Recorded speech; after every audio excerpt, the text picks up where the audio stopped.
All right, good morning, everybody. My name is Tim Randazzo. I work in the Office of Federal and Regional Policy at the New Jersey Board of Public Utilities. I would like to welcome everybody to the BPU's Resource Adequacy Technical Conference.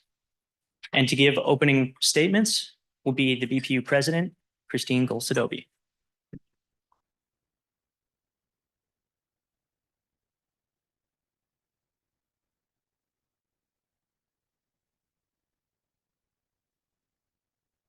Thank you. Sorry, I was chatting and not fully ready. Good morning, everybody. I wasn't anticipating the lecture hall style seating arrangements in here. So hopefully no one's looking over your shoulder at what's on your computer screen in front of you.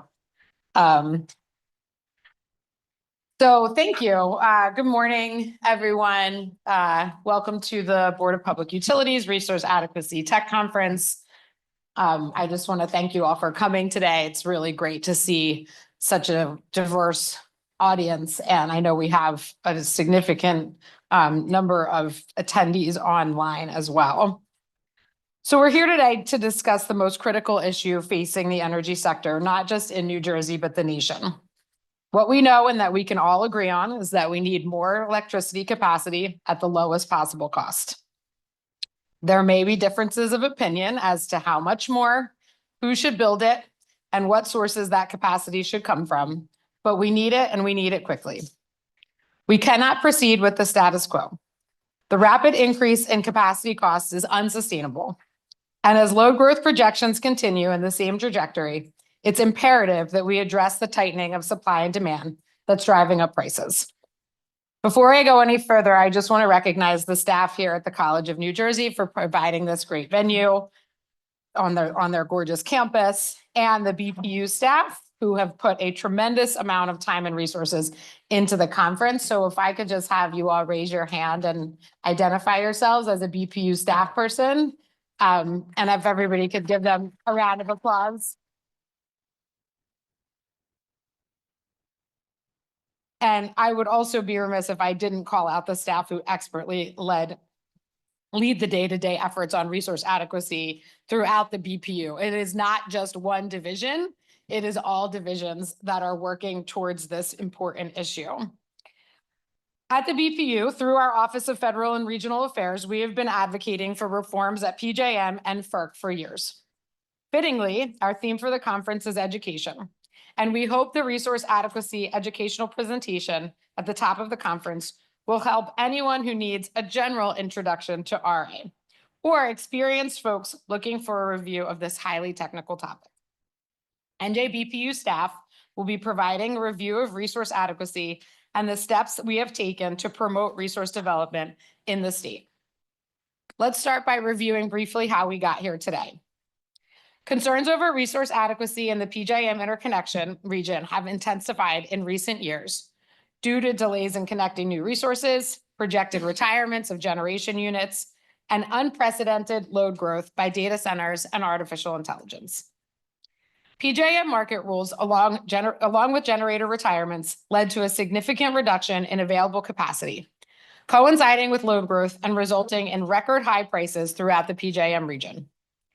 I think it's important to note that the rate of capacity submitting retirement decisions in New Jersey in the last 7 years was actually slower than the PJM-wide rates. In addition, under the leadership of Governor Murphy and the legislature, New Jersey has more than doubled solar generation and reduced peak demand through energy efficiency. While supply and demand are contributing to the price hike, an investigation by PJM's independent market monitor, who you'll hear from later today, identified market design flaws as a primary cause of the increased cost to consumers. Furthermore, regulatory uncertainty and recent changes have compressed auction schedules and hindered meaningful market reforms needed to lower capacity market costs. This forum provides a significant opportunity for industry experts to discuss the outcome of the latest BRA and to extrapolate the changes that may arise from these results. While this isn't the first conference on resource adequacy hosted by the BPU, we recognize that much has shifted in the energy landscape since our last gathering in late 2020. As a side note, I know I was at that last gathering in late 2020 as a staff person, and so were some of you in this room who are going to be on panels. There certainly wasn't the level of attendance that we've had today, so I think that demonstrates how significant the challenge has grown over the last 5 years. It's timely and prudent for us to reassess what strategies have proven effective, what challenges remain, and what innovative approaches we can take moving forward. Since New Jersey has undergone restructuring, we find ourselves in a complex landscape where reliance on the capacity market alone can be limiting. To ensure a robust energy future, we believe it's paramount that we see a wide array of options for capacity procurement. Flexibility in this area is essential. It will allow us to tailor our energy strategies to meet unique needs and market realities without disproportionately relying on one mechanism. Moreover, the landscape of resource adequacy governance demands a reevaluation of the role of state regulators. As we proposed in the FERC conference in early June, state roles in the governance structure of PJM must be reevaluated. The volatility in the capacity market has underscored the need for innovative solutions, prompting us to explore alternative methods of energy procurement that extend beyond the existing framework. Together, let us engage in meaningful discussions and collaborate on strategies that will not only protect our consumers, but also pave the way for a sustainable and resilient energy future. Following the opening education session, we'll hear from a distinguished lineup of speakers who are shaping the future of climate and energy policy. Our discussions here today are vital as we collectively seek to identify solutions. We look forward to engaging conversations throughout the day. The feedback we get from this conference, as well as the work we are currently doing, will shape how we address resource adequacy that is both secure and aligned with the best interest of consumers throughout New Jersey. Thank you for being here today. Your participation is vital to shaping New Jersey's energy future. Thanks. Enjoy the rest of the conference.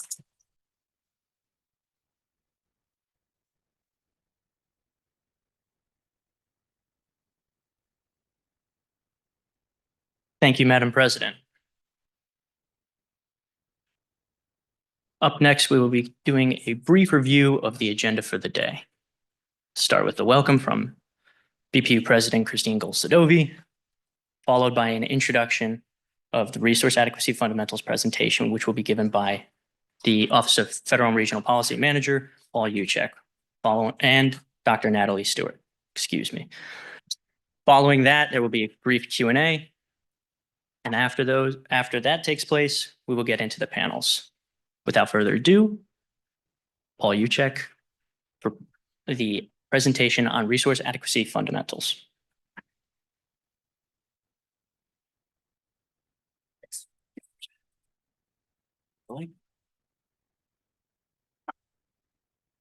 Hello, my name is Paul Uchek. As Tim said, I was the manager of the Office of Federal Regional Policy here at the Board of Public Utilities. We are a small team that we monitor wholesale markets. We coordinate with regional stakeholders and we advocate at FERC and PJM. Before we get started, I want to take the time to thank a few individuals. First, Timothy Randazzo, who you've seen today, but he really ran point for getting this technical conference going, helped substantively put together the slides, the questions, and administratively got everything working today on the ground. So I want to really appreciate and give a big thanks to Tim. I also want to thank Dr. Kira Lawrence, Catherine Perry, Ian Oxenham, who will be moderating the panels later today. Their expertise is very valued. They've put together a large amount of work to make sure that the questions that we're asking are appropriate and can bring forth some good topic from the panelists. Last, I just want to thank the BPU External Affairs and Communications team. I think they've done a great job of getting the message out about this conference. And, without them, no one would be here. So I want to thank them as well. All right, so we will start the conference with a education session. This is really aimed at the public and non-industry officials. I know a lot of people here today are industry personnel as well. So in addition, I think these slides will help set the stage for discussion later today. But ultimately, I want everyone who's listening to come away with maybe a better grasp or understanding of how resource adequacy system works and what we are doing to make sure ratepayer interests are protected. So the agenda for this slideshow is I'm first going to give an explanation of what resource adequacy is and how PGM fits into that system. PGM, they themselves obtain resource adequacy for a lot of its stakeholders through a capacity market. That is the primary thing we hear in the news about the driving prices. So we need to understand how that market works. We will then turn to the drivers of system change in the last couple of years, why we've been receiving the high prices, and that can get us towards an understanding of what we can do to alleviate or to confront those issues. Last, Dr. Natalie Stewart will give a brief overview of what New Jersey and the BPU is doing to affect supply resources in the state, but also to work on the demand side of the situation and so forth. So this first slide here, the first step in determining what resource adequacy is to correlate the frequency of power outages against the installed capacity. Resource adequacy is making sure that you have enough resources available to meet the load. In order to do that, you need to build that relationship. It's a statistical, it's a mathematical analysis. How much capacity you have determines how likely you are to have power outages.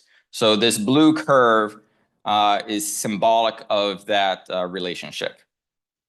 The second step is to come up with a target. What are we trying to adhere to? A standard. PGM uses a 1 in 10 standard. While that is not a universal standard throughout all the entities who look at and manage electricity grids, the 1 in 10 standard is pretty common. It's a general standard, and it means that we are trying to statistically target a 1 loss of load event per 10 years. That means an inability to serve the demand 1 day within every 10 years. And that's a pretty high standard. I think for the most part, PGM has done a great job ensuring that we meet that standard and the lights stay on. And our individuals, we can go home knowing that the lights will be on during the hottest days, the coldest days. And PGM's been doing a great job at that. Of course, people at home may say that I experience power outages more frequently than once every 10 years. It probably happens a few times a year. That's happens on the distribution side of things. Usually there's an angry squirrel or a bird attacking some lines or that tree that was gonna fall finally fell. Those tend to be more localized power disruptions. Those aren't part of what we consider when saying the 1 in 10 reliability standard. We're more concerned about system-wide ability to serve demand, not distribution power outages that are usually resolved pretty quickly once those power lines are fixed. One other thing before jumping into the markets and PGM, wanted to give a brief discussion about the grid itself. Traditionally, we've had large power plants. So think of your coal, your nuclear, your gas power plants. They make the electricity and it flows from bigger power lines to smaller power lines into your homes. PGM works in that space to sort of manage how the electricity flows from the big power plants into the really big power lines. Once it gets onto the wooden poles, the distribution system, that is more directly controlled by your local companies, but that's traditionally how things have worked. Moving forward, a lot of those large power plants will continue to exist, probably as long as I'm alive. But we are also seeing more developments right here on this right side, the local networks, the distribution networks, seeing smaller generators who can provide power either to your home or to the community These would be your rooftop solar developments. We're also seeing a lot of work and effort going in towards energy efficiency or working with industrial customers so that they could lower their energy usage when it's really needed by the rest of the grid. And that's called demand response. In order to make sure the whole system works as well as possible collectively, everything needs to be working cohesively, both the large transmission power plants, also the things on your distribution, your home side of things. And we're really looking forward to unlocking the full potential of distributed sources in the future. So moving towards PJM, this map represents PJM. There's a lot of blobs of color on here. If you look real closely, you can see some of the ones you may be familiar with: JCP&L, Atlantic City Electric, PS, RICO. Those are the New Jersey transmission companies, transmission owners. But PJM is essentially a collection of a group of these similar entities who have come together and decided that it is more efficient to plan the electrical system and to dispatch energy together than it is to do it independently. And PJM is represented by this large conglomeration of entities. On the whole, PJM touches upon 13 states in the District of Columbia. So in order for these entities to work collectively and collaboratively, that's where PJM steps in. PJM is really the they're called a regional transmission organization, but they work in that space to make sure that all these different companies, that transmission grid, those electric power flows are managed appropriately. And that means that PJM will make sure that all the big power lines are constructed where they need to be to ensure the power can go where it needs to go. PJM also runs the electric markets. That's the wholesale electric market and the topic for today, the capacity market. That ensures that the resources are there and that they are being compensated for the electricity they serve. Now, this slide shows a different picture of PJM, but it kind of segregated each state. So in PJM, it's important to note that no one state is expected to provide for all of its energy needs. Energy is regional, and some states will import while others will export. On this slide, you'll see New Jersey. This is just a snapshot in time. It's not representative, but it's a snapshot of time taken at August 1st at 6 a.m. It shows which states were importing at that time and which states were exporting energy. Of course, these numbers will change throughout the day. At the peak, New Jersey could be expected to import upwards of 30–40% of its energy, but during more typical operations, that's a much lower number. So this sort of import-export system, it's really by design. As I explained before, the states came together to work collaboratively to figure out the best, most efficient way to get energy where it needs to go. Sometimes it's going to be more efficient for power plants to be established and to serve energy coming out of one state than another. And this regional system allows us to unlock those efficiencies. But being part of that regional system also has a couple implications. So first, any state policies, you cannot look at them in a vacuum. We live in this region of electrical collaboration. So any efforts that any state takes to affect the energy space, they will be constrained by the larger regional grid, and they will also influence the larger regional grid. And I think that's an important sort of piece of information to take forward as these discussions evolve. So turning to the capacity market itself, now that we have a sense of what PJM does, what resource adequacy is, how does PJM actually get or acquire resource adequacy? They run a market. Markets, for those of you who took economics, know that there's a demand and there's a supply curve. This chart here on the right shows that demand curve in orange, shows that supply curve in blue. This is a representative figure from the auction in last summer.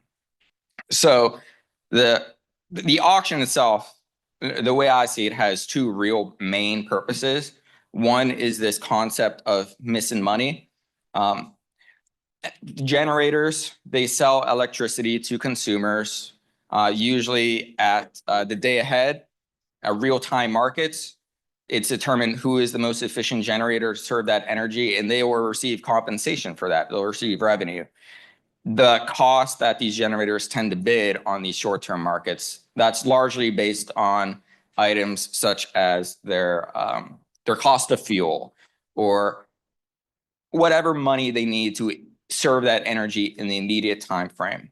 However, over a long time horizon, these generator companies are also going to need to have other costs in order to maintain their power plants, long run operating costs, in order to recognize that they may not be receiving all the revenue they need to operate over a long time horizon through the electricity market. The capacity market can help fill in the gap, that missing money. So that's one component of it, to ensure that the generators are made whole for their commitment to stay online and serve the grid over a long period of time instead of in the immediate needs. The other purpose of the capacity market is really to provide a market signal for new investments. If the price is high in the capacity market, that gives a signal to investors that maybe it's time to build a new power plant. If the price is low, that would give a signal that, well, maybe we have enough power plants, we don't need to build anymore. Those are the two main purposes. Also, since we're looking at this graph, a couple quick things to note. The demand curve, it's capped. You'll hear a lot of discussion about the cap and how it's set. What that's supposed to symbolize is the amount of money that a new generator would be needed to be incentivized to come online. I think there's a sense that consumers, ratepayers, should not be asked to pay more money than what a new generator would actually need to be built. So that's sort of the concept of the cap. The supply curve, it's interesting because it starts off pretty flat near zero, and then it has a pretty high escalation, a rate of increase towards the intersection point. What that means is a lot of these resources, either because they don't think they think they can operate at a low price moving forward from the capacity market, or because they've been administratively tasked to submit offers at a low price. When they submit their capacity offers, they are essentially what you call price takers. That means even though all these entities are willing conceptually to serve energy at a low price over the long term, they still receive the clearing price, which is this intersection point between the blue and the yellow dot. So those are a couple things I think were worth noting on that slide before moving forward.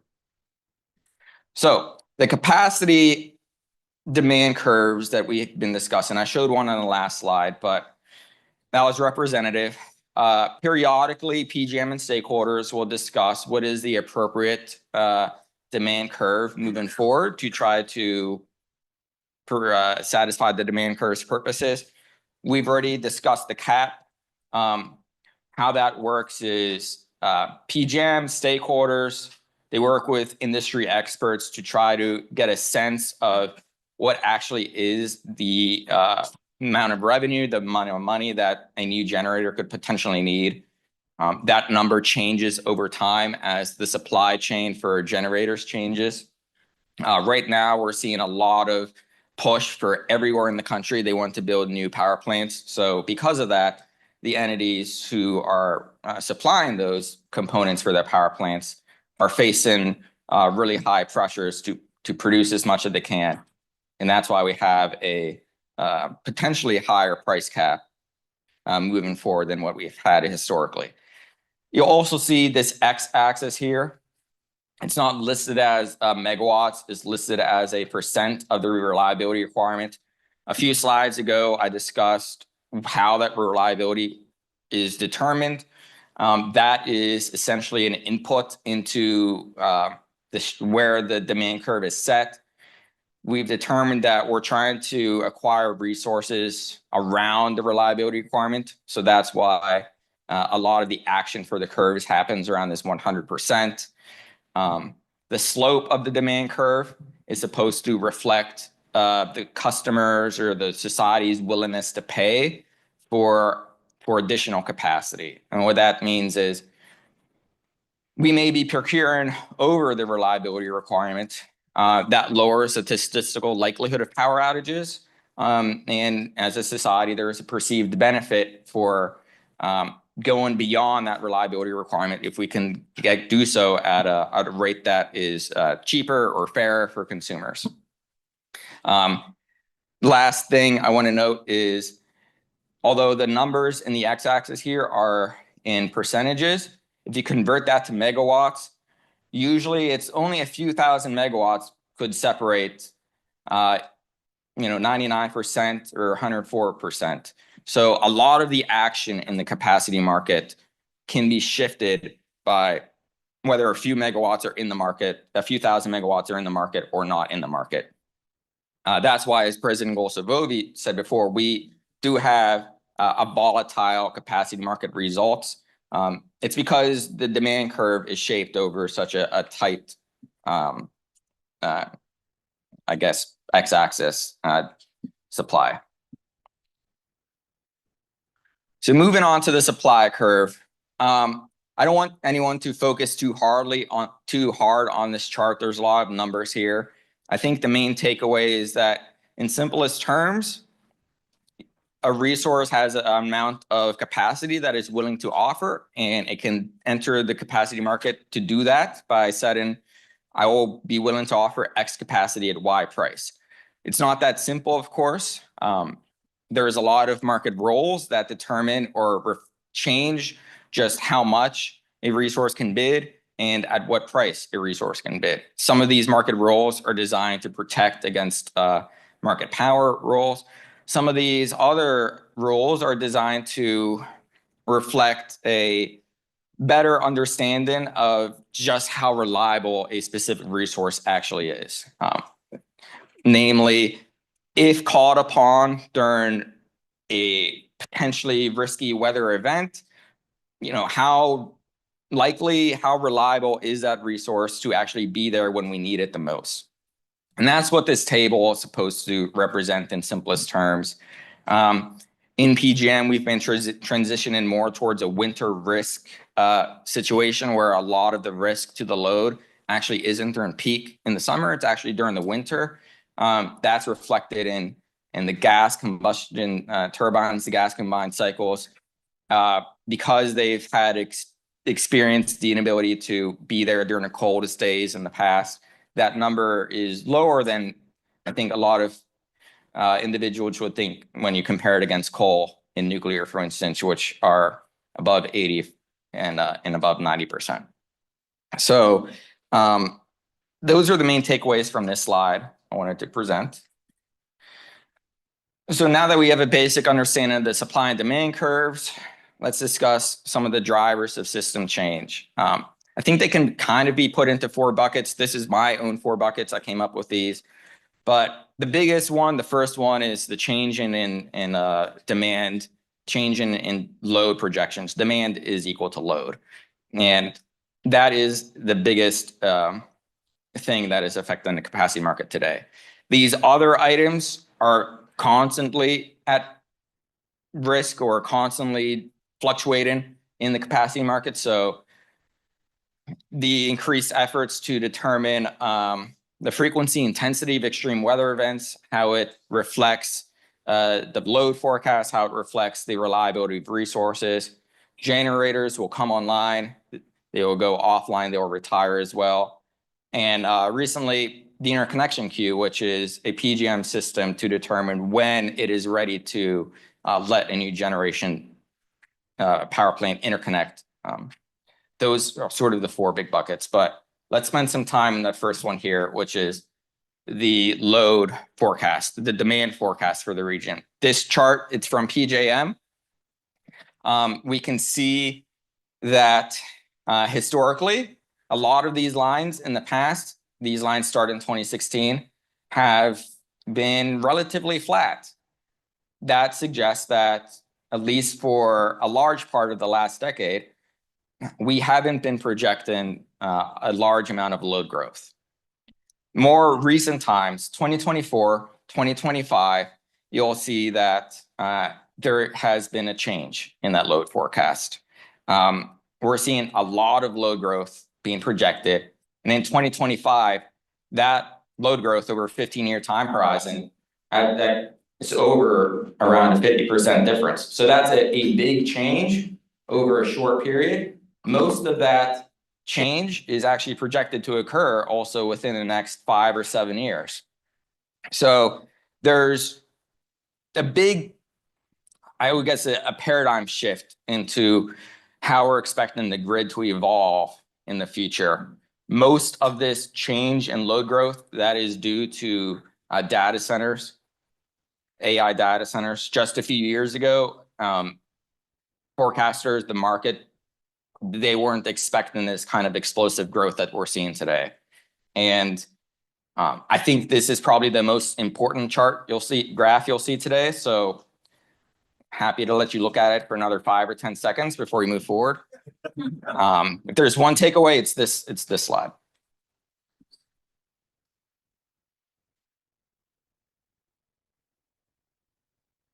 Okay, so we've talked about the increase in load growth.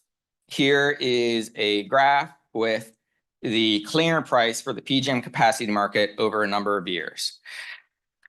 As you can see, it is volatile, right? It goes up, it goes down, because the way that the demand and supply curves are narrowly squished together at the reliability requirement. I think that volatility is it's completely unexpected. It makes sense that it would happen as some market roles are changed, as a few resources come online and offline.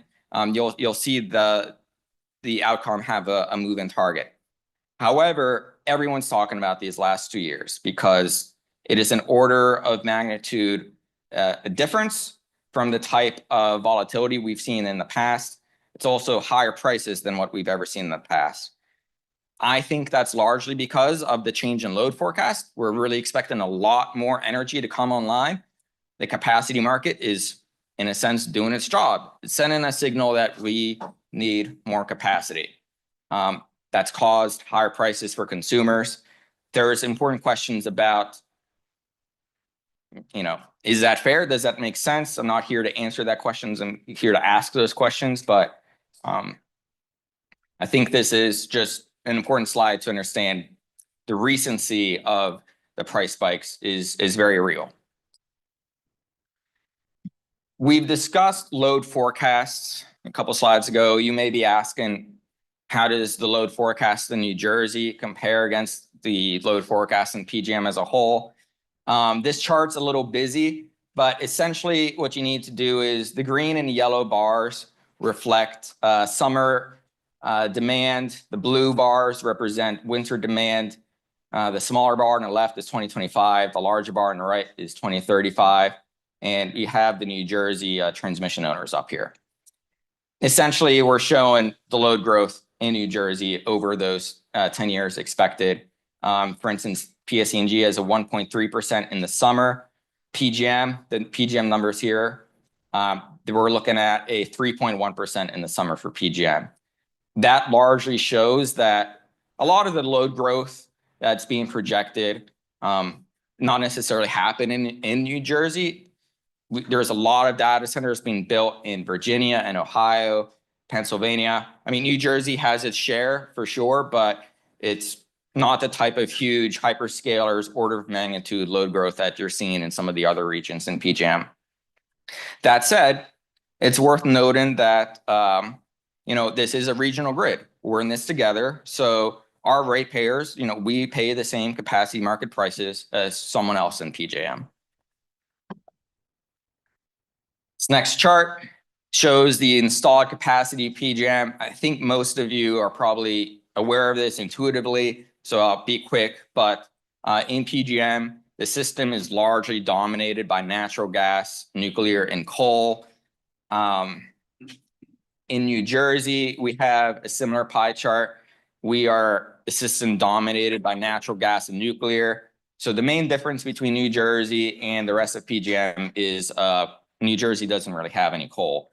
It's been that way for a long time, to be clear. A lot of the coal plants in New Jersey retired before I was a working professional. So I take no responsibility for better or worse for that. But I think it's important to understand just where New Jersey lays compared to the rest of PJM. The last thing you'll hear discussed is the interconnection queue at PJM.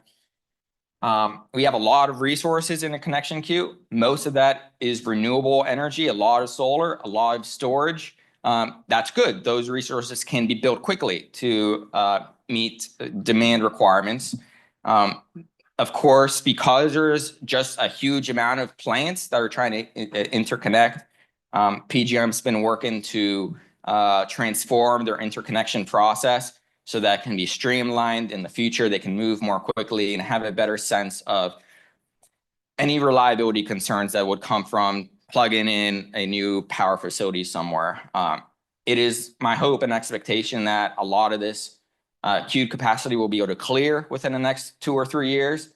We'll get a really good sense of just how much of this is real, how much of this will contribute to meeting our supply needs. Although most of this is renewable, we do have a good chunk of gas and nuclear. There's a lot of renewed interest in these industries, particularly from data centers who want constant supply of energy. And nuclear and gas are good at doing that. We also, our office gets a lot of questions. Before I turn it over to Dr. Natalie Stewart, I just wanted to discuss what our office at the BPU has been doing to try to address the concerns and the prices since the last auction that occurred last year. The price was high, it was new. We've had a year to try to address it, to make prices more reasonable for consumers, and the price is still high. But I want to say we have been working. So the clearing price in this auction in July, that's represented by this yellow dot. The cleared supply is this blue line, and the cleared demand curve is this blue line. The demand curve, that's representative of a settlement that PJM entered into with Pennsylvania Governor Shapiro, which the BPU supported. That settlement set a price cap that was lower than before. So we cleared at the price cap because of it. If none of the reforms that we advocated for over the last year took place, we might have actually been looking at a clearance supply of this orange line. We could have been seeing a demand curve of this green line. So to get from we worked hard to get the supply curve from this orange line to this blue line. That includes making sure that resources who should be participating in the capacity market were actually participating in the capacity market. So we were able to move that supply line in the last year. That was the difference. It would have been the difference between clearing at a lower price, around 500 megawatts a day or so, or at the cap. And I think this reflects that if no changes were made in the capacity auction in the intervening year, prices could have been double what we are actually seeing today. So I think stakeholders are giving a lot of work to these issues. They're trying to make things reasonable for consumers, but this is the capacity market. When demand grows, it's supposed to give a market signal for a new supply. There's a lot to unpack from this graph, but I see that I'm running on time and I want to be cognizant of that. I will now turn it over to Dr. Natalie Stewart, who can discuss some of our state programs here at the BPU.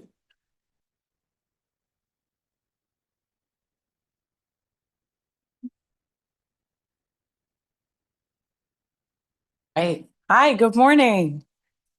So there are a number of BPU programs to both decrease demand and increase our in-state supply of renewable energy. A robust energy efficiency program has resulted in over 545 megawatts of capacity and over 3 million megawatt hours of load reduction. And that was all over a period of 3 years through our Triennium 1 program.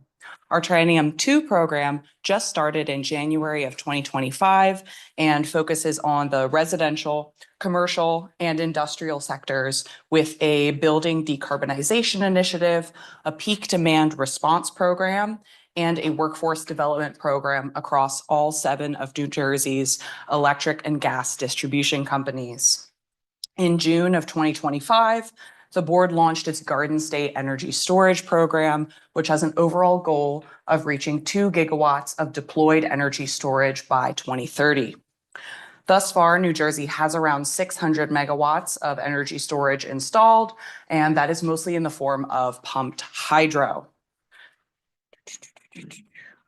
The board's solar programs incentivize both residential and grid-scale photovoltaic systems and have supported the deployment of over 5 gigawatts of solar energy in New Jersey, with another 1.39 gigawatts in the pipeline. Of note is our community solar energy program, which allows low and moderate income residents to offset their electricity usage without having to install their own solar panels.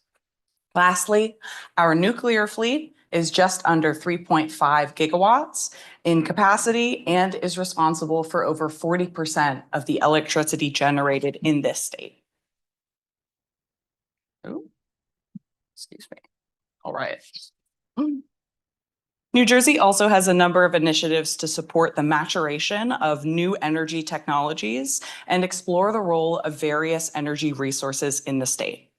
Such resources include long-duration energy storage, such as thermal or pumped hydro, as mentioned in the last slide, which generally differ from their short-term lithium-ion counterparts in both megawatt hours of capacity and their composition. Also, geothermal and geo-exchange in the form of thermal energy networks are being investigated. And advanced nuclear technologies such as small modular reactors.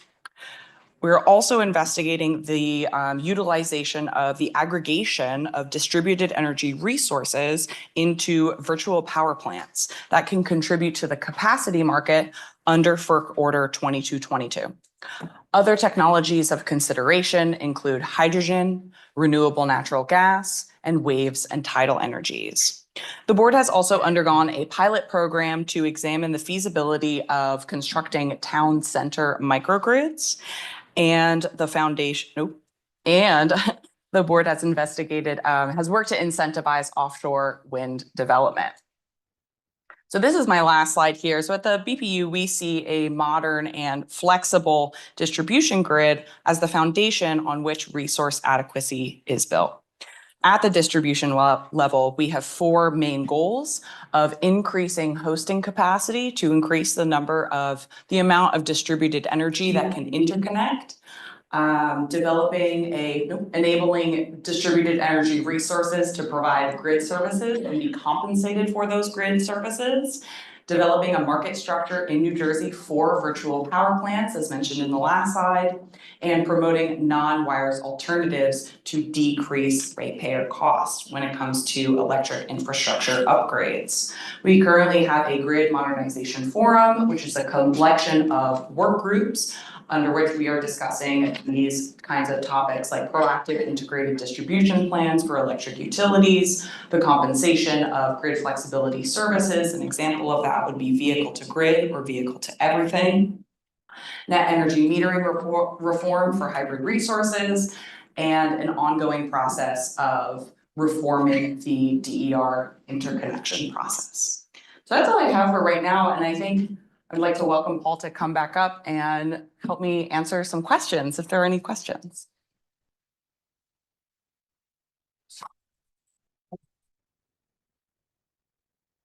Can you go back? Nice job. I assume these will be available online. Yes. Yeah, okay, thanks.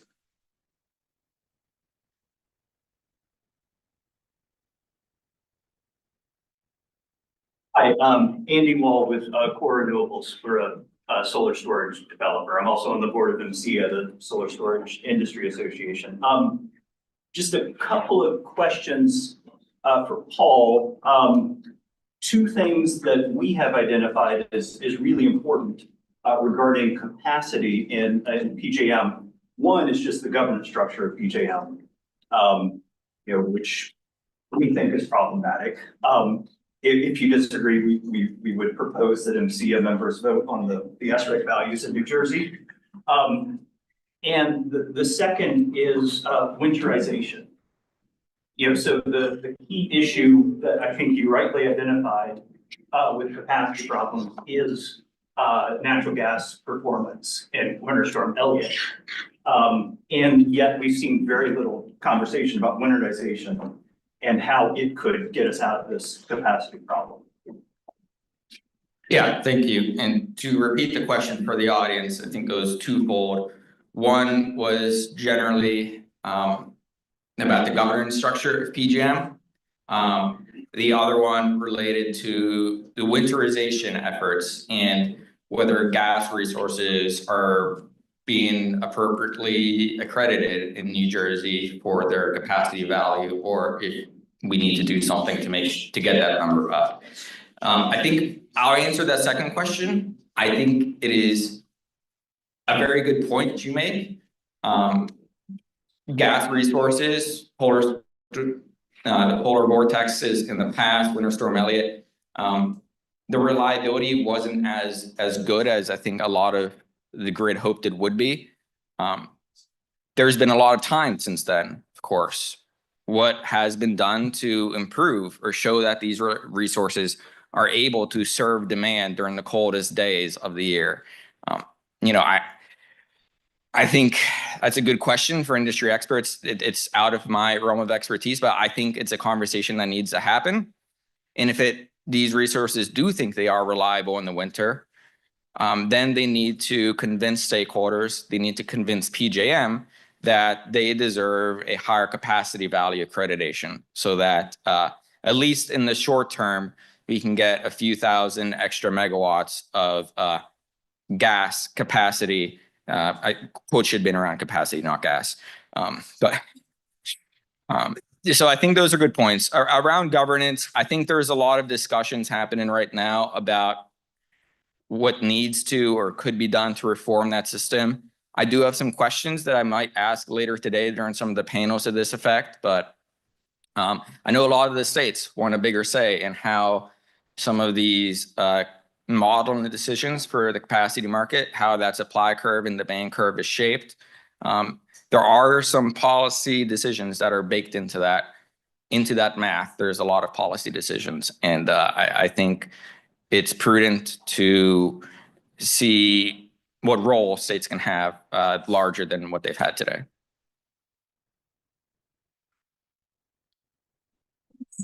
Hi, Joey Gurenz, Director of External Affairs at New Jersey Utilities Association. First off, great presentation, really informative. But I'm just really interested, with so much of our projected demand increase being attributed specifically to data centers, which is a very unique and singular use case. I'm curious how much you and your team are anticipating New Jersey's load profile to change, and whether or not that changes what mix of resources we might need to serve that, or whether our queued resources are well matched to meet that change in load profile too, in addition to the demand. Yeah, thank you for that. So the question was about data centers and whether our organization has been looking to see the appropriate type of resources that can serve that new load profile that data sources will have. As noted, these data centers, they claim they want energy 24/7, 365. So you need energy that's there all the time, right? And I think it's appropriate to ask questions. How can we best serve that? Solar and storage can do that to some degree. Of course, the tendency has been towards natural gas and nuclear power plants, which we know can serve energy in theory reliably. But do you have anything to add there, Natalie? I think potentially exploring the avenues of data center flexibility would be an excellent avenue to pursue a little bit further. I think that there is currently an understanding that data centers will need constant energy all the time. But if we start to incorporate or ask a few more questions about potentially including flexibility into data center demand, I think that that could be really helpful.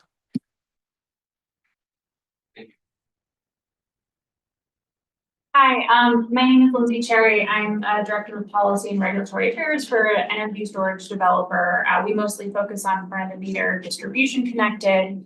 And I was excited to read about the Garden State Energy Storage Program, and your presentation was incredibly helpful and informative. But in the order, it says in the phase 2 of this program, they're going to look, or the BPU will look at distributed resources a little bit more. And I'm curious to hear from your perspective if there's anything else you can provide, like any thoughts that the BPU can provide on how you're thinking about it. Is it going to be focused on more behind the meter, or is it front of the meter distribution connected as well? And curious to just hear a little bit more about that.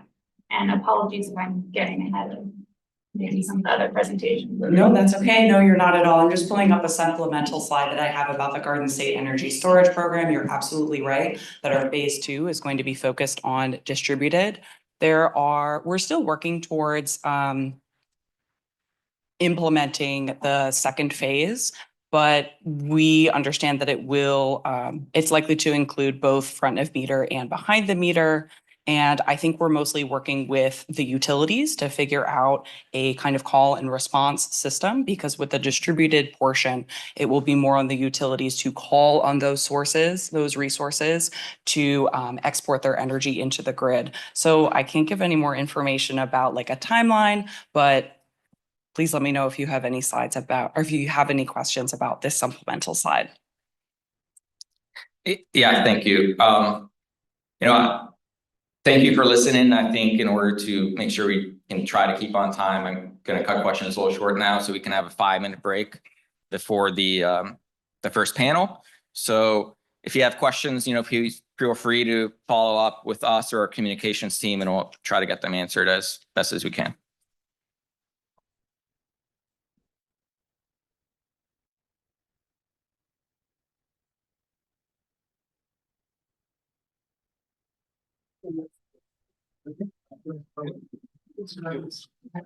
We will be on break until 10:28 with the goal of starting panel 1 at 10:30. Thank you for your patience.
All right, folks, we'll be getting panel one started in the next minute.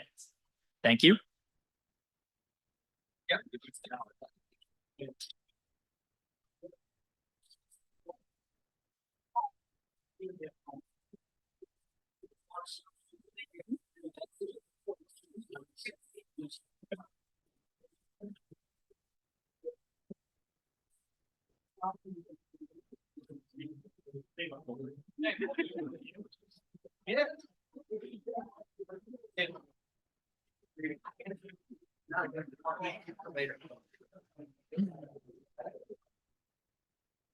Okay, everyone, it's 10:30. Please take your seats. We'd like to get started. Keep us on time so everyone can get home at the appropriate hour.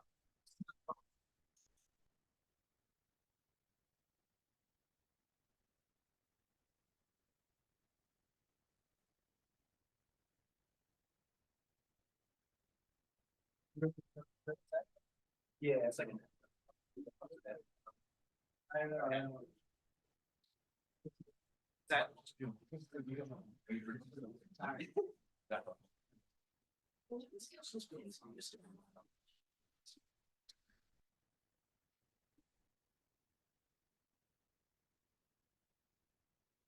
All right, thank you, everyone. Panel one, planning for future load growth. I'm Paul Uchek. You just heard me speak. We have a great group of 5 panelists here today, and we are primarily going to be talking about load growth and what can or should we be doing in the next few years to confront that issue.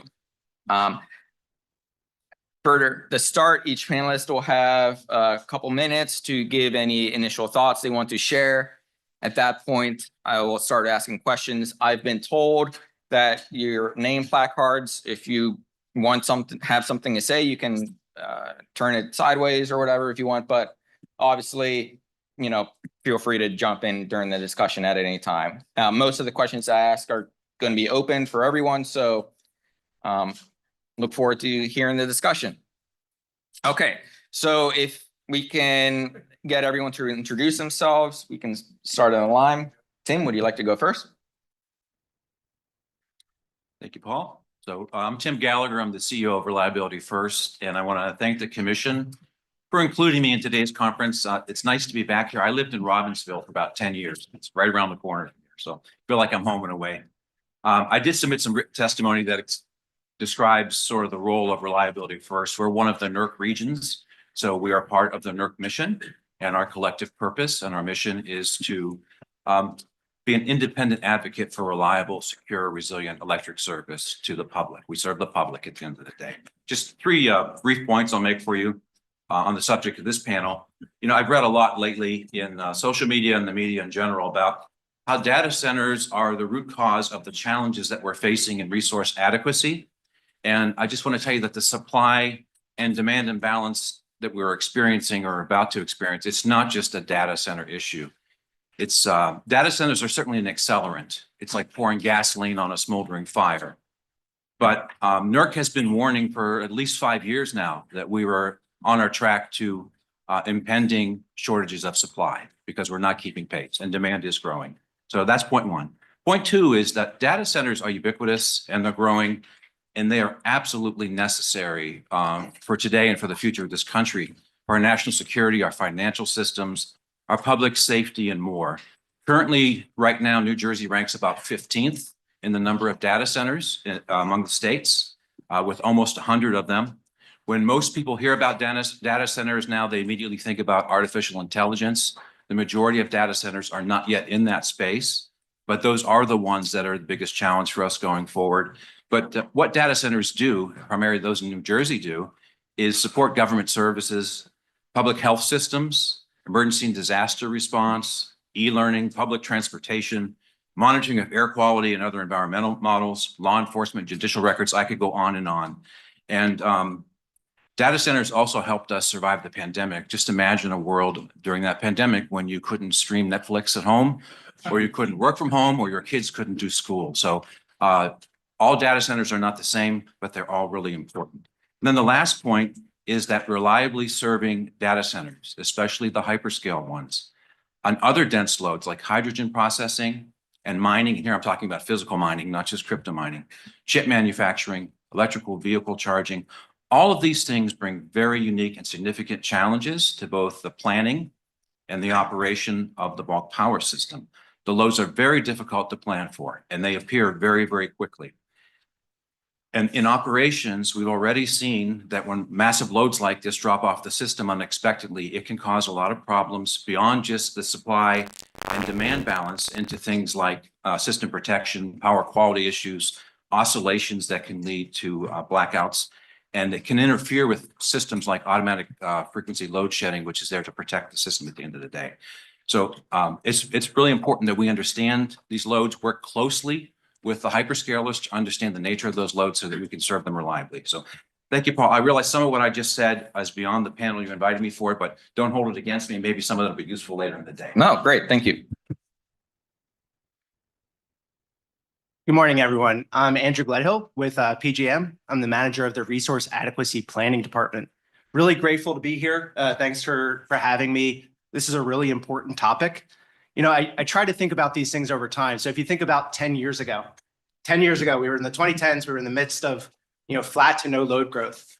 And, resource adequacy challenges was not something that people were kind of thinking about at the time. It was kind of considered a sleepy space. Now, at this time, this kind of 10 years ago also kind of coincides with another kind of important event. That was really kind of the first time we started to hear about data centers and the potential for growth. It started in this small pocket in Northern Virginia. Dominion came to us and said, hey, there's this potential. There's some data centers here. There's potential for significant growth over the next 10 years, 15 years. Fast forward today. We now, Paul set the table with a lot of interesting slides there. There was the load growth and how the load forecast has evolved over time. And one of the other things he showed was a map of the PJM footprint. Each of those colors represents a different transmission owner or a different transmission zone in the PJM footprint. Back in a couple of years ago, we only had about 2, maybe 3 zones that were talking to us about data centers. In the 2025 load forecast, we had 10 different zones talk to us about data centers. And we know of at least a couple other zones that have data center development going on that have not yet volunteered information on data center growth into the PJM load forecast. Now, serving this load comes with a lot of challenges. A couple years ago, back in early 2023, we released something, the infamous 4R report, that talked about trajectories of declining supply and the prospect of significant load growth, and how if we didn't change that trajectory, that reserve margins were going to shrink and potentially cross at some point in the future. This reality is here right now. Paul talked a little bit about how the 2026 reliability pricing model auction went. These trajectories are crossing right now. I'm really excited to engage on this topic with the panel and with the BPO and continue to engage on this issue going forward. Thank you. Hello. Hello, my name is Margarita Patray, and I'm an energy economist. The last couple of years, I've been working with utilities, independent power producers, data centers themselves, and hyperscalers. So I developed a few opinions on the load forecast. I want to thank the board and the staff for organizing this important conference, and I'm grateful for the opportunity to be part of the conversation, especially now that the state of New Jersey and the region in general are facing significant challenges of rapid load growth and market change. We are entering a new era of electricity demand. Data center load growth is accelerating across PJM, and not only PJM. Rising demand and tightening supply result in higher prices. I agree with Paul. And we saw that in 26-27 capacity auction outcome that cleared the cap. New Jersey additionally faces a unique challenge as a net importer of electricity, which exposes the state to external market volatility. So even though New Jersey isn't seeing the same explosive growth in data center activity as other states, it's still affected by it and must plan for this rise in demand.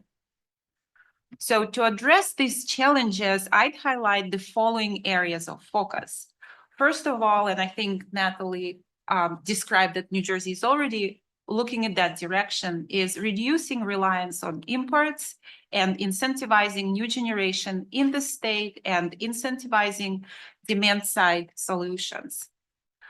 Second, I would advocate, and again, Natalie already mentioned that, policy-driven flexibility of large load across PJM.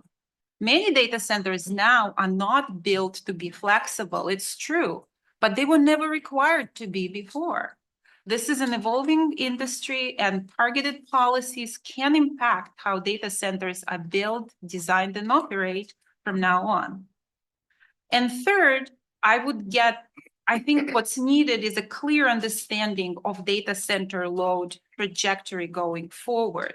So I would advocate for unified data center load forecasting standard.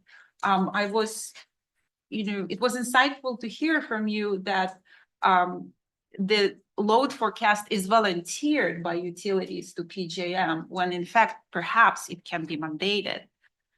We need a unified approach in assessing data center load and move to perhaps probability-based forecasting tools that more accurately reflect the state of affairs and will enable more informed decision-making.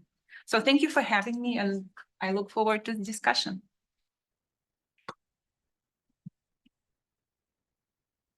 Good morning. My name is Sam Newell. I am a principal at the Brattle Group, where I lead our energy consulting practice.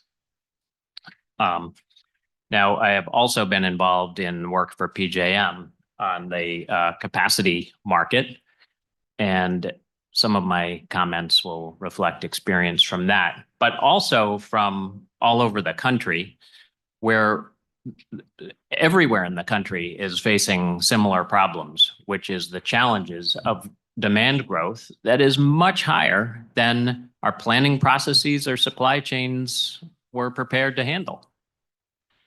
And the biggest part of it is growth of data centers, but also onshoring and electrification. And what this does is it puts pressure on every aspect of the industry, from generation to transmission to distribution. And it also creates challenges for reliability, affordability, and emissions. Now, to just put to look at it from a national perspective, if you roll up the load forecasts from all over the country, they add to about 170 gigawatts by 2030. That is about 5 times the level of the past 2 decades. So again, our systems just aren't sized for that. Now, even if there's some double counting there, and even if the actual load ends up being lower than that, that is again a big stretch. By the way, so we need a lot more capacity, and we'll actually be running coal and gas plants, existing ones, much harder. And then probably have to be really thoughtful about how to integrate the new large loads. And I imagine we'll have some discussion about that later. Now, in terms of the generation component of people's bills, that is reflecting the very high value of capacity right now, because there's a lot of demand, and the marginal cost of capacity is really high. We just did this cone study for PJM. The costs are much higher than they were several years ago, in part because of premium pricing for scarce turbines. I mentioned the 170 gigawatts of national growth.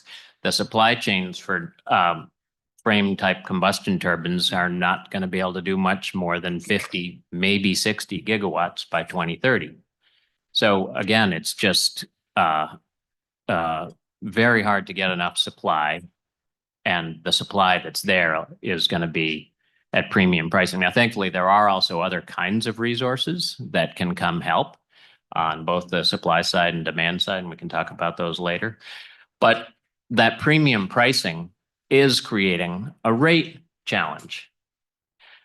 So especially in places where customers don't own generation comparable to their load, they don't have long-term hedges, rates track the marginal value of supply, the marginal value of power. And so that is what I think is troubling states like New Jersey right now.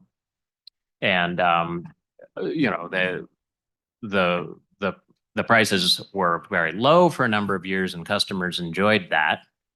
The rate of change has been very high. I think right now the prices are around what we've been saying are the long run marginal cost of supply, something we've sort of tried to manage expectations would be what to expect in the long term. I think there's certainly concern that rates will go above the long run marginal cost of supply. Last comment is that because rates have gone up a lot, there's a lot of discussion about this. And you'll find people with simple answers.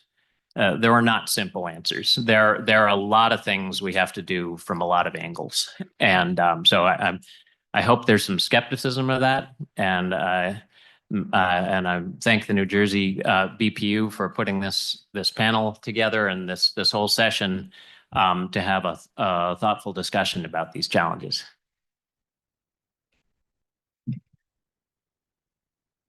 Thanks, Sam. Hi, everyone. I'm Tom Ritigliano, Senior Advocate with the Natural Resources Defense Council. And thank you all for coming. You know, Sam is absolutely right. There are no simple solutions to this. But when I look around and just see how many smart, capable people are in this room right now, it's actually a moment for optimism. Like, us all here now are the ones who are going to solve this problem. So PJM is full, right? In the last auction, we learned that in 2026, PJM is going to meet their reliability requirement by a few tenths of a percent. Data center growth and continued winter reliability problems are going to continue to tighten the situation.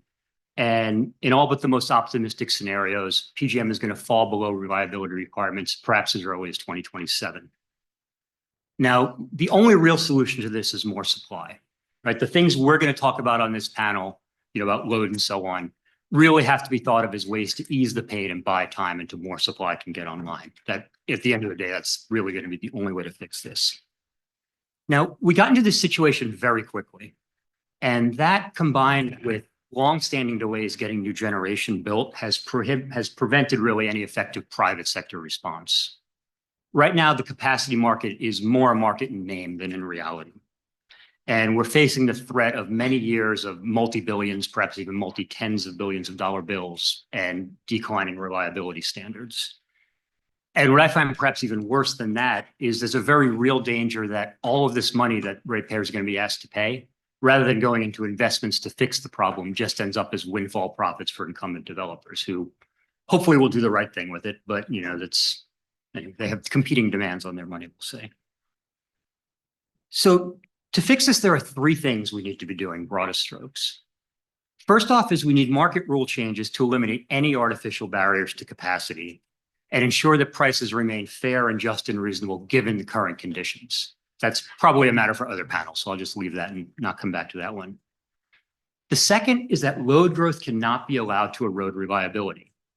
Right now, new large loads can only come on this, should only be allowed on the system to the extent they can be matched one-to-one with new capacity. PJM is full.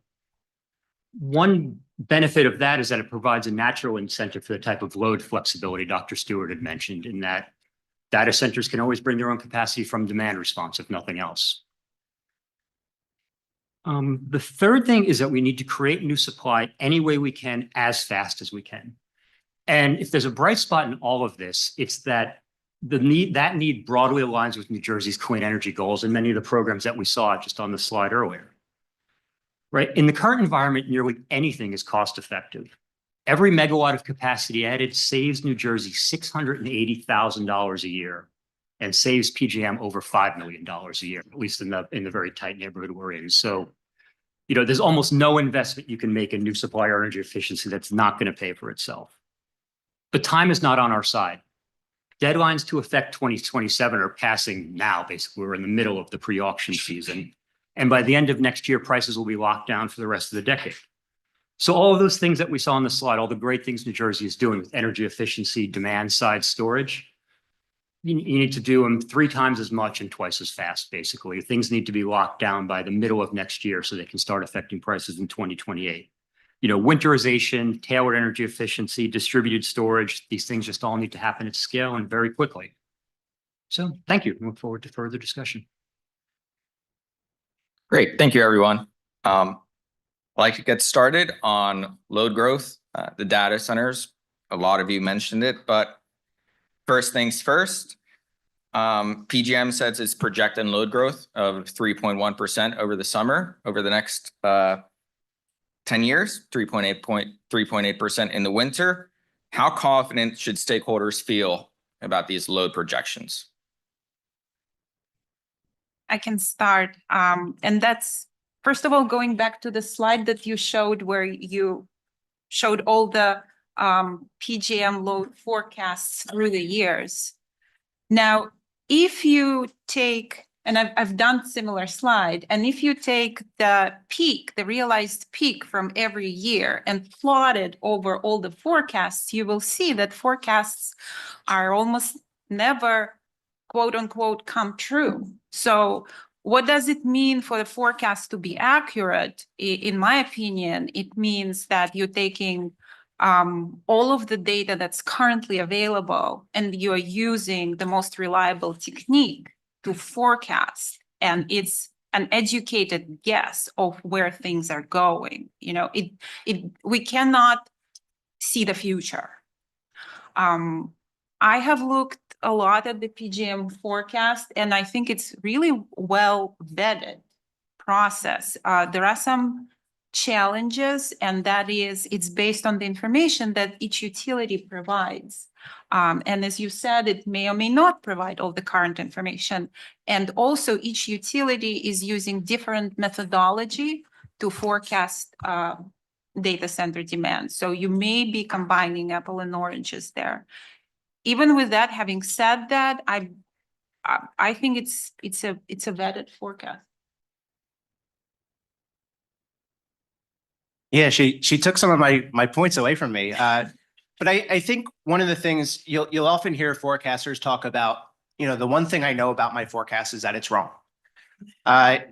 You forecast by their nature are projections of future conditions. They're uncertain. What you're trying to do is based on the information that you have, what is a defendable forecast for what's going to happen in the next 5, 10, 15, even 20 years from now? One of the things that we do is every summer we reach out to our various, electric distribution companies, transmission owners, and ask about what are the things that we're missing. And one of those things over the last 5, 10 years has been data centers. It's hard from a modeling perspective to bake in something that is completely unprecedented.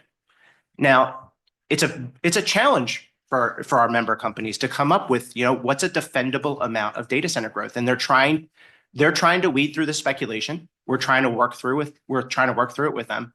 And you're seeing a lot of initiatives across PJM between, transmission owners and states to try to figure out how can we get these things more certain? Are there gating criteria, whether it be financial commitments or some other avenue such that you can, lend itself to more confidence in these forecasts? There's an axiom that all models are wrong, but some are useful, and that applies to load forecasting, just like everything else. So an independent review from my organization, we do believe that PJM's load projections are directionally sound, and load forecasting is not new. The utilities and PJM have been doing this for decades. What is new is the hyperscalers. And I think some of this question is coming from the magnitude of the increase and how it's changing year upon year, so that I can understand why that might question some of your confidence in it. But just to put things in perspective, some of these large AI-related data centers, they propose campuses that use between 1 and 2 gigawatts of electricity. That's as big or bigger electric demand as the city of San Francisco. And instead of evolving in 85 square miles over decades, you're talking about a few hundred acres in 24 months to 3 years from concept to implementation. Those time constants are radically out of step with this industry. We can't keep up with that. So I agree with my colleague said that we have to make sure we can serve these loads reliably. And we have to make sure that we have the supply for it because we are running out of supply. Tom? Yes. Yeah, thanks, Tim. I'll agree. The thing that's unique about the current environment is the hyperscalers. Load forecasting is traditionally this kind of statistical activity. You do a giant regression analysis, some numbers come out, there you are. But now we're seeing load being driven by individual identified projects that the utilities roll up to PJM and are basically added to PJM's traditional load forecast. And that's a new environment, right? Dr. Bowering, who you're from later, he calculated that these manual adjustments to the load forecast increased the capacity bill by about $7.7 billion for this year, right? So it's a tremendous amount of money going on what are essentially manual adjustments to traditional load forecasting. Now, there's a reasonable amount of due diligence. If you read the utility reports, they're not just making this up. They're kind of tying it into contracts and so on, but there's probably room to standardize and exercise some oversight over that. And I think most important, and maybe Andrew can correct me if there's something happening I don't know, is that the loops don't close right here. So we're paying $7.7 billion extra this year to handle about 4.6 gigawatts of forecast new load. but I don't think anyone ever goes back and checks that those data centers were actually built. So at the very least, I think we need to have some checks and balances in this process, right? We need to forecast the right amount of load, but we also need to make sure this process is properly overseen. Thanks. You have a response, Andrew? Yeah, I would just say that this is an evolving framework. So if you think about a couple of years ago, it was primarily data center development in Virginia. Now it's data center development in 10 zones across the PJM footprint. One of the things that we're working on with stakeholders is trying to provide a little bit clarity as to how PJM is going to evaluate these load adjustment crests or these data center developments.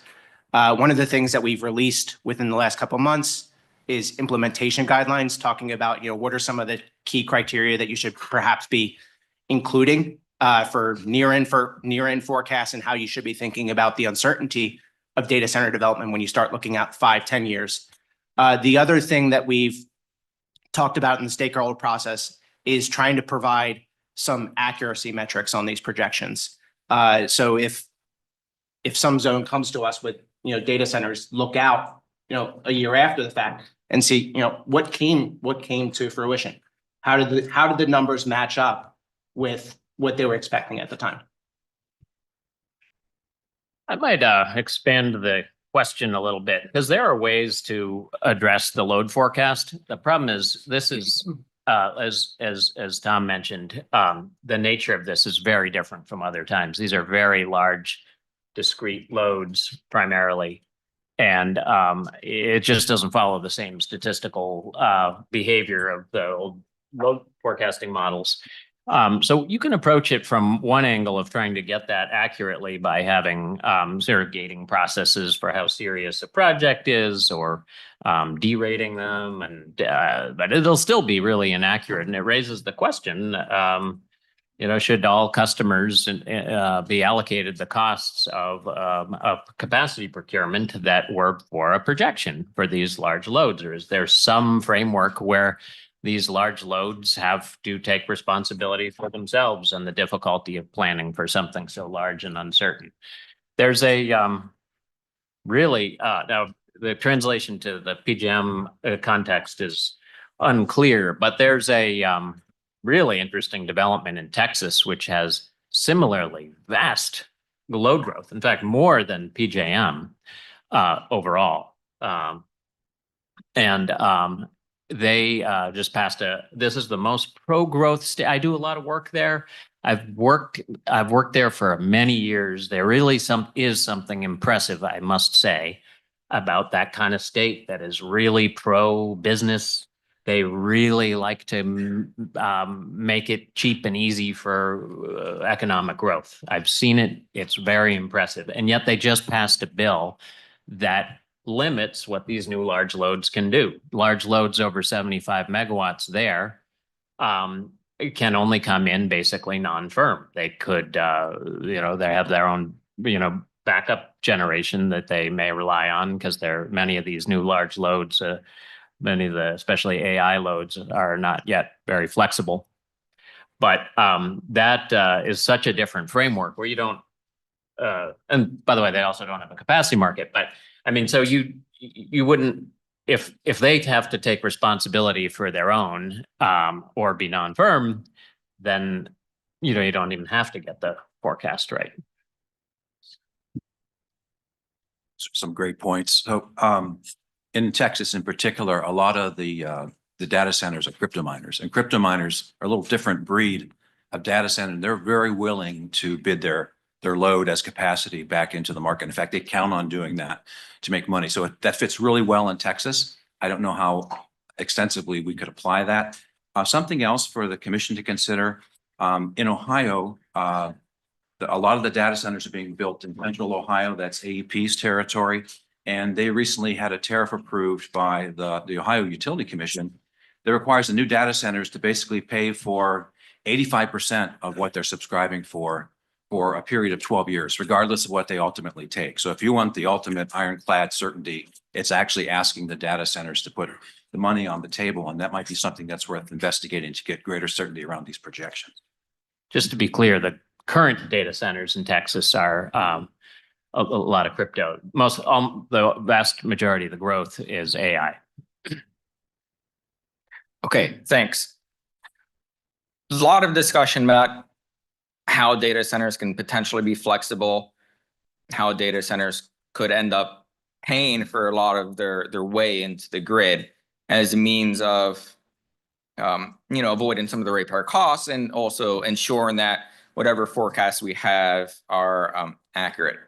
So my question is, a lot of data centers say they want energy 24/7, but should states be working to require or incentivize data centers to integrate to the grid with more flexibility?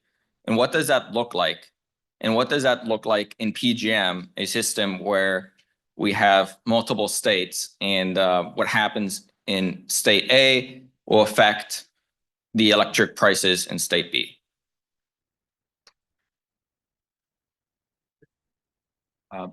Load flexibility is a great tool just in general for system operators in both planning the electric system because it can defer, delay necessary new investments for a temporary period of time. It's also great in operations. It's a great tool for the operators to use. But just a few observations about this from somebody that I have 40 years in the industry. Demand response at the end of the day is really, it's load shed. It's planned, it's voluntary, it's controlled, but it's load shed. And it's indicative that there's not enough supply to meet the demand, going back to what Tom said about adding new loads to the system. And data shows over the years that the more frequently you call upon demand response and the longer the duration, the less return you get from it. So just something to keep in mind. That's particularly true in residential demand. The second observation, I've spoken on several occasions with the Data Center Coalition. They represent pretty much all of the hyperscalers. They do not represent the crypto miners, though. And as I mentioned before, crypto miners seem to be very open to demand response.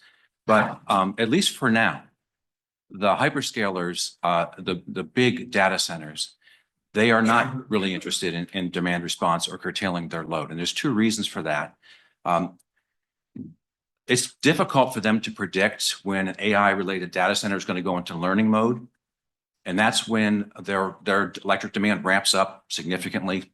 From my standpoint as a former system operator, it's kind of scary to see how fast it ramps. They can't predict that. So it's hard for them to say they could curtail that. And also that would really destroy their business model.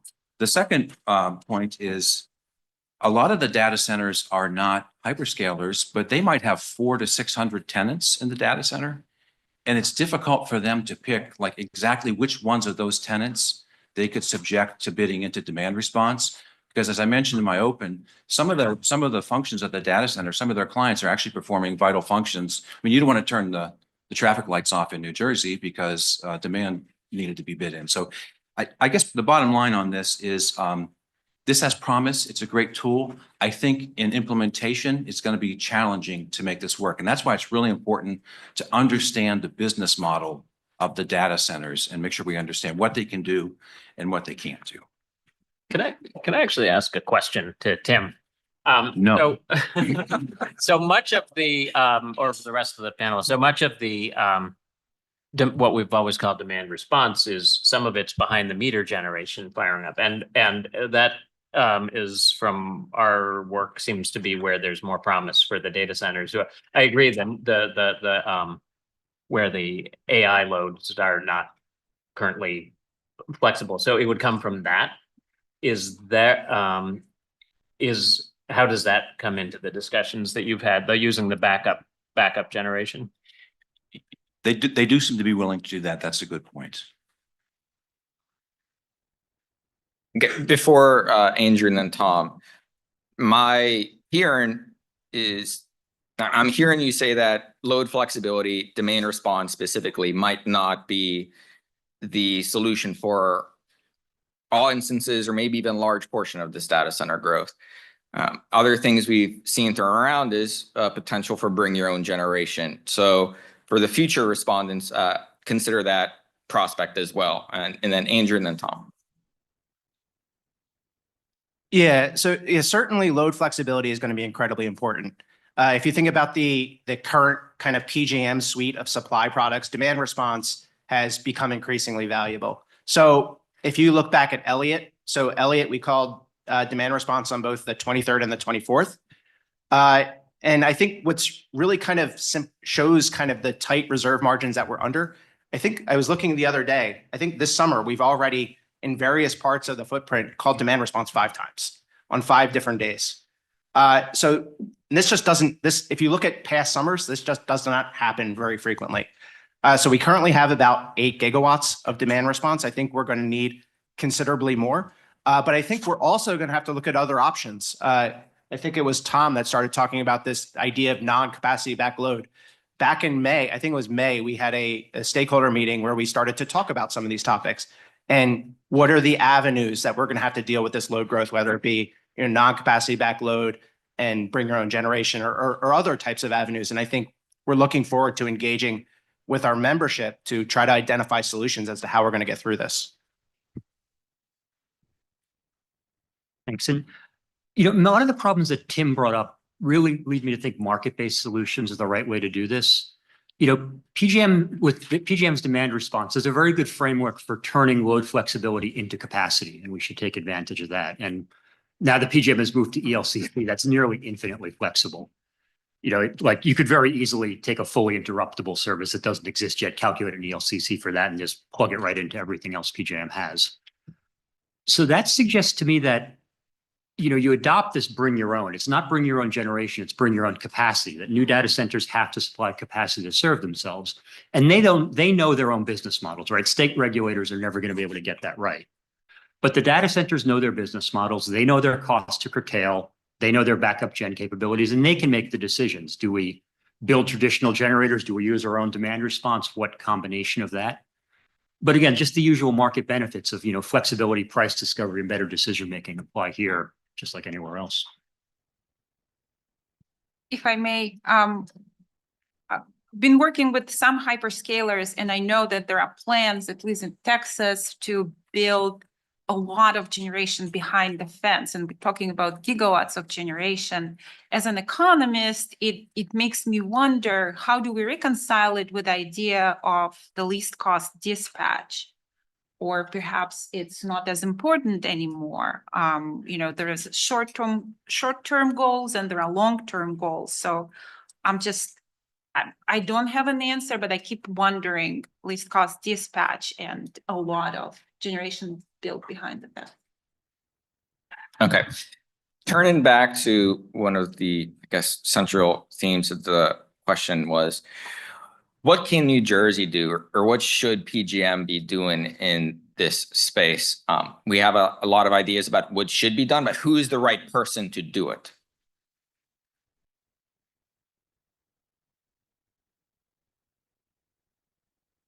Any thoughts? No? I don't mind starting if that's okay. Yeah. So first of all, again, I think we're in a challenging time for the industry that takes creative approaches on every aspect of transmission, distribution, and generation and demand side. Some of the things that I know would be helpful that help the fundamentals that the state can do is to sometimes foster energy efficiency and demand response programs, especially at the mass market level.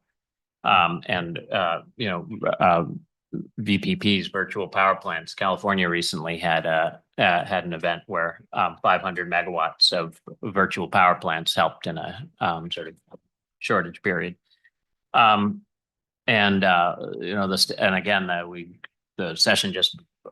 comments just before this on the state programs, and that I believe that's also expanding to storage that are desired for other policy reasons as well.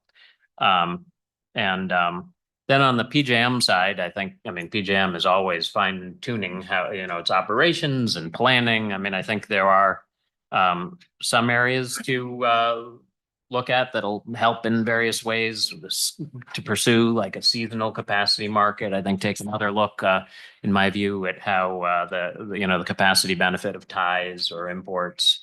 I think probably taking another look at make sure that the DR programs are best designed for the current conditions. Yeah, thanks. Everything Sam said. And then what's interesting is almost a reversal of the usual division of things in that, beyond the capacity market reforms, which clearly belong to PJM and FERC, it seems to me like things on the load side are actually, like in terms of gating new load and encouraging them to use flexibility, are best done by PJM. Both because they have the wholesale resource adequacy view, and because if it's done by individual states, there's too much temptation for states to just, take advantage and dump costs on other states. Like I think load gating can only be done effectively region-wide. But then in terms of adding new supply, that's the states. I mean, you all are the executive. You have the ability to create energy efficiency programs, get stuff built. And that feels to me like what states should be doing, at hyperscale. Great. Andrew? Yeah, just on the PJM angle of being able to develop, gating criteria. I think the one challenge here, and this kind of separates us from say a single state RTO like ERCOT. So when you have a single state, they govern both the ERCOT as well as the load interconnection process, where, right now, the load interconnection process is the jurisdiction of the various states throughout PJM. So I think there is the opportunity for us to kind of coordinate and facilitate those discussions. But I think it's a little difficult for PJM to try to step in and dictate load interconnection requirements. NERC is studying this problem, and they've assembled a task force. It's called the Large Load. I don't know how they came up with that name, task force. And that may serve as part of the basis for things like Andrew's talking about, because if it's a reliability requirement that emanates from NERC, that can be incorporated into the tariffs and the market structure. So that's worth watching. That's very promising right now, and it's got experts from across the country that are experiencing this growth from different extents so that they can share, including Texas, who's well ahead of everybody.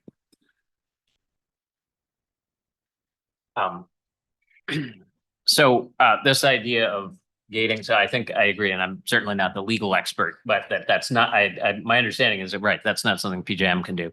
I do think there's an attractive idea to explore, which is that the transmission owners could offer much faster interconnection to new large loads that are interruptible for both resource adequacy reasons and transmission reasons, which is to say, it's very easy to study and give them interconnection. And perhaps the states can work with the TOs to develop that idea.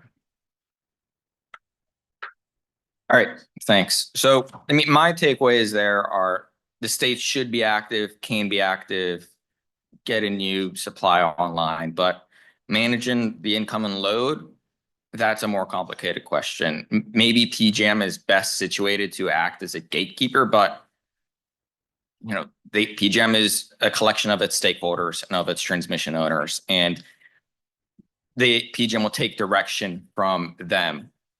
So there's an opportunity there for states to come together, for transmission owners to come together, and to try to solve that action collaboratively, I think.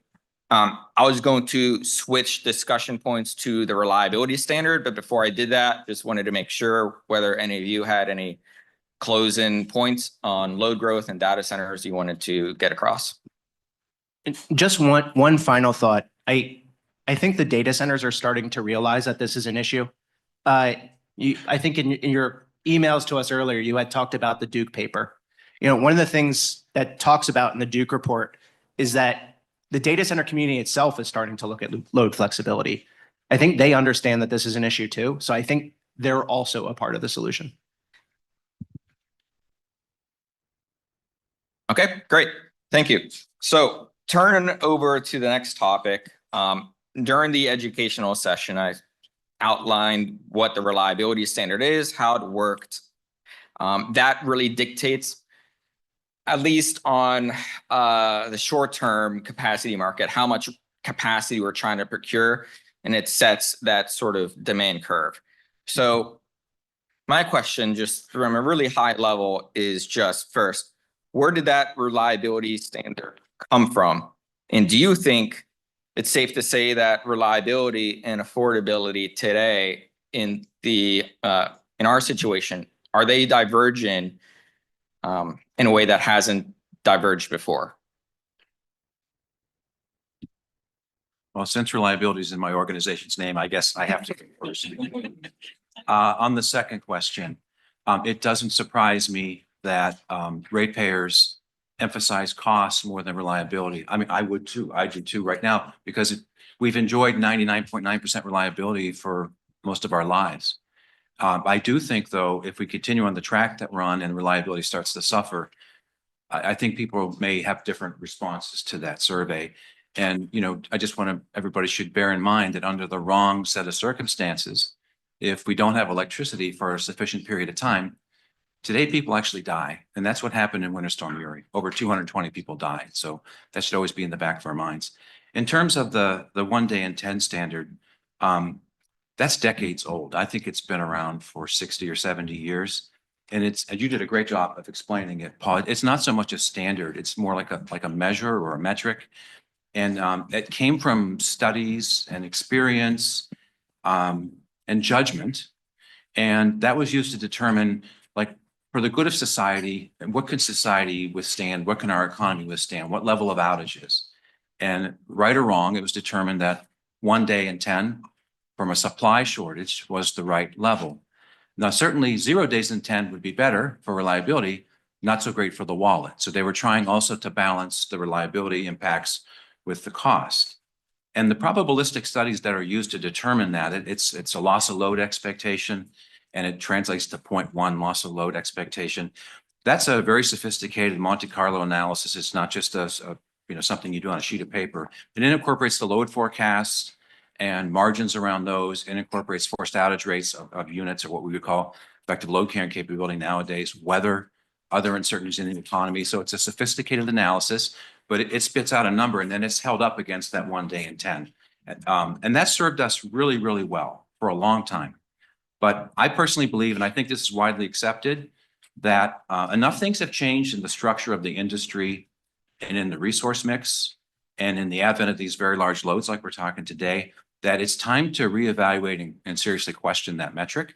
And NERC is well on the way to looking at that. And what they're advocating for is what they're calling energy adequacy, as opposed to resource or capacity adequacy. In the old days, resource adequacy was usually based on the 260 peaks of the highest days of the year.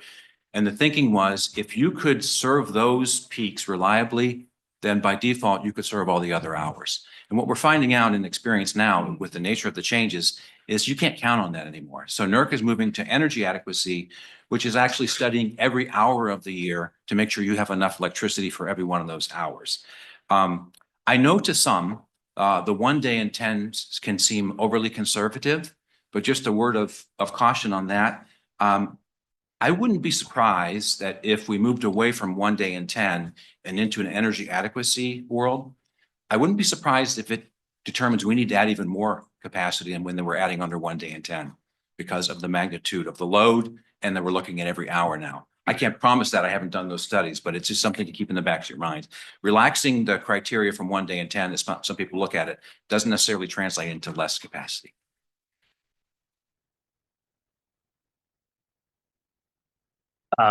So at the Brattle Group, we've looked at this standard many times and sort of pointed out that it wasn't developed based on sort of an economic optimum. But we've looked at what an economic optimum would be, and it's not all that different. It would be if you have a risk neutral economic optimum and under the probably outdated assumptions we made on the value of lost load, it would be a few percentage points lower reserve margin. There's sort of a U-shaped curve of, really low reserve margins would be very costly with a lot of lost load. Very high ones would be costly because you're buying too much capacity. But there's not, in the long run, you're going to save a few percentage on the quantity if you went to significantly lower reliability. In the long run, you don't control that the price is going to have to reflect the long run marginal cost. So in some ways, this isn't as interesting a question as it might seem, except that right now, when we have premium pricing because of the very tight market, you may ask how much lower. We probably should live with slightly lower, and how much lower to tolerate. And the marginal reliability impact curve that we've described is sort of the schedule that if what people ought to be willing to pay. Again, it's not going to be much with a couple data points about willingness to pay based on willingness to pay the agreed upon cap at what ended up being near 1 in 10. I mean, we have a few data points about implied willingness to pay. People wouldn't be willing to pay that much lower, but you wouldn't want to tolerate much lower reserve margins. The cost of that gets steeply higher. But one thing that is really nice that we have in this construct is being able to choose your own reliability through demand response. And that really should be emphasized more. It's really important to have a framework that allows that. And this framework does. As I mentioned before, I think we need to revisit, make sure the demand response rules are tuned properly for the sort of the current environment. But that's a very nice sort of safety valve that the particular loads that value it less can buy less.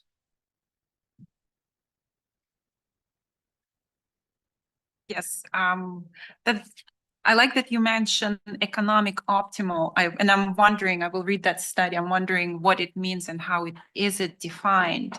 I know working, for example, with, again, hyperscalers and data centers, they want 5 nines reliability. They want to be extra reliable. They want very reliable service. And do we, the residents of the states, require less? Just again, I don't have a good answer to this, but that's something that comes to mind. Okay, well, one important thing is that the 1 in 10 standard was actually invented by an Italian guy from Brooklyn. So I'm relatively proud of that. Somebody working for Con Ed in the 40s. And then everything Sam said about demand response, right? That's the best way to explore backing off reliability standards, because it puts the people who are going to take the risk in charge of deciding what it's worth to them. I'll also underline Tim's point, right? PJM is in a space now where reliability risk is in the winter, which to my mind changes things a lot. Like losing your power in a winter storm is a potentially life-threatening situation as opposed to the discomfort of losing air conditioning. So that makes, very leery talking about relaxing reliability standards. But then I guess the darkest side of this conversation is that states might have this forced on them and be like, well, how do we deal if PJM starts scoring at 1 in 8, 1 in 6? That's a less attractive thing, but I think state regulators would be well positioned to start dusting off their load shed and voltage reduction plans and make sure that if those things do happen, they're handled as well as possible. And who knows, maybe that reveals opportunities for load shed and voltage reduction to be presented to PJM as capacity resources. I don't know, but it's definitely an area to go slowly in. Sorry to go out of turn here, but I need to just respond to one point. So yes, we all need to work together to figure out how to have a reliable system. I think you can misapply what happened in Uri. In Uri, in 2021 in Texas, they had, first of all, about a 20 gigawatt mismatch between supply and demand, mostly because supply failed at the same time that poorly insulated homes had higher demand than ever. The biggest problem is that the amount of gap, the amount they had to shed, was equal to the total amount of load that was not on protected feeders. So they couldn't rotate who was shed. And so people were losing their power for 3 or 4 days on one of the coldest days ever. So most of the time when we're talking about resource adequacy, as long as we're not talking about a catastrophic common mode failure like that with supply, which is even beyond what we're usually talking about with these reserve margins, and really needs to be protected against through a lot of measures. It doesn't look like that. When we talk about 1 in 10, we're talking about typically, or even 1 in 2, we're talking about a few hours of shedding a few thousand megawatts from 160 gigawatt system. In June, we hit over 160. And for a few hours, no one customer, typically more than about 30 minutes, because you have the load shed protocols that the utilities are doing, rotate feeders.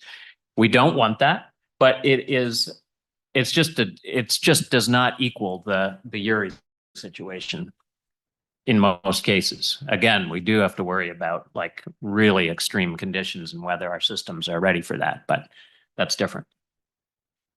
The one thing I just wanted to add on to what Sam was saying. So, typically, yes, you're only going to shed for a few hours if you do get into those extreme events. One thing I do want to emphasize, though, is that the load that's being added now, so between now and 2030, we have 30 gigawatts of data center load that's expected to be added.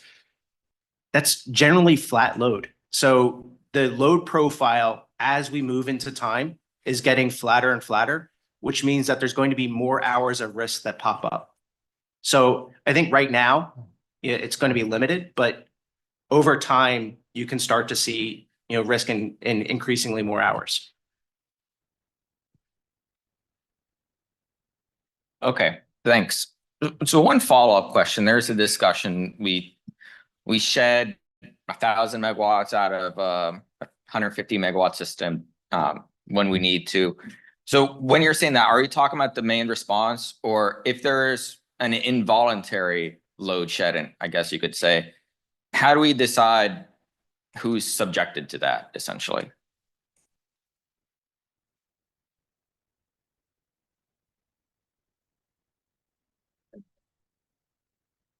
Most of the utilities have a plan for that, Sam, and they do try to make sure they stay away from feeders to the extent they can that have people with life support on them, hospitals, public safety, but they have plans to do these rotating blackouts. It is an involuntary thing. It happened over Memorial Day in Louisiana. There were some outages that were rotating like that, 600 megawatts for a period of a few hours. So there's a plan for doing that. Okay, thanks. Ready to move on to topic 3? All right, sounds good. So, I think as I've noted, the PJM supply and demand curves, they look simple at first glance, but there's a lot that goes into it. For instance, we talked about the supply, the accreditation of resources during winter risk events. Do you think PJM is doing a good job of accounting for correlated outages and winter risks, specifically related to the gas fleet and their ELCC accreditation?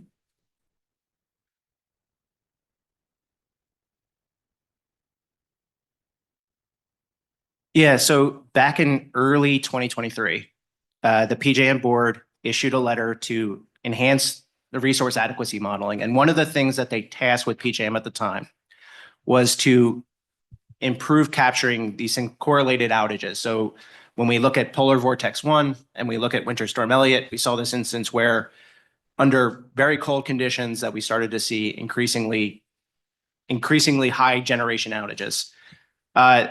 So we implemented, the resource adequacy model that we have right now, which is an hourly framework. We do continue to talk about that with stakeholders in terms of how we can improve that modeling over time. We don't try to say that we have it perfect. We're trying to learn over time.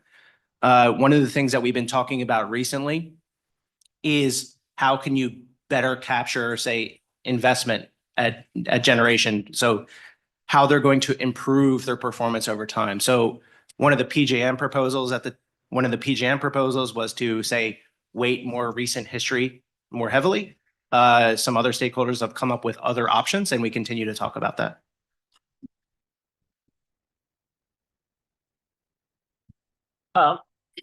So again, I want to put this into perspective. Any place we have a resource adequacy requirement, we want to make sure that the fleet that we have before us is able to handle the demands. This is a very complicated problem. A lot of different kinds of resources that complement each other, a lot of uncertainties, and yes, you have these probabilistic models. And it's really complicated, and it's kind of amazing. We even ask anybody to do that. It's like, why do other markets not need that? Well, all these predictions. And we do here because we have a high reliability standard, and the load shedding is done in a way, it's basically a common good. It's not like just everybody's on a different amount of reliability they bought.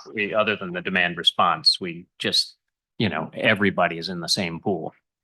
And so we have to do this big administration of how much does each resource count and what's the demand to make sure that we have enough in total and also that we have a market with the right exchange rate between different resources. So we're stuck with doing this. I will say that, well, again, the Brattle Group works across a lot of jurisdictions.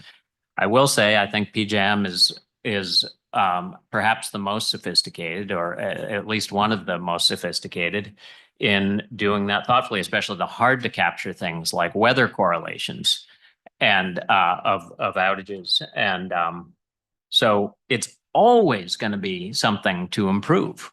And there are things you can point to, and especially the first thing on my list would have been the one that Andrew mentioned a minute ago. I think you can talk about in the future trying to incorporate how to make sure I think there are some explorations in how to deal with weather, climate trends. So with climate change, the 30-year history is not representative in every way of what we're facing today. So there are always going to be improvements, but I will say that PJM is very advanced in this regard with more improvement.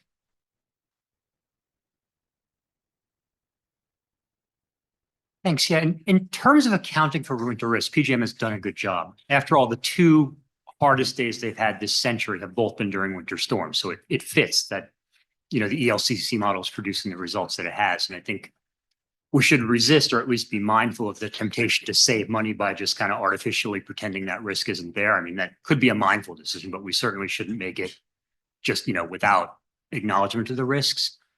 But going more broadly, I think there's a lot that can still be done to manage this winter risk. It's being measured right now, but I don't think it's being managed as well as it could be. Certainly, there's the investments in winterization issue, which I'll add the complicating factor that much generation in PJM is owned by companies whose revenue will go down if they increase the UCAP with their fleet. Right. So that market power issue is always there. And when you're actually asking people to make investments, it's even a trickier market power issue than just preventing withholding. So there's that one floating around. And then there's a lot of things about winter reliability that we could be doing, right? There's seasonal diversity with neighboring RTOs. MISO's has a little more surplus in the winter. Winter load is one of the most amenable to energy efficiency, but that's not really in PJM's market anymore. So there's things we could be doing, right? The measuring is good right now, but I think attacking the problem, there's definitely some steps forward we could take. So for the past 10 years, Reliability First has conducted a cold weather plant visit weatherization program. And actually, we look at procedures and emergency preparedness, but we also send a team of experts out to the power plants to inspect them. And we look at things like the heat tracing, the protection of their instrumentation, freeze protection, contingency procedures. We start with the plants that have the poorest performance, and we have had some poor performers going all the way back to the polar vortex. We also look at new plants, and you'd be surprised, a brand new plant that the vendor has turned over to the operator and said is impervious to cold weather. We'll go in and find all kinds of things wrong with it. So it's not that my team is smarter than anybody else. We just see a lot of plants and we share those things. So we've seen a market improvement in power plants after we've done those visits. And by the way, those are voluntary. I do have federal authority to audit people, but not in this space. And PJM has been coming with us on those visits lately. So that's one. And then, I even did one of these myself. We're a small organization, so I actually have to work a couple of days of the year too. So I actually did one of these plants too. And it was in northern New Jersey. And we did learn a lot of things, and we were able to give a tailored report to that plant. So that's another thing that we can use and deploy. That program is growing, and it's been deployed elsewhere. Texas is doing it as well now. There are also cold weather preparedness standards that NERC has prepared and have been adopted by the FERC, the Federal Energy Regulatory Commission, that require reporting on preparations and also the ambient conditions to which the plant can operate. Again, to give us greater certainty and to help be at least a piece in solving this problem. Just a question to Tim or anyone, if there are any lawyers in the room, like how much authority, if any, do states have to mandate that sort of audits and compliance? Yeah, that I don't know. That's not a question I can answer. Thanks. And, I think that that's a fair question. The reason that this is important and the reason it's part of this conference is we want to make sure that the resources we do have, the resources that we built, we're getting the full value for them. We want to make sure that when ratepayers are being asked to build a new plant, whether that's gas or any other type of facility, we want to make sure that investment is as strong as possible so that we don't build 3 plants when 2 could have sufficed. So I just wanted to bring that sort of purpose to the discussion here. I think we're nearing the opportunity for a Q&A session, but before I get there, if any of you had a quick 1 or 2 minute thoughts you wanted to give before we open it for Q&A, I would welcome that as well, but happy to move into Q&A. Okay, sounds like we're opening up for questions. Thanks. Jeff Grant, Energy Plus Solutions, engineer, analytic kind of guy. Dr. Stewart's presentation on the solar contribution to our file is great, but the question has to do with reliability, and we're spending all this money on solar. And then Paul shows us that solar has an availability factor of only 11%. So where we could be putting money towards solid, reliable, 24/7 resources, we're putting money towards solar with this very, very small capacity contribution. So the question is, are we putting our money and our assets and our subsidies, federal and state, in the best location? And how is it affecting our reliability? And how do we see solar contributing to or detracting from reliability going forward? So I won't get into how subsidies should be formed. I will say that, PJM sees its role as trying to provide information. And so one of the things that we transitioned to is this whole idea of marginal ELCC or marginal effective load carrying capability, which tells you if you're going to build the next megawatt, what's that next megawatt worth? And right now, when we run our analysis, I think it's anywhere from 8 to 11% of the nameplate capacity or the installed capacity is what we give to solar. And as you get increasingly more of that, so when you do 10-year projections based on some assumed portfolio of generation resource, that's going to go down. So we increasingly see that as you move into time, that the risk tends to shift to hours in which solar is not necessarily available. I would agree with that. I mean, in my organization, we welcome all types of resources. They're all good. They all contribute. They all have pros and cons. And the challenge with solar is when the sun's not shining, you have a problem. Winter storm Enzo, I think it was the most recent winter storm. The PJM peak was 5, 6 o'clock in the morning, I think. And there was very little contribution of solar just because of the time of the day. And that's not because there's something wrong with solar, it's just the reality of it. And that's why it's so important to pair renewable resources like that with batteries. That really gets you to reaping the benefits of it. But all of the resources are good, but they all have pros and cons. None of them is perfect.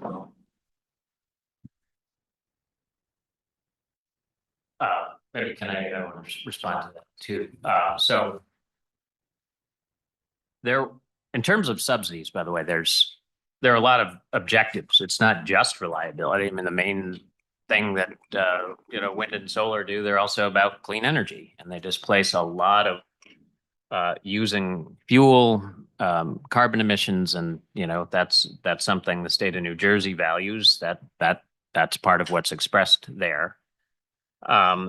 Now it's not only solar. It's a broad portfolio of resources, and that's what we have. And they actually complement each other really well. Every type of resource has its own kind of availability problems. Gas-fired resource, storage is energy limited. Gas-fired resources sometimes can't get fuel and freeze for other reasons. And this whole portfolio actually works really well together as a whole big machine. And then PJM calculates how well it works together and how much each resource contributes. There was a LinkedIn post I really liked from Kevin Carden who is sort of a leader in how to do the modeling of reliability. And he said, it's funny, there's been because your question was how it might hurt or help reliability. He said, there's a funny concept out there right now that renewables hurt reliability. He said, every type of resource helps, full stop. Every type of resource that might be that contributes at various times, it helps, and especially in a diversified grid. And I couldn't agree with him more. It is true that and this is part of what we look to PJM to. We absolutely need more accredited megawatts given the ELCC. There's nobody who's saying, no, just meet it only with solar.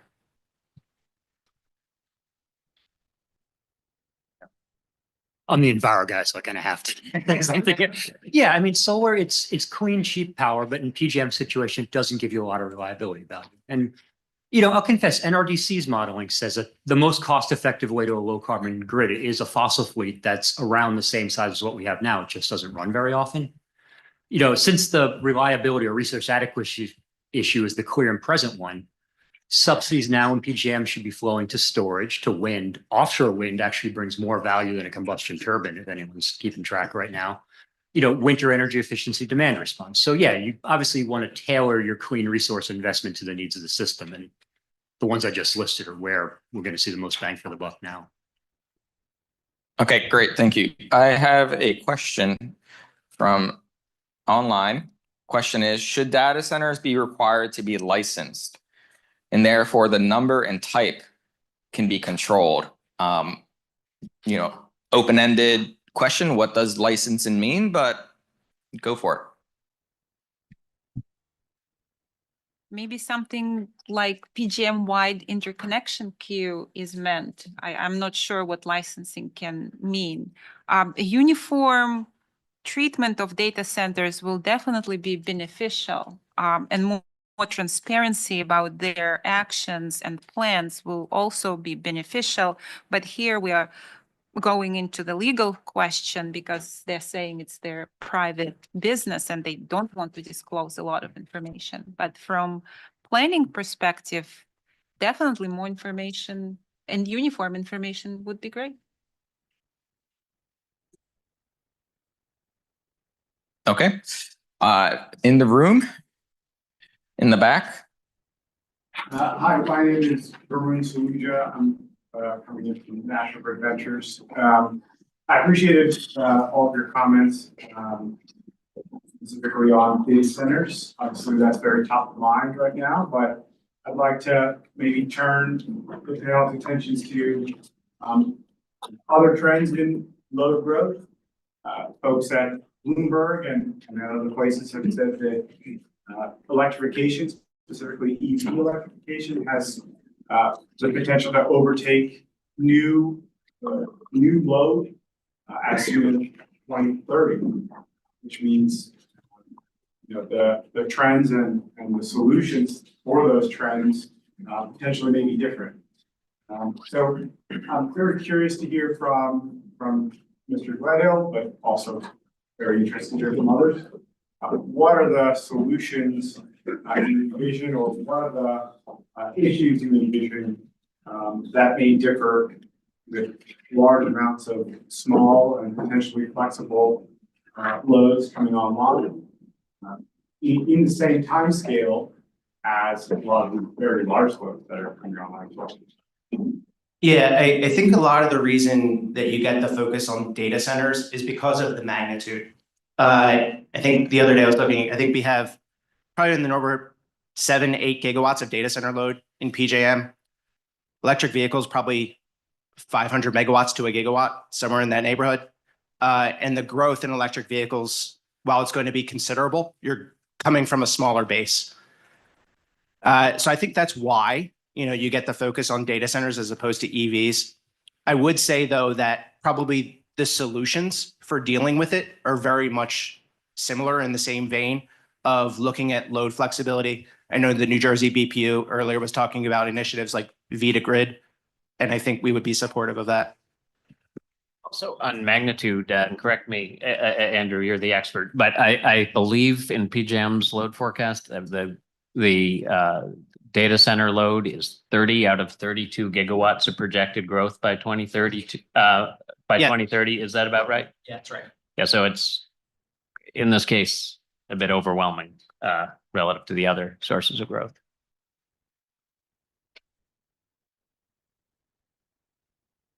To add to the subsidy issue for other technologies, there's a little Supreme Court case that decided that when folks sued New Jersey and Maryland, it's called the LCAP thing. But the question is for Andrew. PJM just approved or got for approved your surplus interconnection service. Is that going to help? And how do you think that will help in terms of managing load? Yeah, I don't know if I can speak to that thing in particular. I mean, we are looking for supply in any way. So there's the surplus interconnection service. There was the reliability resource initiative.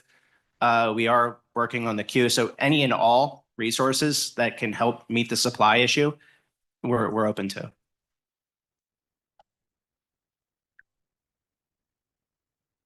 Blue shirt.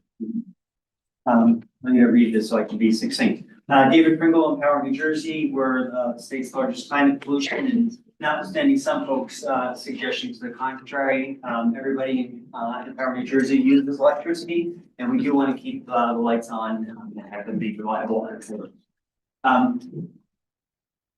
I think I heard on supply and demand, I think I heard Tom in your opening remarks say, and wanted to see if I got it right, and I hope I didn't, I'm obviously simplifying. That one, only supply can really provide meaningful solutions, which implies that demand can't. And two, that we need any new supply, which implies downgrading clean. So one, did I hear that right? And regardless, appreciate you expanding on your thoughts, and the other panelists having theirs in terms of the role of demanding solutions and any versus what level of preference for clean and the definition. So take it first. So, Sam has stated that like only supply can fix this. I mean, of course, there are the possibilities. I mean, the data centers could go elsewhere, things like that. But I don't think you want to find ourselves in a place where the grid or environmental goals are constraining economic growth. That's just leakage, essentially, right? You're just getting things to move to states with lesser climate issues. But where I think I didn't mean what you heard was that supply does not have to be fossil. Right now in PJM, I listed a bunch before, but storage and wind both have very significant reliability value. So it's certainly possible to close this resource adequacy gap without building a lot more fossil. And, the focus also, remember, can be as much on the run hours as the actual capital plant. A fossil plant that's around but is only running tens of hours a decade is, a win for the climate. I like your last point so much that I want to emphasize that. A reliable grid likely has, so it's something that has surprised me about some of my environmentalist friends is the focus on trying to get plants retired. And again, that just does not really make sense to me. It's helpful to have a dispatchable fleet, as you said, that is there, hopefully increasingly on sort of backup mode, but that you don't run it a lot. And then do the hard work over time of carving out the energy and emissions by adding more clean energy. We do have a challenge, though, right now with this rate of load growth. So again, if you add up all the load forecasts of all the RTOs and utilities in the country, it amounts to about 220 terawatt hours per year of additional energy demand. Now, just to put that into perspective, at the year, I think it was 2023, when we added the most wind and solar nationally, and when the tax credits were in effect, that was less than half that. And on average, over the past 10 years, it's been less than a quarter of that. So we're going to be using lots more energy. We're not going to be decarbonizing, because even if we were adding wind and solar at the same rate as before, we're just not providing enough energy. In the long run, we have to add lots more of that. But the idea of not wanting, fossil plants to, I mean, you want to have them there for the energy that the clean can't provide. And in the long run, as the clean provides more to provide reliability. And they're not hurting anything when they're not running. One opportunity to make an impact, make things cleaner is a lot of data centers have diesel as their backup generation, and it seems that they will be using it. So if there is a requirement for them to have storage as backup generation, it may have an impact, especially going forward. This is a really great question, probably one you want to explore later in the day on a different panel, but I agree with everything that's been said. But there are carrying charges and things associated with keeping a fossil plant around just for when you need it.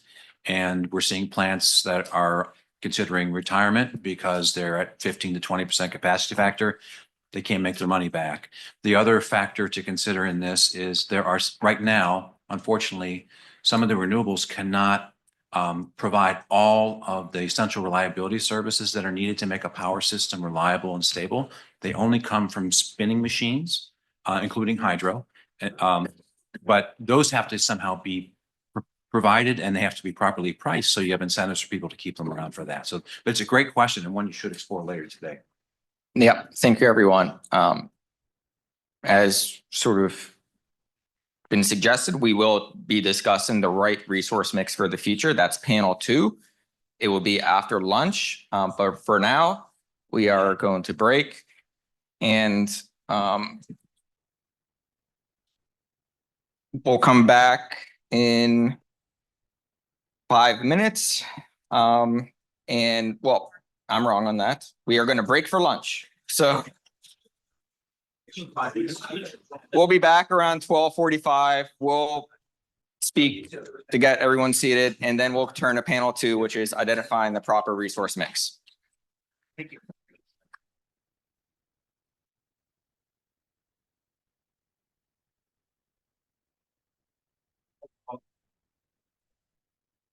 Hey.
Good afternoon, everyone. If you could please get back to your seats, we will start panel 2 momentarily. Thank you.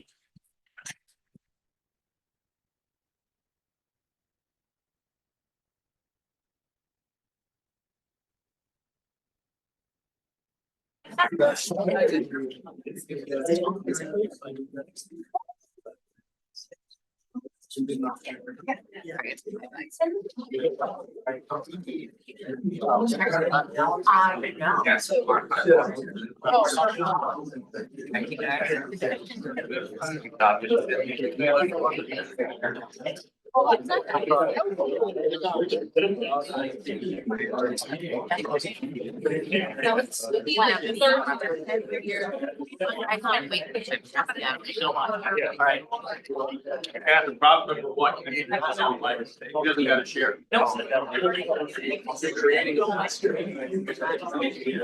already wrote his name on it.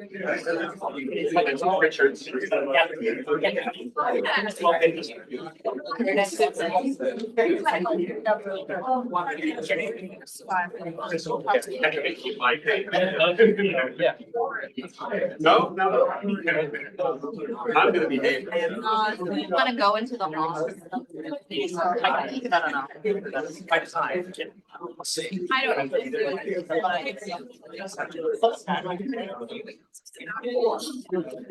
Yes. Yeah. Oh, that's panel 3. That's not a. I'm coming back. Oh, thank you.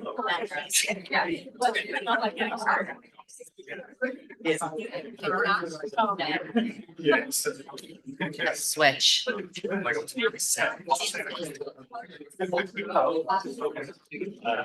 right, we're gonna go ahead and get started. If everyone can take their seats, please.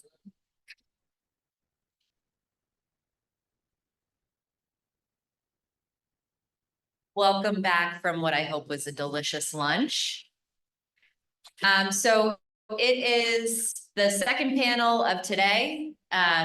We're here to be talking about identifying the proper resource mix. I think that the prior panel really teed up some great sort of lines of inquiry for our fantastic group of panelists this afternoon. For those of you I don't know, my name is Catherine Perry. I'm the Deputy Director of the Resource Adequacy Program at the Board of Public Utilities. It is a newly formed program that's been developed really in an effort to ensure that our team is developing an adequate source of supply to meet the growing demand. But as you heard from our president this morning, resource adequacy is a full-time job by every member of staff at the Board of Public Utilities, and is certainly a shared function with our colleagues in the Office of Federal and Regional Policy, Paul and Kira, who lead that team.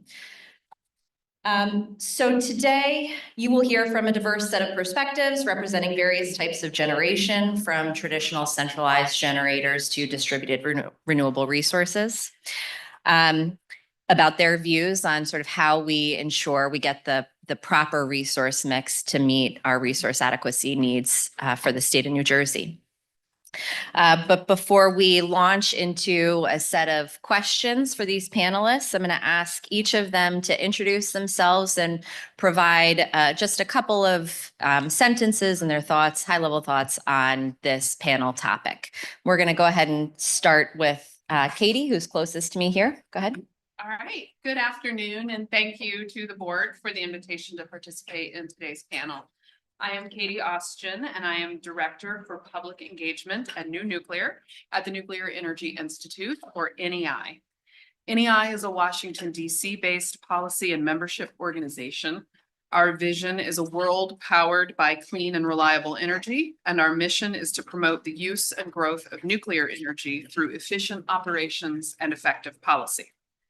As the National Trade Association for the Commercial Nuclear Industry, NEI represents the policy interests of over 340 members, including nuclear power plant owners and operators, reactor designers and advanced technology companies, architect and engineering firms, fuel suppliers and service companies, consulting services and manufacturing companies, companies involved in nuclear medicine and nuclear industrial applications, radionuclide and pharmaceutical companies, universities and research laboratories, law firms, and labor unions. Across the US, our currently operating nuclear energy facilities produce half of our nation's clean electricity. That's approximately 100 gigawatts electric, rain or shine, 24/7, 365. The energy sector in the US has undergone significant transformation over the last decade, and that transformation, with demand growing, will continue.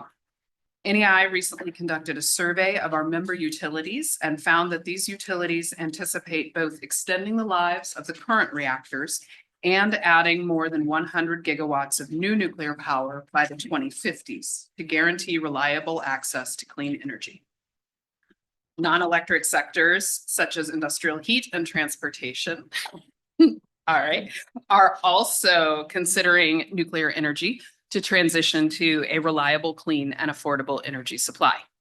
Ensuring that state energy policies are in place to support preserving and expanding nuclear generation, including supporting new nuclear technologies like small modular reactors, is essential to an affordable, secure, and resilient energy sector well into the future. In New Jersey, nuclear energy provides over 40% of the state's electricity. Those 3 nuclear units provide over 85% of New Jersey's carbon-free electricity, complementing wind and solar. Nuclear energy has greater than 93% capacity factor, providing the reliability that our electric system needs. Nuclear energy provides energy security, as each facility is fueled for 18 to 24 months at a time. And nuclear energy is carbon-free, providing clean, secure energy 24/7, 365. I look forward to the panel discussion and your questions. Thanks, Katie. Liam.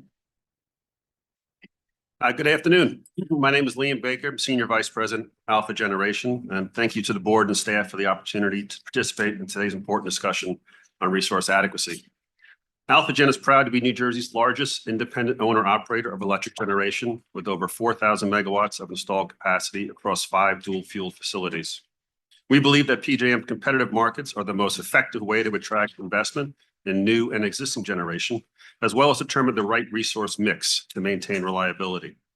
PJM's market values resources according to their reliability contribution and protects ratepayers by placing investment risk on shareholders, not New Jersey consumers.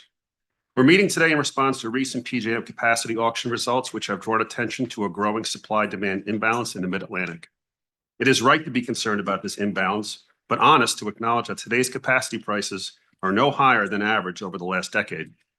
That sounds untrue. It's because of the significant jump in price between recent auctions that's a result of 2 trends: major load growth, the likes of which we've not seen in decades, and the retirement of existing supply without replacement supply of equal capacity value. The auction mechanics which resulted in this price jump are explicitly designed to attract new supply when low growth exceeds the existing supply stack.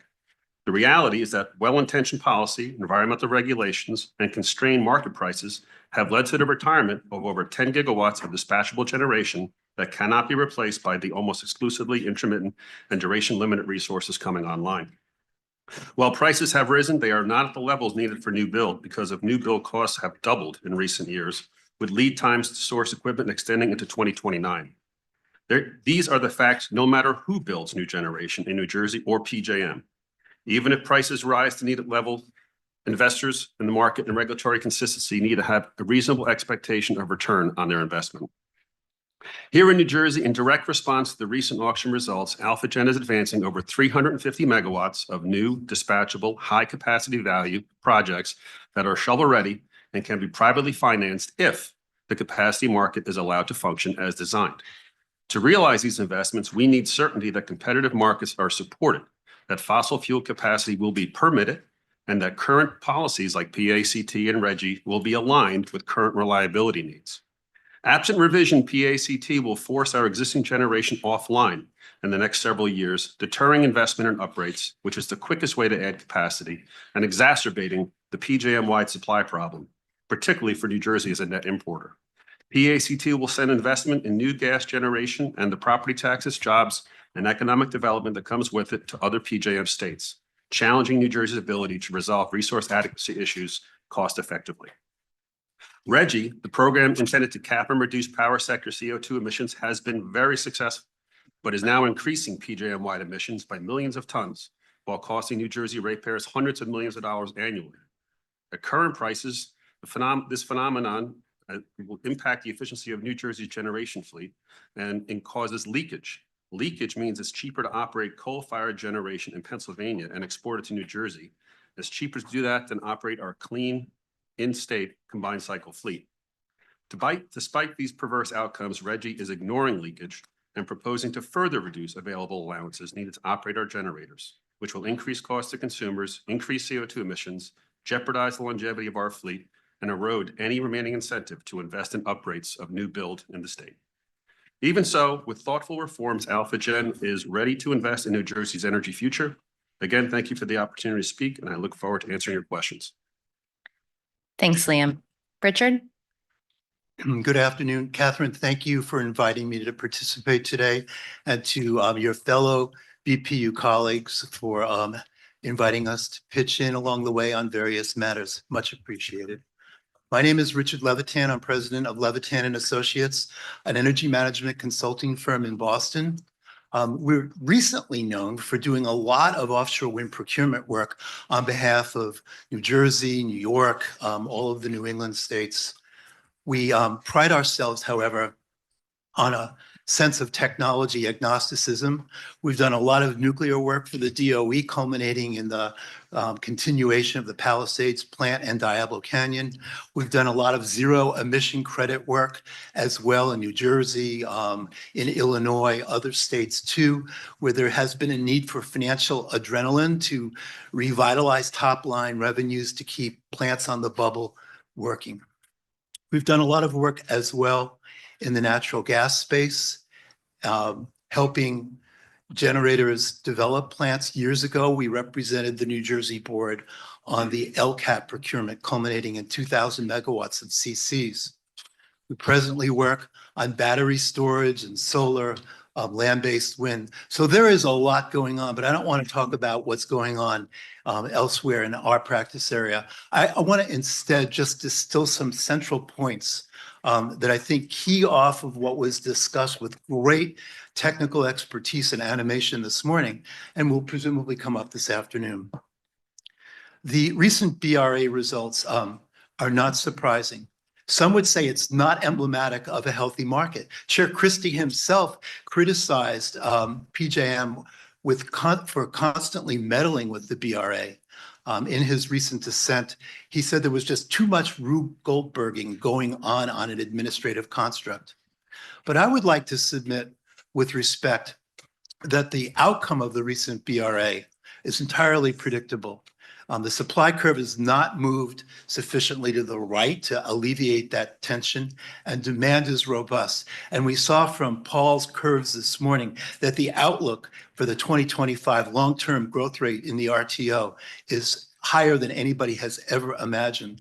This signals relentless, sustained material upward pressure on future BRA prices. I get that nobody is satisfied with $329 a megawatt day. I think elsewhere we call it $10 a kilowatt month, but we could easily see prices far greater. In fact, I think PJM's own simulation showed something like a $40 per megawatt day increase if the collar had not been in place. Cost of new entry economics represent an equilibrium state. We are an industry that doesn't know equilibrium. If you were in an equilibrium state, it would be gone the instant you recognized it. We're in a constant state of extreme oscillations around a theoretical pricing principle. I don't see that changing. I think that we have to be realistic about clearing prices continuing to ascend in order to get price signals to developers for new build. So let me take a moment to talk about what that looks like, because I think many panelists, and this morning we heard more about the $329 not being sufficient to incent new entry. It's sufficient for uprates, perhaps sufficient for some additional demand responsiveness in subsequent BRAs. but we could be looking at price signals that are much, much higher, closer to $700 per megawatt day. Why is that? It's all about capital formation. And as we add green and clean energy to the wholesale market, those private equity investors and developers will be leery about margin recoupment from energy sales. I think it's now well documented that developers of combined cycle plants have to wait 3 years, 4 years for a gas turbine from GE or Mitsubishi or Siemens. The 345 kV step-up transformers are also long lead time items. So if you haven't already started with CCGT development, you would be looking at the end of this decade, best case, before you would have free-flowing juice from new entry. And there are other issues too about gas infrastructure of relevance in those states that are seriously contemplating fossil fuels as being an integral part of a portfolio mix. Nuclear and SMRs are really encouraging. I think the technology is promising, and to Southern's credit, they did get vocal operational, but price tag is jaw-dropping. And SMRs are years away in most cases. We don't see any outlook where the NRC would be certificating and approving SMRs in the next 3 to 5 years. So we could be looking easily at 7 to 10 years for a fleet of SMRs, 350 megawatts, in that range, from being an integral part of the solution on resource additions. So the BRA is not perfect. Is it good enough? And if it's not, what are the alternatives? Can New Jersey, as an import state, actually afford to do an FRR?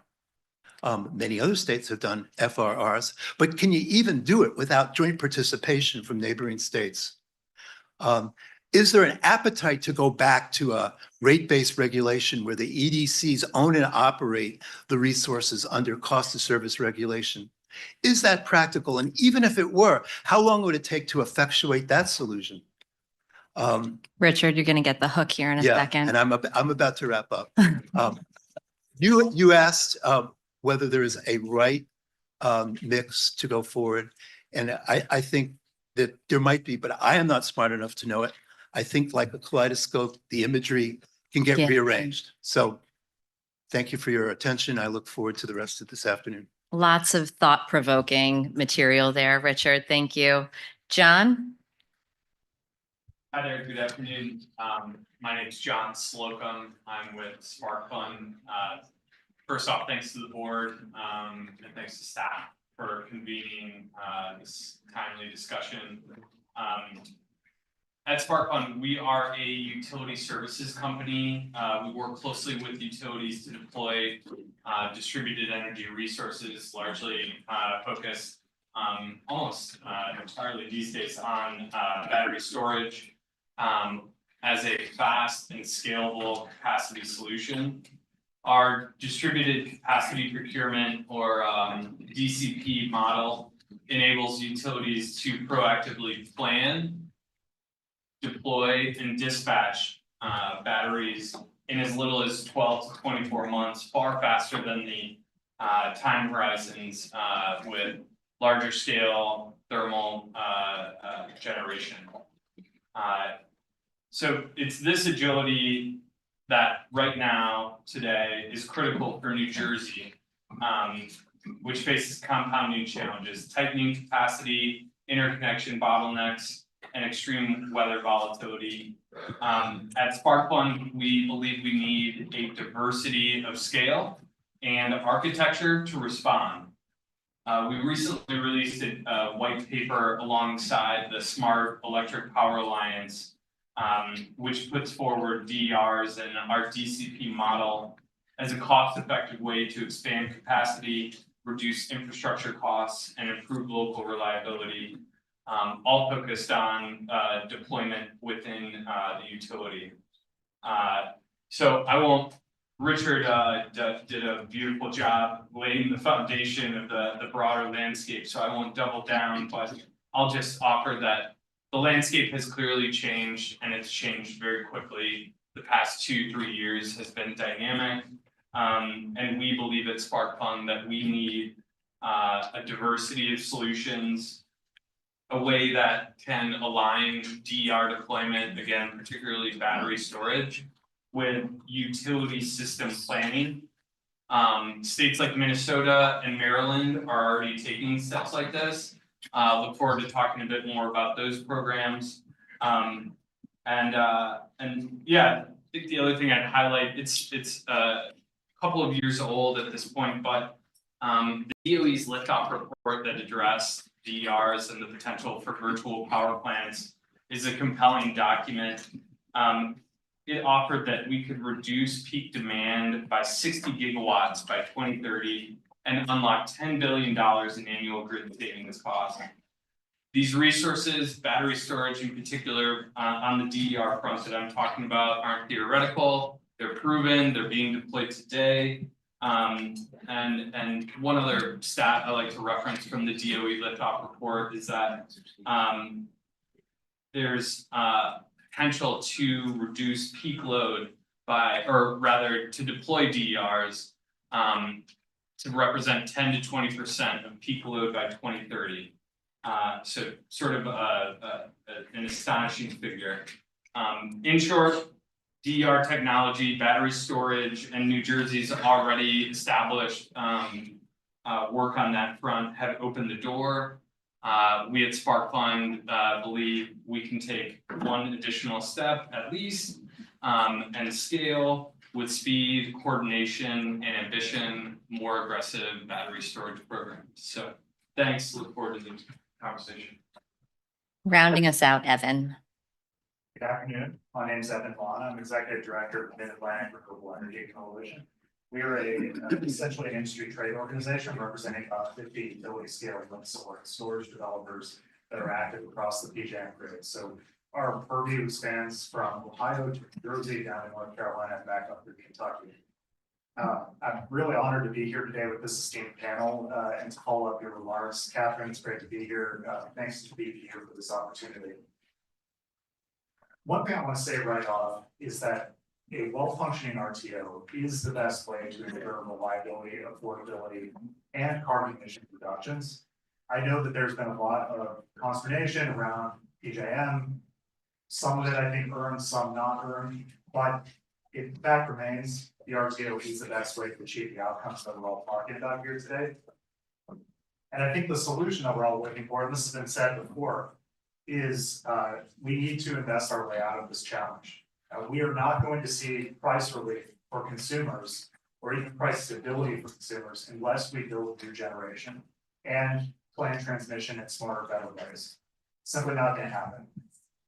Wind, solar, and battery storage are the technologies that are available today. They're in advanced stages of the queue that can come online in the next 5 to 7 years before really any other resources can, other than some upgrades that were mentioned by previous panelists. And so if we want to see consumer relief, we have to get these projects not just out of the queue, but built. I think one thing that the wind and solar industry has suffered from is a perception problem. We have been very successful in building the bulk of new capacity in the United States over the last 10 or so years. And so one thing you'll notice, up until 2023, that was really in a zero load growth environment. And so consumers, general public, many policymakers, they look at wind and solar as an expensive, nice to have, not a fundamental part of a reliable grid. We're in a different framework. The last 48 months, the world has changed on our feet. We talked about the data centers. We need more capacity, we need more energy. Solar, land-based solar and wind are the cheapest resources for new energy on the grid, period. There's data out there that's pretty compelling that even when you consider firming costs, wind and solar can be cost competitive with new natural gas. So where does that take us from here? I'm going to touch just really briefly on each of those industries and then I'll elaborate during my comments. So for solar, New Jersey has been very successful in building out distributed solar. On the utility scale side, there are some fundamental land constraints that make it hard to capture the maximum value of utility scale solar, but there still is a real opportunity. The CSI program has shown some success in incenting those resources. I think going forward, market stability is going to be key. We have to stop sort of fiddling with the levers and policy, just let the market work, especially with the federal tax credit uncertainty. It's going to be critical to capture consumer savings that we get over the next basically 12 months, as many of these projects safe harbor the federal tax credits as possible. That is a unmatchable opportunity for ratepayer savings. Second, on storage, storage really can be a huge value add to the resource mix, especially on the reliability front. One thing I disagree with the previous panel was said that inverter-based resources, wind, solar, and storage can provide central reliability services.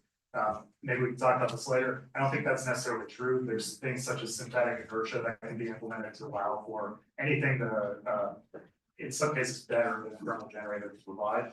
In some cases, worse, but good enough, I think.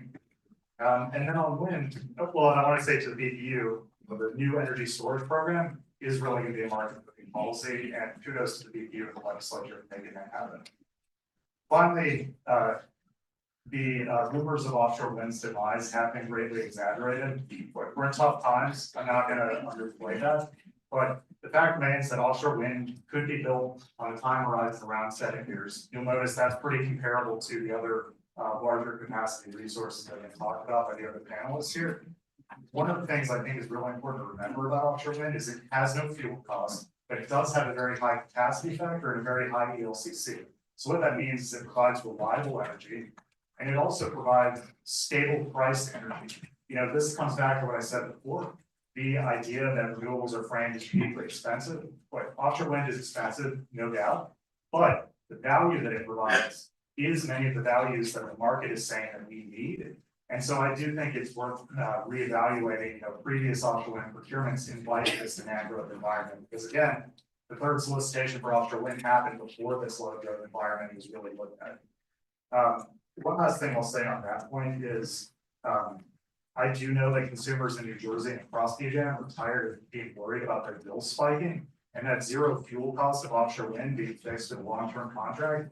It may not necessarily bring prices down. Frankly, I would challenge anybody in here to say how we're going to bring prices down in this demand environment, but it will stabilize prices to build offshore wind, and that will give people some much needed relief in their pocketbooks. So with that, I will take a pause and I look forward to the conversation. Thanks, Evan. Thanks, everybody. So I'm going to stick with this theme of market signals. I think you all have already begun to touch upon this in your opening remarks, but just taking one step sort of deeper into the topic. Everybody is aware, I think the capacity auction is intended to send that market signal to incentivize the construction of new generation if needed. The July capacity auction just cleared at that cap of $329 per megawatt day. And we maybe there's a little disagreement here, but I think have seen that the clearing prices in PJM have been volatile because the transition from price cap to a very low price cap only spans a few thousand megawatts. So first question, to maybe each of our panelists, do you believe the price signals in the capacity market provide sufficient incentive and stability on their own for the development of new generation resources? And if you can speak to each of your resource areas, that would be helpful. And maybe I'll go with Richard last, given your sort of broad focus across numerous resource areas. You want me to start? Sure. Go in order. Okay. So yeah, I think as was mentioned in some of the opening remarks, it's really conducive to pursuing uprates. And so that's a sign that the economic signals are working for uprate type expansions. We're also seeing in PJM that it's useful as a signal to restart some recently retired nuclear plants that were retired for economic reasons. So we have the Crane Clean Energy Center coming back online. But really, there's only limited opportunities for new megawatts being added at this price level. And the 3-year time horizon for the capacity market is part of what makes that really difficult to see how a new build project can be responsive if the deployment times can stretch to, I would say, probably average 7 years, is what I think we've been hearing. Another factor in this is making sure that the rules around the auctions are stable. And I'll leave it there. I mean, there's a lot of factors that go into the cost of development, you know, so what's really important for people like us is long-term price and long-term regulatory stability. Now, we didn't sign up to participate in markets for long-term price stability. That's not what they're designed for. And that's for us to manage, you know, that's for us to make good decisions, maybe bad decisions, and many of the merchant generators have made bad decisions over time. This cost them. It didn't cost ratepayers. It cost their investors. But where the state controls, what the state controls is the regulatory stability, the regulatory environment. Now, I have no input into someone changing the rules that's effectively going to outlaw the existence of my fleet arbitrarily in the state. That has nothing to do with the price signal. I mean, it will increase my cost of development because it will certainly increase the cost of my financing to make at risk and development decisions. But I mean, this will be an unpopular opinion. I'm not saying it just goes stews here, but I do think, you know, the auction results are telling and that they are sending the appropriate signal at the appropriate time. I mentioned my uprates earlier. I'm not telling you anything you probably don't know, but the recent clearing prices are round numbers, what an uprate looks economic at. It's not what a new investment for a brand new greenfield plant is. But uprates start making a lot of sense. And as the price, if the price were allowed to expand further without arbitrary caps or floors, then you would see the appropriate signals at the appropriate time for significant new investment in greenfield.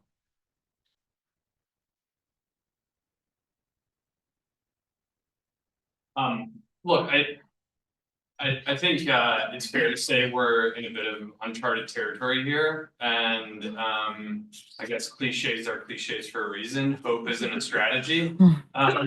So from our perspective, you know, the recommendation and thinking would be, you know, New Jersey, do what you can do to control what you can control, and focus more and more aggressively on the DER front and with battery storage in particular. I think one of the earlier panelists said some version of we should be doing 3x as much, 2 times as fast, and included a reference to the battery storage program, and we'd agree.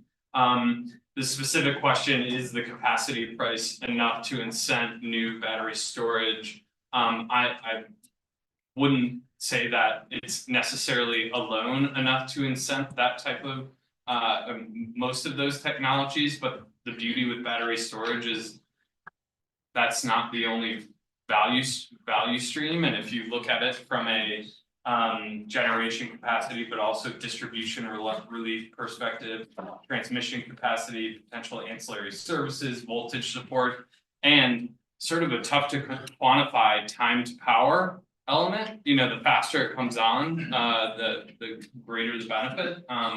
The value stacks up very quickly on the battery storage front. Sure, I'll piggyback on that a little bit from the large scale battery standpoint. One thing about the capacity market that I've learned in policy discussions about here in New Jersey and in Maryland recently, where they've debated state incentives for storage, is that storage developers, and I think I'm hearing the same thing from the other technologies on this panel, are fearful about dramatic swings in the capacity market. We do need market stability in order to invest and respond to these signals. For battery storage, there's a little bit of an additional wrinkle in that some factors of the market don't work for battery storage in a way that I think is illogical, but there's room for improvement. I know PJM is looking at some of these things. One of those examples for just to put some color onto that concept, if you think about operating a 4-hour battery, right? You might have a 24-hour reliability call from PJM that you need energy being supplied for 24 hours, say in the middle of winter.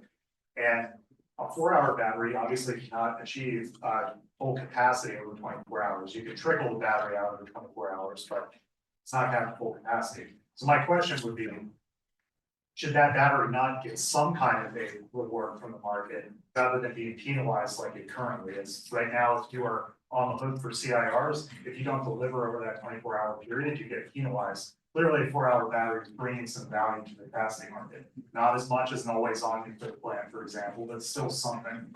So that's one of the areas where storage developers have a hard time rationalizing the market.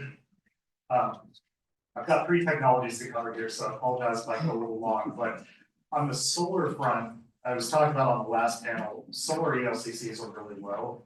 I think it's worth digging into that a little bit. Why? As folks noted, PJM has moved to a winter reliability window that they're concerned about. Really, it's kind of like a 48-hour period in the middle of winter time. At night, frankly, solar is not going to be able to meet that. It's the middle of the night. Doesn't mean solar doesn't have value to the capacity market. We've seen really hot weather, people cranking their ACs over the last couple months. But solar is essentially devalued under the current ELCC framework for that summertime peak, which is still really important.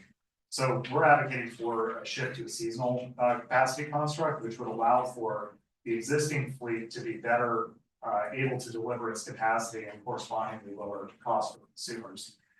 On the one other thing I'll say on solar, we also were concerned with the price collar framework that Governor Shapiro put out there. I understand political concerns and why that was necessary to keep people from hurting, especially low-income ratepayers.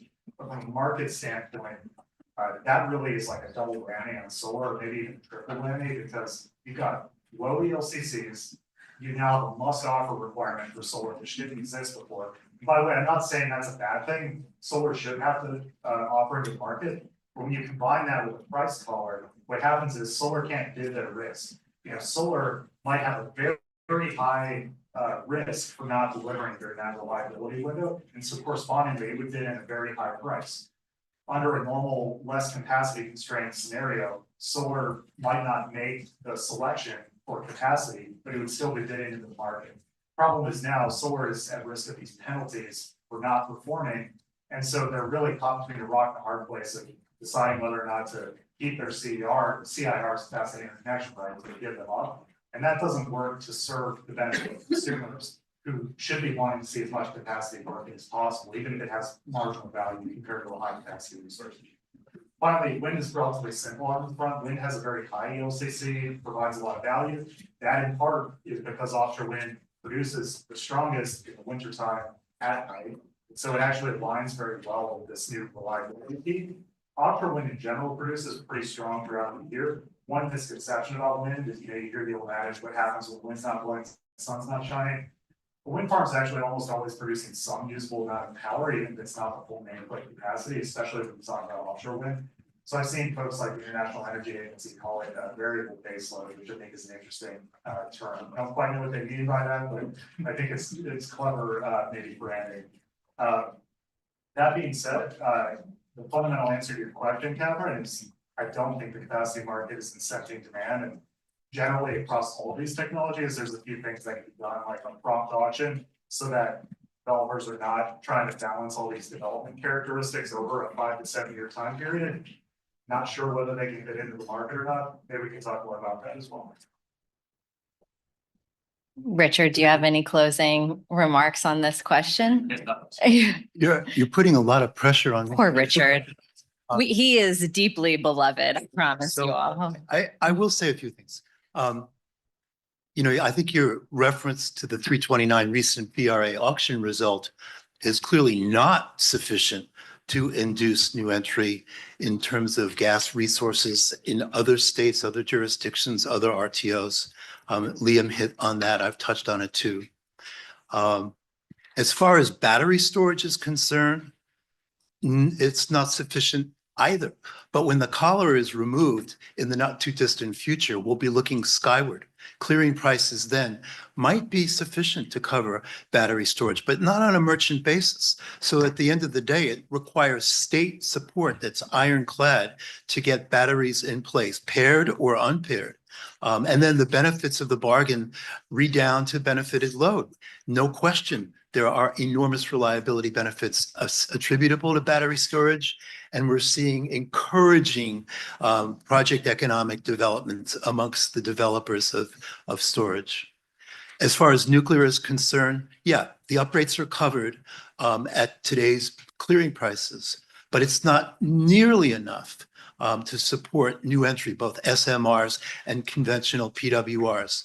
So unless there are tax credits, unless there are compensatory bilateral agreements with EDCs supporting nuclear entry, I don't think we can realistically depend on price signals from the BRA to induce nuclear entry. I'll stop there. Let's look into the future a little bit. So the current price collar is not going to be the same one we have starting in the June 26 auction. So I think what we talked about earlier today is, I think we're anticipating at least a cap somewhere between $500 or $600 per megawatt day. Is that a price point that we feel like is going to be sufficient to incent new builds, or are we looking skyward of that even? And maybe it's more of a question targeted towards sort of central generation and or large scale capacity resources like storage. If I may Please. briefly touch upon that, it's a big step in the right direction in terms of monetizing the risk that developers face in terms of their merchandising of technology. One thing that's terrific about that type of price outcome is that it might induce much more on the demand side. In the recent BRAs, we saw 8 gigs clear on the DR front. That was a surprise. And I think the aggregators of DR were fully aware that the 329 was coming, as it will in December of 2025 as well. So by possibly liberalizing the penalties, which requires extensive stakeholder review and PJM agreement, lots of things have to happen. And by compensating DR aggregators for the additional risk of getting slammed if they don't perform, we might see the 8 gigs grow significantly, which would be tremendous in terms of offering this state and other RTOs the price relief that we're looking for in the short run.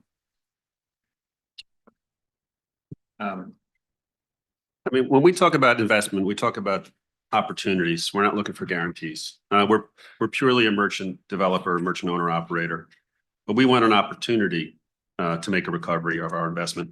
And just to point to RRI as a success that it was, and I'm cheating here at my notes, but there was 39 upgrade projects that responded, 12 new construction projects for over 9.3 gigs of capacity. That's all going to be financed at risk. And for those of us that have been around a long time, over the last 20 years, you've seen bankruptcies, you see boom and bust cycles for all of us who have made bad decisions and good decisions.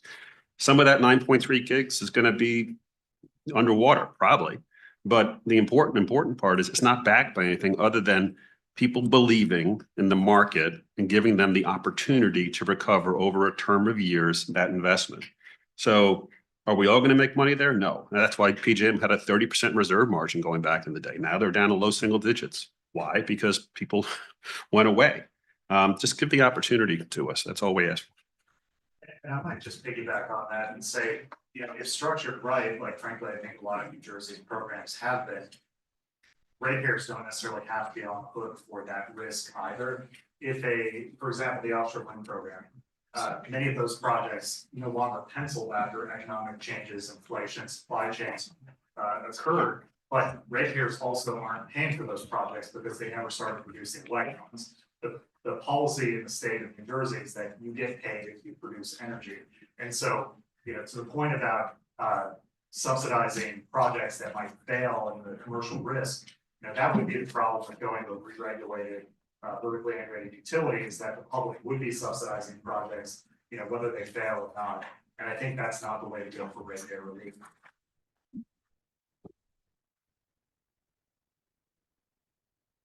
All right.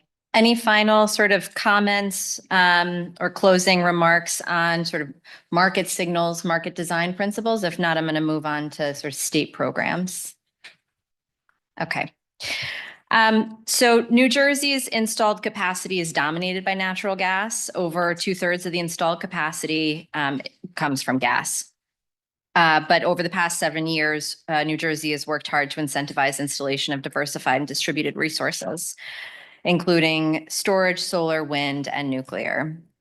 Is the generation mix potentially generated by the capacity market forces the best generation mix for long-term reliability and lower costs overall for ratepayers? Yeah, go ahead, John. Get started. Yeah, I'll take an initial stab. Short answer, no one, no. We need more distributed energy resources. We need more battery storage. We've got aggregation rules on the horizon that are going to be another great vehicle for these types of assets. Richard already mentioned the potential for DR increases as well. So I think there's more there to do on the DER front. There is the great recent series of, or at least the Duke study is out there, but there is a lot of recent acknowledgement of the headroom and potential for the existing grid to accommodate new load with increased flexibility. And in short, I think that's one of the best ways you can make customers' dollar go further. Dollars that have already been spent on the existing grid and dollars that are planned to be spent in the near-term future to build out the existing grid. So leverage the peakiness of the system and ramp up DER's potential. I think it could be a better mix. I'm not going to offer my answer as the best, but Yeah, I'll add that, yeah, the market is intended to be agnostic across technologies.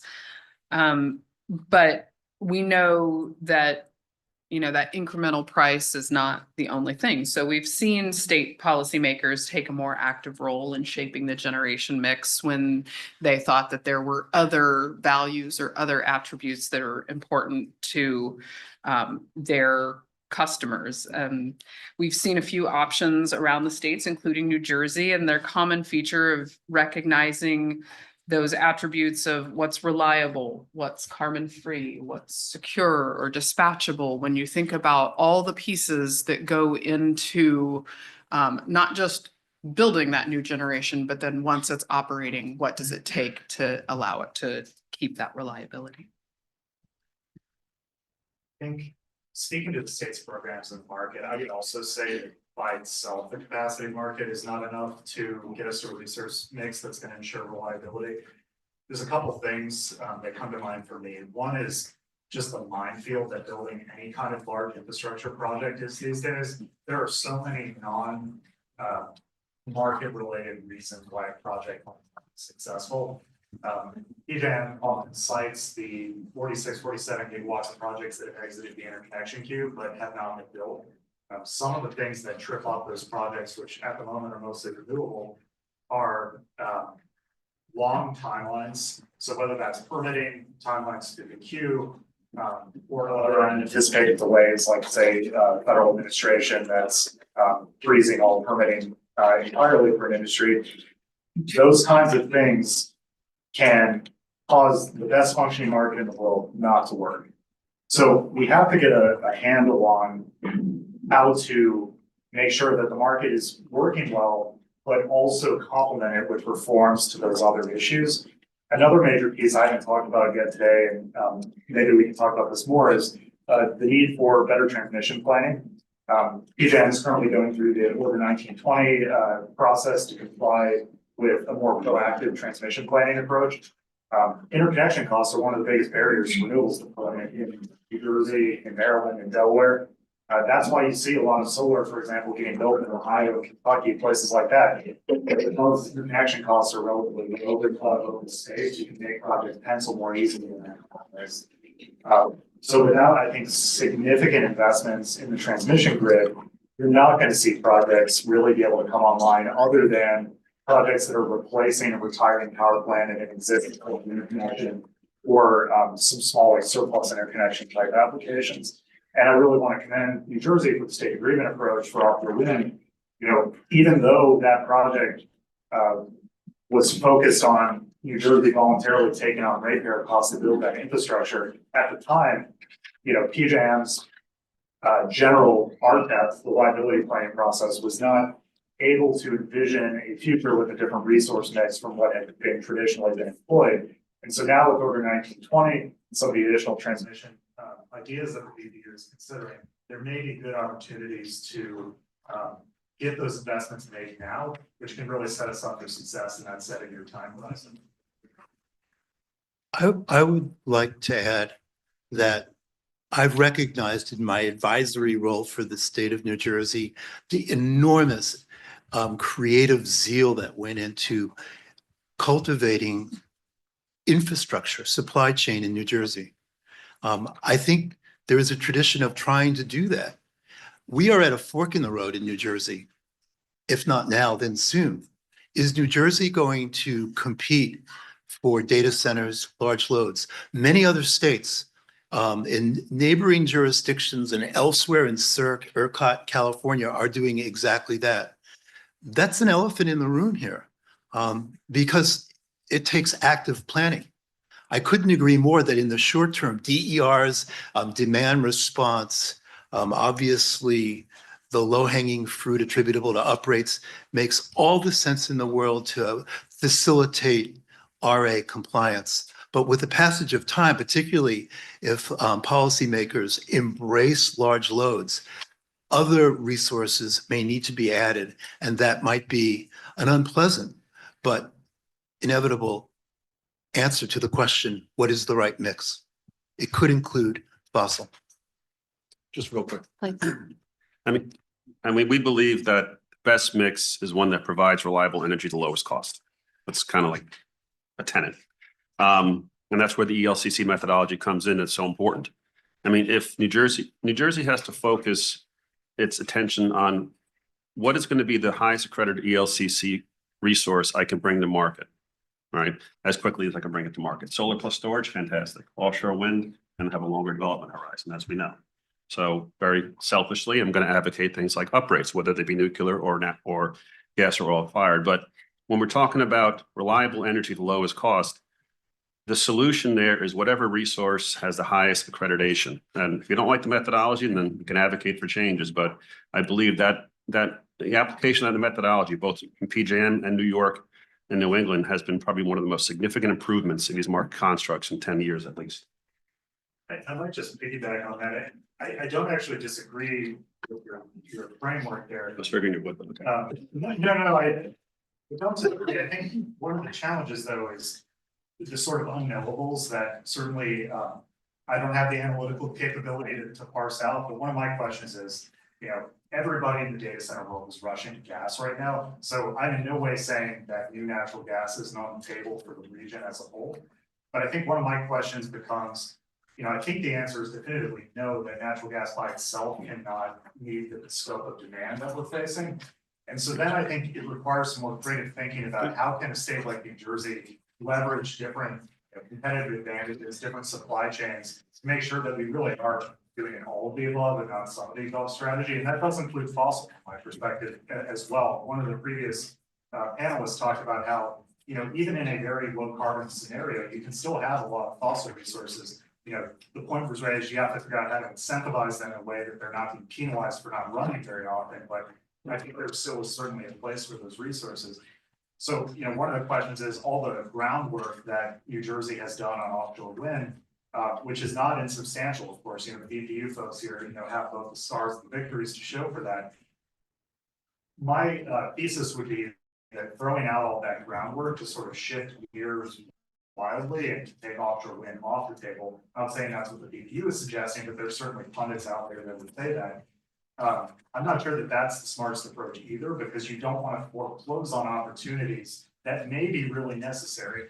There could be a scenario, 10 years from now, where Pennsylvania has just gone gangbusters on gas, and they've, snapped up all the new turbines, and they've got that, and that's going to help New Jersey ratepayers too, by the way, from a reliability standpoint. What does that leave Jersey with? I don't know the answer to that, but it's a real question that I think folks need to be looking, and I'm sure the BPU is looking at. What is all the, how do all these various supply chains sync up together into a whole solution that actually puts the lights on? If we could just spend a minute talking about supply chain constraints and where those exist in which industry, and considering sort of the long time horizons for new builds versus uprates. and the various technologies represented here today. I'm hoping just for a couple of minutes, your perspective on what the supply chain really lends itself to in terms of meeting the growth we see on the horizon. I could start with you here, Katie, if you don't mind. Sure. So, like other generators, nuclear has long lead time components. We have very large components that are specialized, and so maybe only a handful of suppliers out there. But we are also seeing several projects leading the way, in particular for small modular reactors. There's the Ontario Power Generation Project that's expected to be online before the end of the decade. There's a Tennessee Valley project that would follow shortly on its heels. There's projects in Wyoming and the state of Texas as well. So once these orders for new nuclear generation are placed, there will be a little bit of a wait time to get those first ones off the assembly line. But then there's going to be that rapid scale up. And very quickly, you'll find yourself, if you're not at just the right spot in line, you're going to be waiting a long time because there's so many orders ahead of you. So I would not hazard a guess as to how to pick your sweet spot in that line, but I would say there's plenty of opportunity for the supply chain. We think that it will come to be, and maybe the earlier you are in that queue, the more opportunities there are for local manufacturers and suppliers. Then once the nuclear facilities are in service, we don't see a whole lot of supply chain constraints, again, because of their long fuel cycles. Thanks, Katie. I think I'll just say there's a lot of lessons to it about what it takes to set up basically your supply chain for an industry. And offshore wind has, again, just done a lot of that legwork. And so I think from us, the spirit of not putting all the eggs in one basket, it is important to not throw the baby out with the bathwater and figure out, I think, regionally, maybe everybody was maybe a little, their eyes were bigger than their stomachs with offshore wind supply chain to think that, every state would be able to come out with big supply chain facilities for offshore wind. But I think that there is a recognition in the Northeast that states can work together to develop a sustainable, and I mean that not in an environmental way, but in a business sense, supply chain for offshore wind that can serve all these different markets. Frankly, by the time you see some of this first tranche of projects, which when I say offshore wind isn't dead, there are 5 projects literally under construction right now, which total, multiple gigawatts of capacity. They're not in New Jersey, but they're out there. By the time those projects start to retire, there's a new supply chain opportunity to continue to feed those repowerings. So I think on, one of the big challenges, I'll just say quickly on supply chain, is that the Inflation Reduction Act, which was recently repealed at the federal level, that really ultimately is an American jobs piece of legislation. I think that you'll be able to see renewable development continue to pencil even without those tax incentives because of how high the market prices are. But what's going to suffer, I think, is the ability to make that domestic supply chain come to fruition. Oh. But we did keep the battery storage. That's right. Tax credit and the advanced manufacturing credit that will, play a role in battery component parts. So,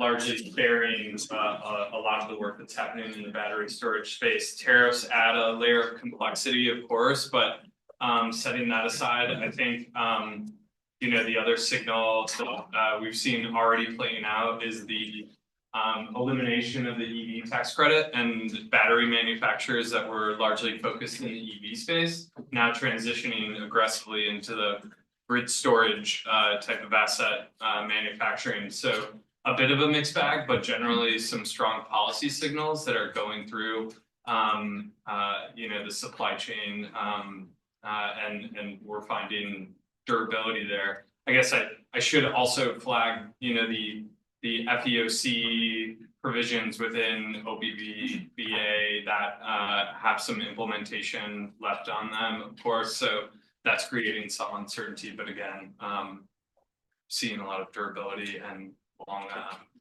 long-term positive signs.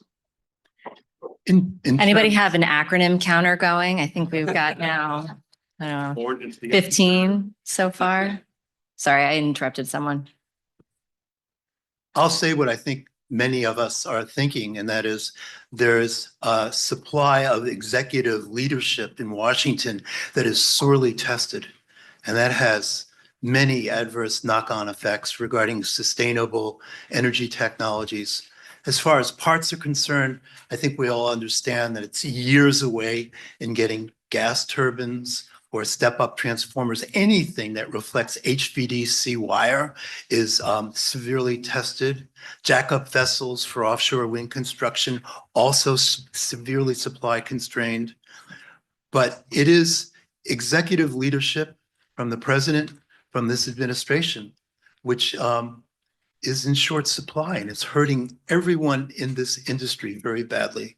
I wish that could change sometime sooner rather than later. But the reality is we're going to have to fasten our seatbelts for another 3.5 years.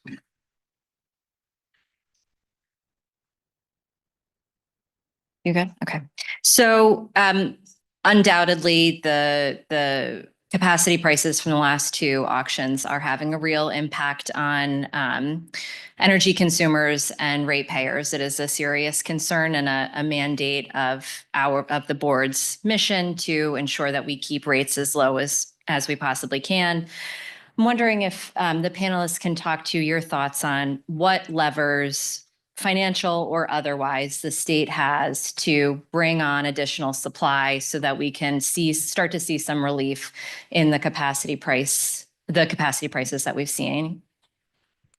Maybe I'll start on this one. So first of all, you've done a great job at that with the Garden State Energy Storage Program. You know, that will bring those batteries online in the next few years, which will deliver concrete savings for consumers. On the subject of offshore wind, you know, we've done an analysis. This isn't rocket science, basically just modeling the supply curve and a hypothetical. If you were to have the sort of first 5.2 gigawatts of offshore wind online during this BRA, and I think this just helps take it out of the abstract, it would have taken the price from the ceiling to the floor just by adding that capacity. So, you know, that is not the complete picture. I don't want to misrepresent, because you do have to, in a truly fair analysis, you'd have to net out the cost of the offshore wind and renewable energy credits from that savings. But what I want you to take away from that is standing course on offshore wind, you know, in a 5 to 7 year time frame, that will dramatically drop the capacity prices that folks are feeling right now. And so that should be looked at in terms of the value proposition of demand for future solicitations from the state.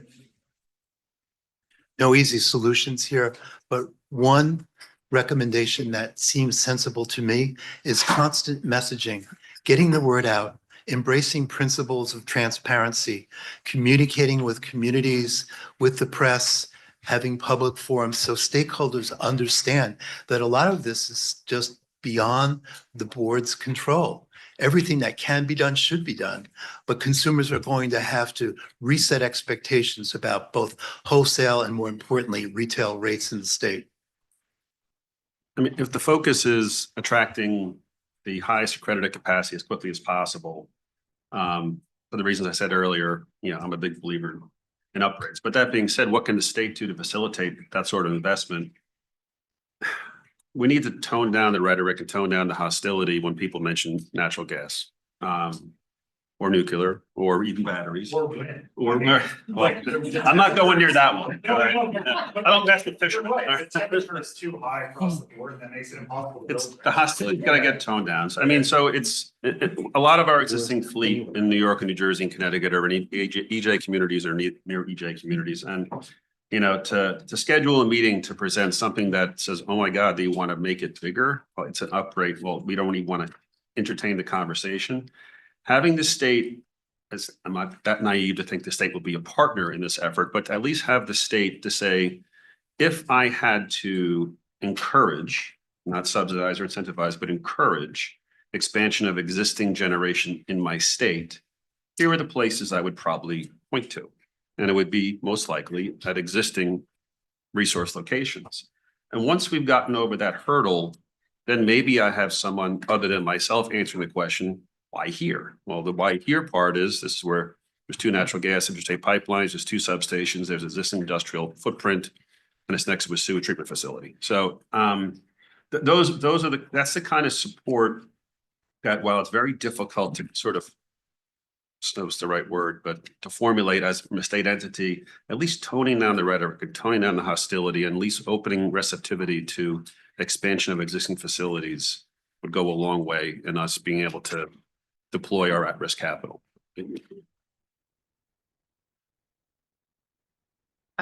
So I would add again, keying off of one of the earlier panels where we talked about those large energy consumers that may be driving some of that growth as well. There can be opportunities for creative public-private structures that would enable some of this new generation to be built. We've seen arrangements for data centers and nuclear plants in PJM, and those press releases have often acknowledged interest in exploring new nuclear development as well. So it's early stages, but any large energy user could be a part of the discussion as well to, again, balance those needs, balance those interests. It's amazing how much we share, even, across such different industries. Sorry, John, did I interrupt you? No, Okay. I'll be quick, Catherine. I mean, I think there's so much that the BPU and stakeholders are already undertaking in terms of DERs, but fast tracking interconnection, incentivizing the utilities to deploy, incorporate DERMS into their systems, and simplifying access to data are just a few items to consider. Great. Maybe I'll pick up right where you left off, which was, or one of the things you just mentioned related to interconnection. So turning to the interconnection queue, PJM cleared the July auction with 134 gigs of accredited capacity, and have roughly 150 gigs of nameplates sitting in the interconnection queue waiting to clear. We know the bulk of them are renewables, although between 9 and 10,000 megawatts are part of the RRI initiative, which we've talked a little bit about already today. Any perspectives from any of our panelists, or willing to sort of hazard a guess at how much of those resources sitting in the queue we can realistically expect to be built? I'll go ahead and start again. I mentioned agreements between data centers and nuclear. So for example, the Crane Clean Energy Center, that restart was prompted by an agreement between Microsoft and Constellation that will provide an additional 887 megawatts as early as 2027. Then there's an additional almost 500 megawatts of nuclear facility uprates identified within PJM for the near term, and I think that's by about 2031. I'll say historically, the maturation rates from the queue have been about 20% of the megawatts. I don't know how valid that data point is anymore, because in the last few years, it's trending closer to, I think, 7%. And going forward, it's a little bit hard to say because there is so much price pressure for new resources. There's also a lot of pressure, as I mentioned before, for solar, for example, to qualify for the tax credit in the next 12 months. So I think that you'll probably see, if I had to guess, a spike in projects at least attempting to start construction in the next 12 months. So maybe optimistically higher than that 20%, but that's all under the influence of what happens outside of the queue. PJM has got a lot of criticism for the queue, the initial delay, but PJM has been quite good about getting projects out of the queue. They have been diligent about pursuing the transition to the clustered approach. And I think the clustered approach will be better going forward. It's not to say there aren't improvements that can still be made to the queue, but it really is critical that we get the time to market down as small as we can, because the longer you go, the more chance you have for public opposition to rise up to a project, deny local permits, more time you have for federal administration to do a 360 on policy, the more chance you have for another war in Ukraine to cause steel prices to skyrocket. So if we are focused on, and that includes PJM, on the time through the queue, speed it up, get projects out. I think they're doing a lot on that on the AI front. I think we have some reason for optimism, but I'll believe it when I see it, I think. I would like to give a high five to Stu because I think PJM has done very good work breaking up that logjam. In terms of the transition cycle 1, there are 306 projects that were in that queue, 128 left. There are only, to the best of my knowledge, 2 projects in TCI 1 that are in New Jersey for something about 70 megawatts.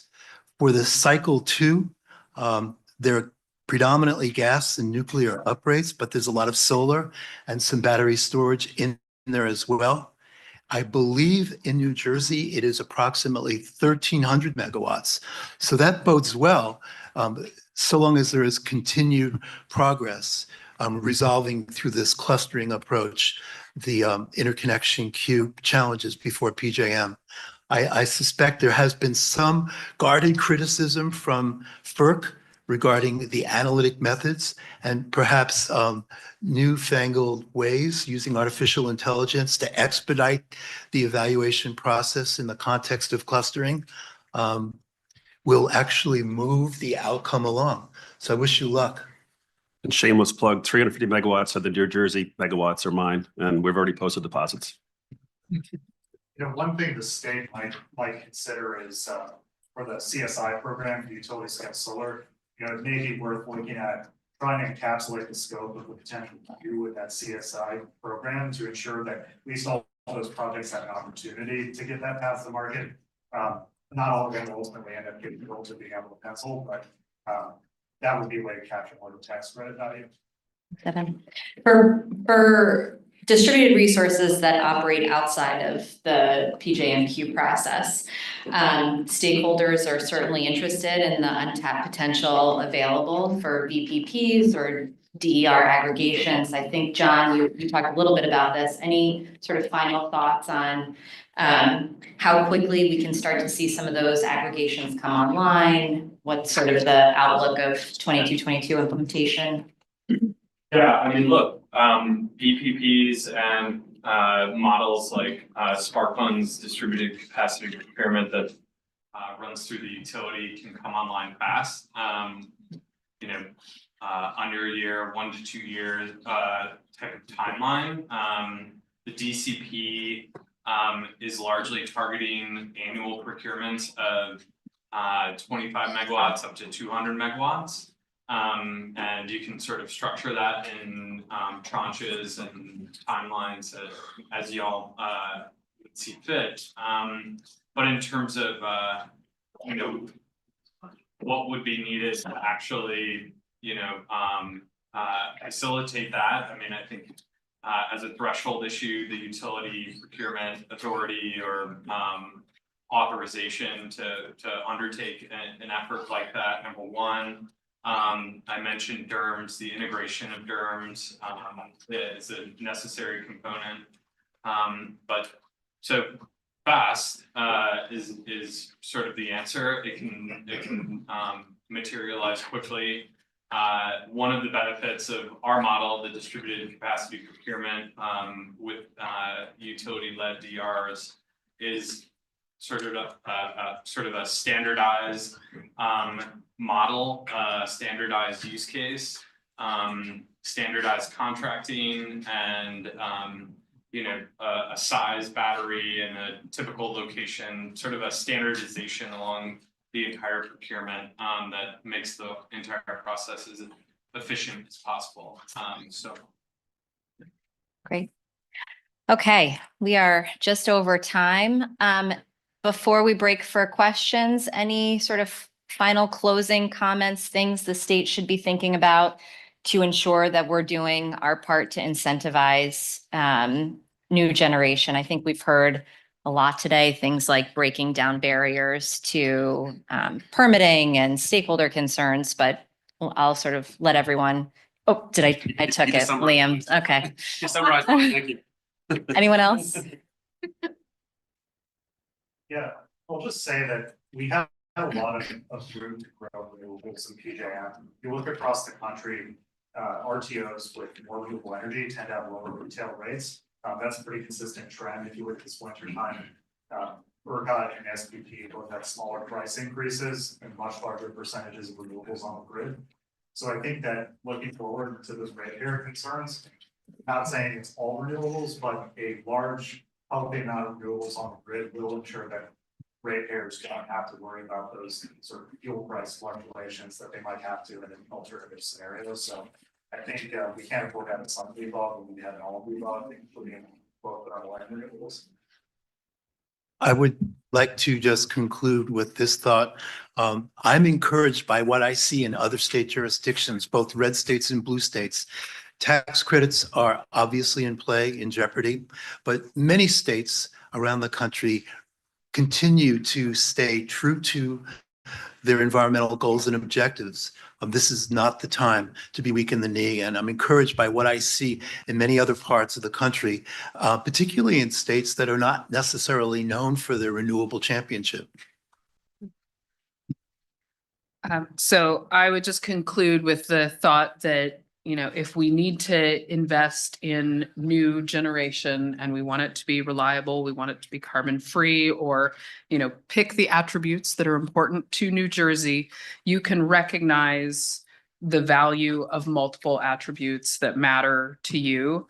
And I think probably for all of us, provide some stable signals on what matters and over a long time frame, so that way we can have a construction runway long enough to invest in those new assets. And then once they're on the grid, if they're operating for 40, 60, 80 years, it was very clearly a smart investment.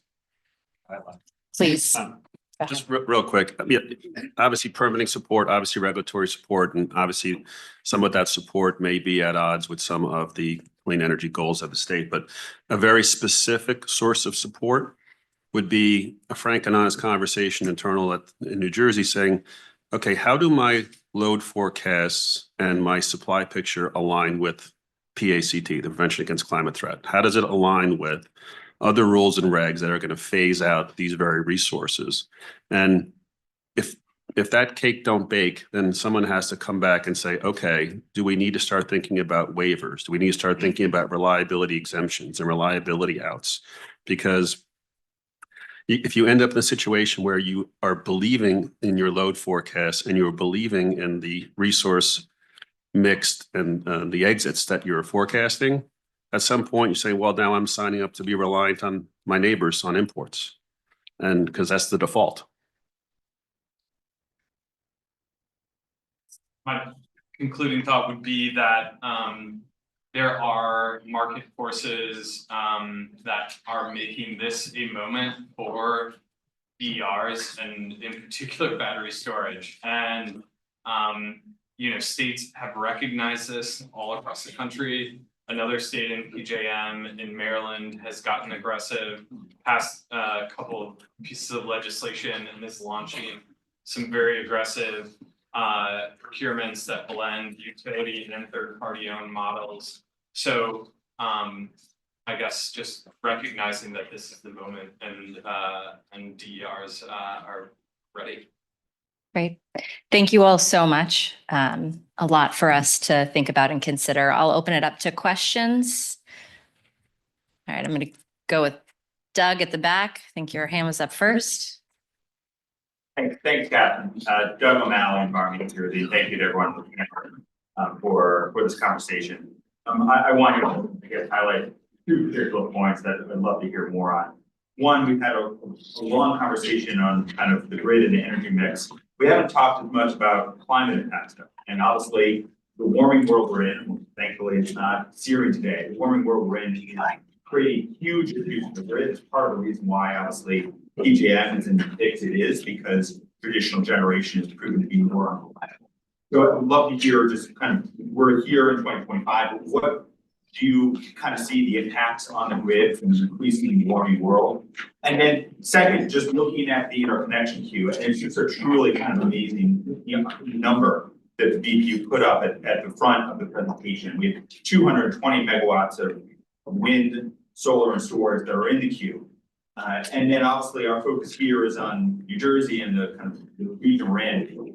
There hasn't been as much conversation on Texas and California and what they've done, obviously, to get more, especially solar and storage on the grid to make the grid more reliable, especially in those kind of heat wave moments that they've experienced and we obviously experienced too. So we'd love kind of thought process is one, climate impact, and then second, just the queue, how how we get more clean energy actually on the queue and the lessons we can learn from California and Texas, who've been much more successful than we have in that regard. I'm not qualified to answer the first question, but I'll say this. So I talked about Reggie earlier, right? The regional greenhouse gas emission. We love our acronyms. So we commissioned a study, and with the study looked at 2025 only. Okay, and if New Jersey, Maryland, Delaware left Reggie, the price of the ton went to zero. CO2 emissions across all of PJM would decrease by almost 3 million short tons a year. And total cost of ratepayers would also decrease by about $1.9 billion per year. You're like, why? How does that happen? Well, it happens because the cost of compliance is not borne by coal plants in West Virginia, Ohio, and Pennsylvania, where most of your power is coming from, not your domestic, in-state, clean combined cycle fleet that I don't operate. And I pay a cost of compliance that is about the same cost as my fuel input. So, like I said, I can't answer your first question, I'm not qualified to do that, but if we want to think about unintended consequences and how to lower carbon intensity, we need to reevaluate some of the programs that we ostensibly rely on, because they're not quite delivering. They delivered for many years, and they successfully shut down all the coal plants except for those needed for reliability in Maryland. But we need to maybe reevaluate the ways in which we're approaching the problem to see what's working and what's not. I think I could take a shot, if you'll bear with me, on the grid resiliency front. There are a few things. Reasonably accelerating the penetration of DERs and DRs, and working hard with state legislatures, big technology, to recategorize large loads for the hyperscalers as non-firm. So they can do reasonable things to subtract themselves during heat waves and ice storms from leaning on the grid, which has a first order deleterious effect on the unwashed masses. That will require a lot of hard work, because we're seeing per Paul's curves this morning, a proliferation of very large loads around the country. So this is a big existential moment for industry, and to exempt them from their civic responsibility during harsh climatic events strikes me as irresponsible. Maybe I'll just offer one last parting thought, which is, obviously, when we talk about energy, there's a lot of talk about, subsidized versus unsubsidized, but really it is a myth of the free market. I mean, there's so many externalities that you could truly try to price into the market. We might have a very different conversation if there's a carbon tax in place, for example, about subsidies and so forth. But I think that, one of the things that I keep coming back to is there really are no good answers on climate change at this point. I feel that we've gotten to a really good place as a society on that.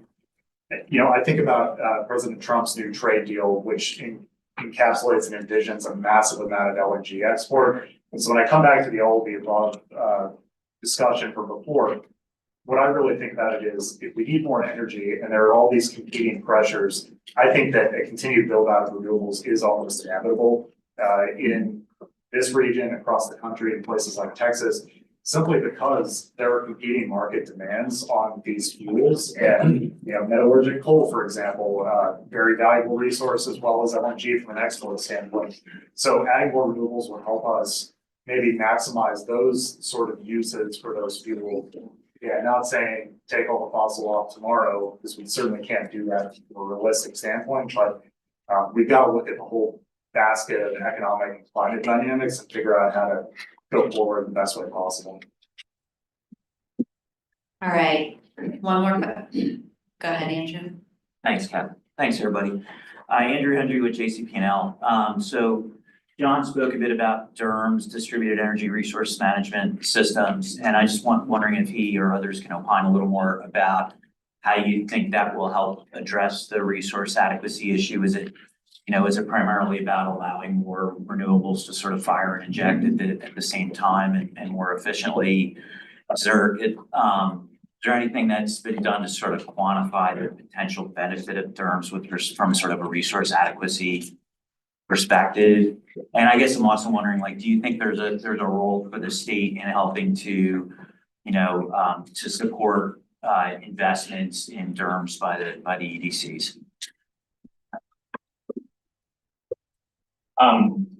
Yeah, I mean, DERMS help to optimize your portfolio of either DERs or GRs. So I think if you're only doing one side of the equation, you're missing some value. So with utility-led DCPs, I've discussed, it's about scaling, speed, making things logistically easy, and all of the benefits that are on the near-term horizon from DERs are, captured when you're incorporating the DERMS system into the utility, and really leveraging the existing, planning resources and the engineers that know the system better than anyone. So I think that's part of it. All right, we are at time. Gonna give everybody made it through the post-lunch session. Congratulations. Well, have a 5-minute break.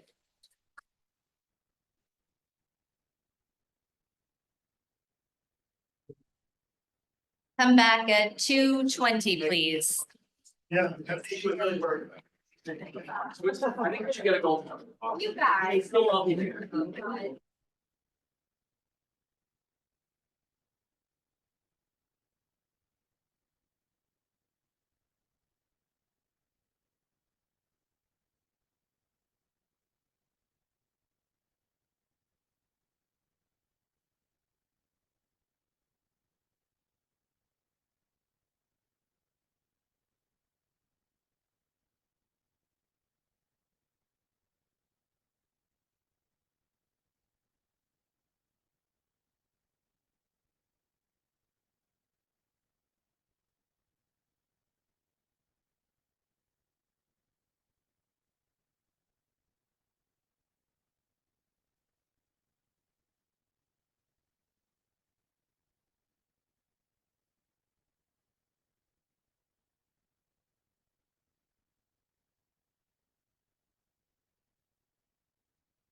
Yeah.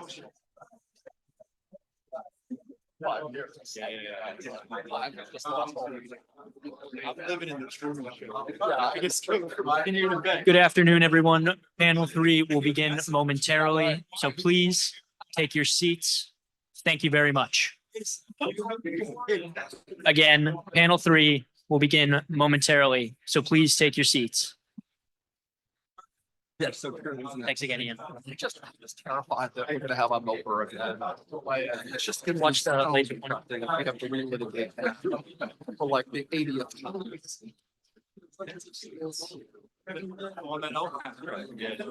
No, that's true. I mean, that's, listen. Yep.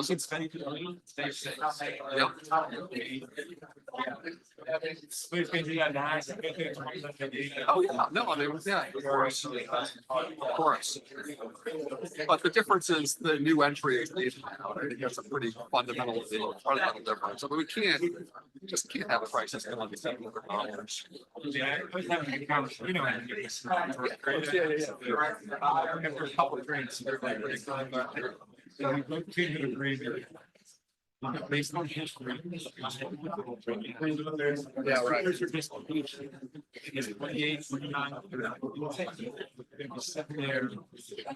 Ready to take advantage of the system that was paid for.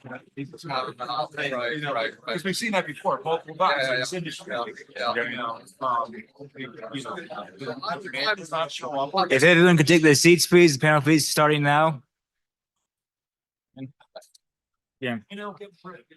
Good afternoon, everyone. I'm Ian Oxum. I'm Associate Counsel for Federal and Regional Affairs at the Jersey Board of Public Utilities. Formerly within the Office of General Counsel, but I work a lot with the Office of Federal and Regional Policy.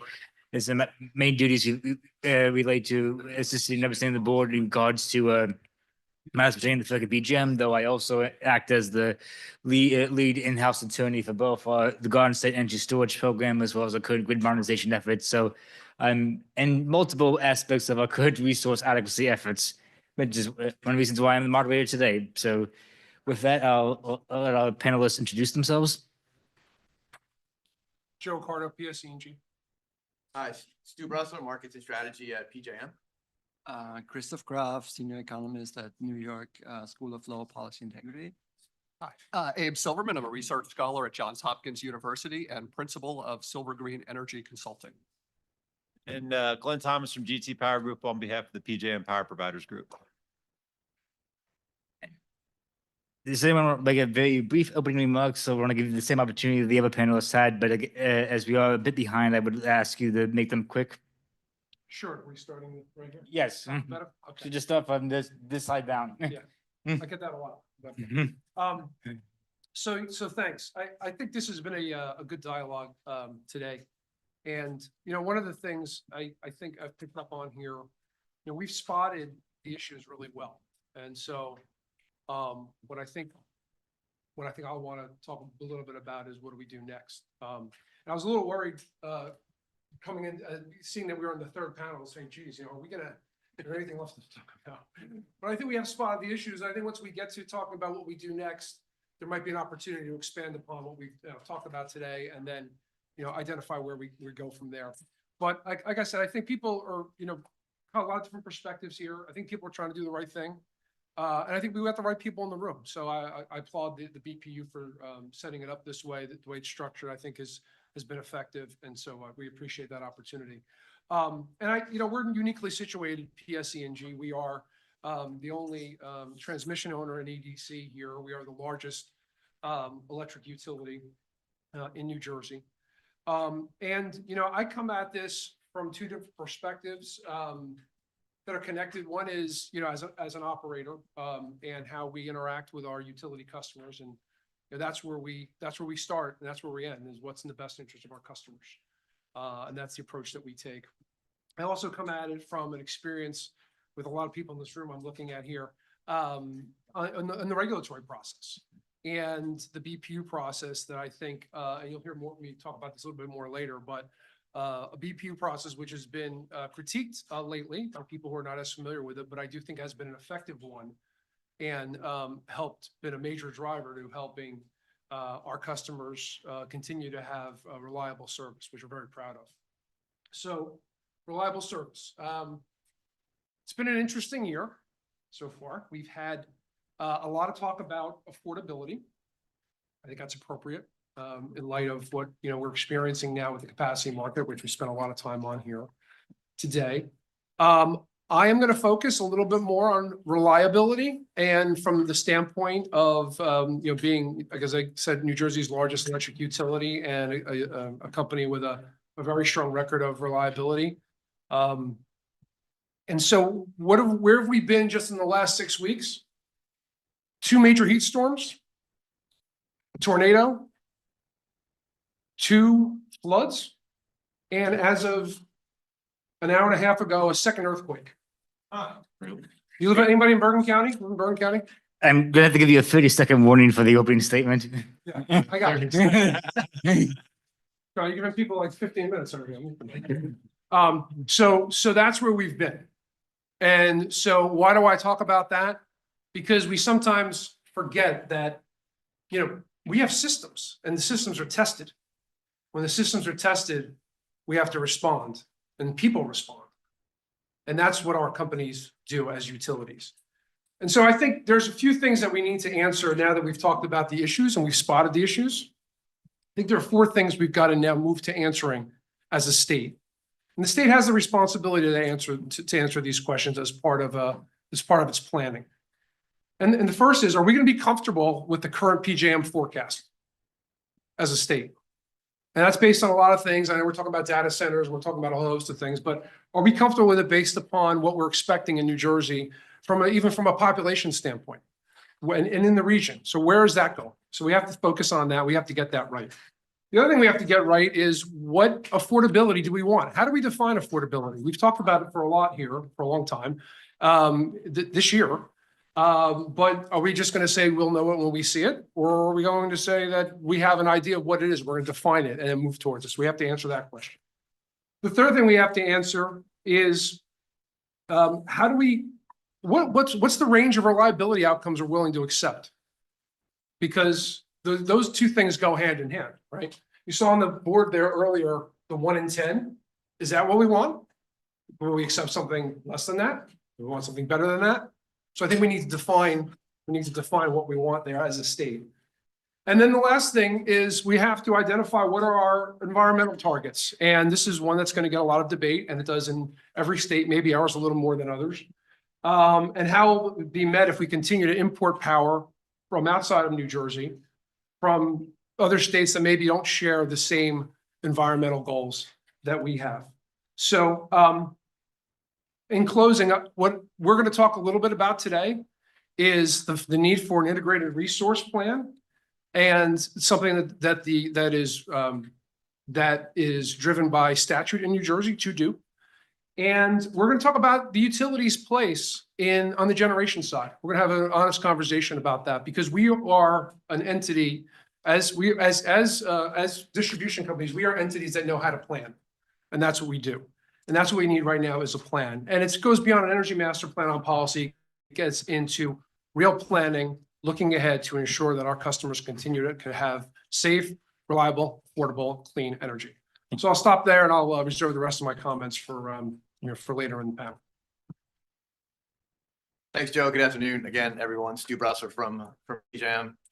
Given the topic of this afternoon's final panel, not quite final panel, third panel today, the topic being maintaining long-term resource adequacy, I thought maybe the best use of my opening 2 minutes might be to just set a bit of context around the markets that PJM operates, their role and their purpose. And so if you go back to when the PJM markets were designed, we initially implemented the energy market in 1998, one version or another of a capacity construct through time. The latest, I'd say around 2007, updated in about 2015. When you go back to the initial implementations of the markets, one of the fundamental premises of the initial market design was that bilateral transactions and self-supply would form the bulk of trades in the market environment.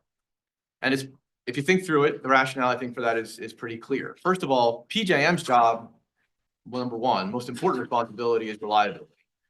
We utilize the markets to reinforce grid reliability. And when the energy market was implemented, right, the real-time energy market, 5-minute by 5-minute market. We post prices every 5 minutes. They're integrated to hourly values. Now we actually settle on the 5-minute values as well.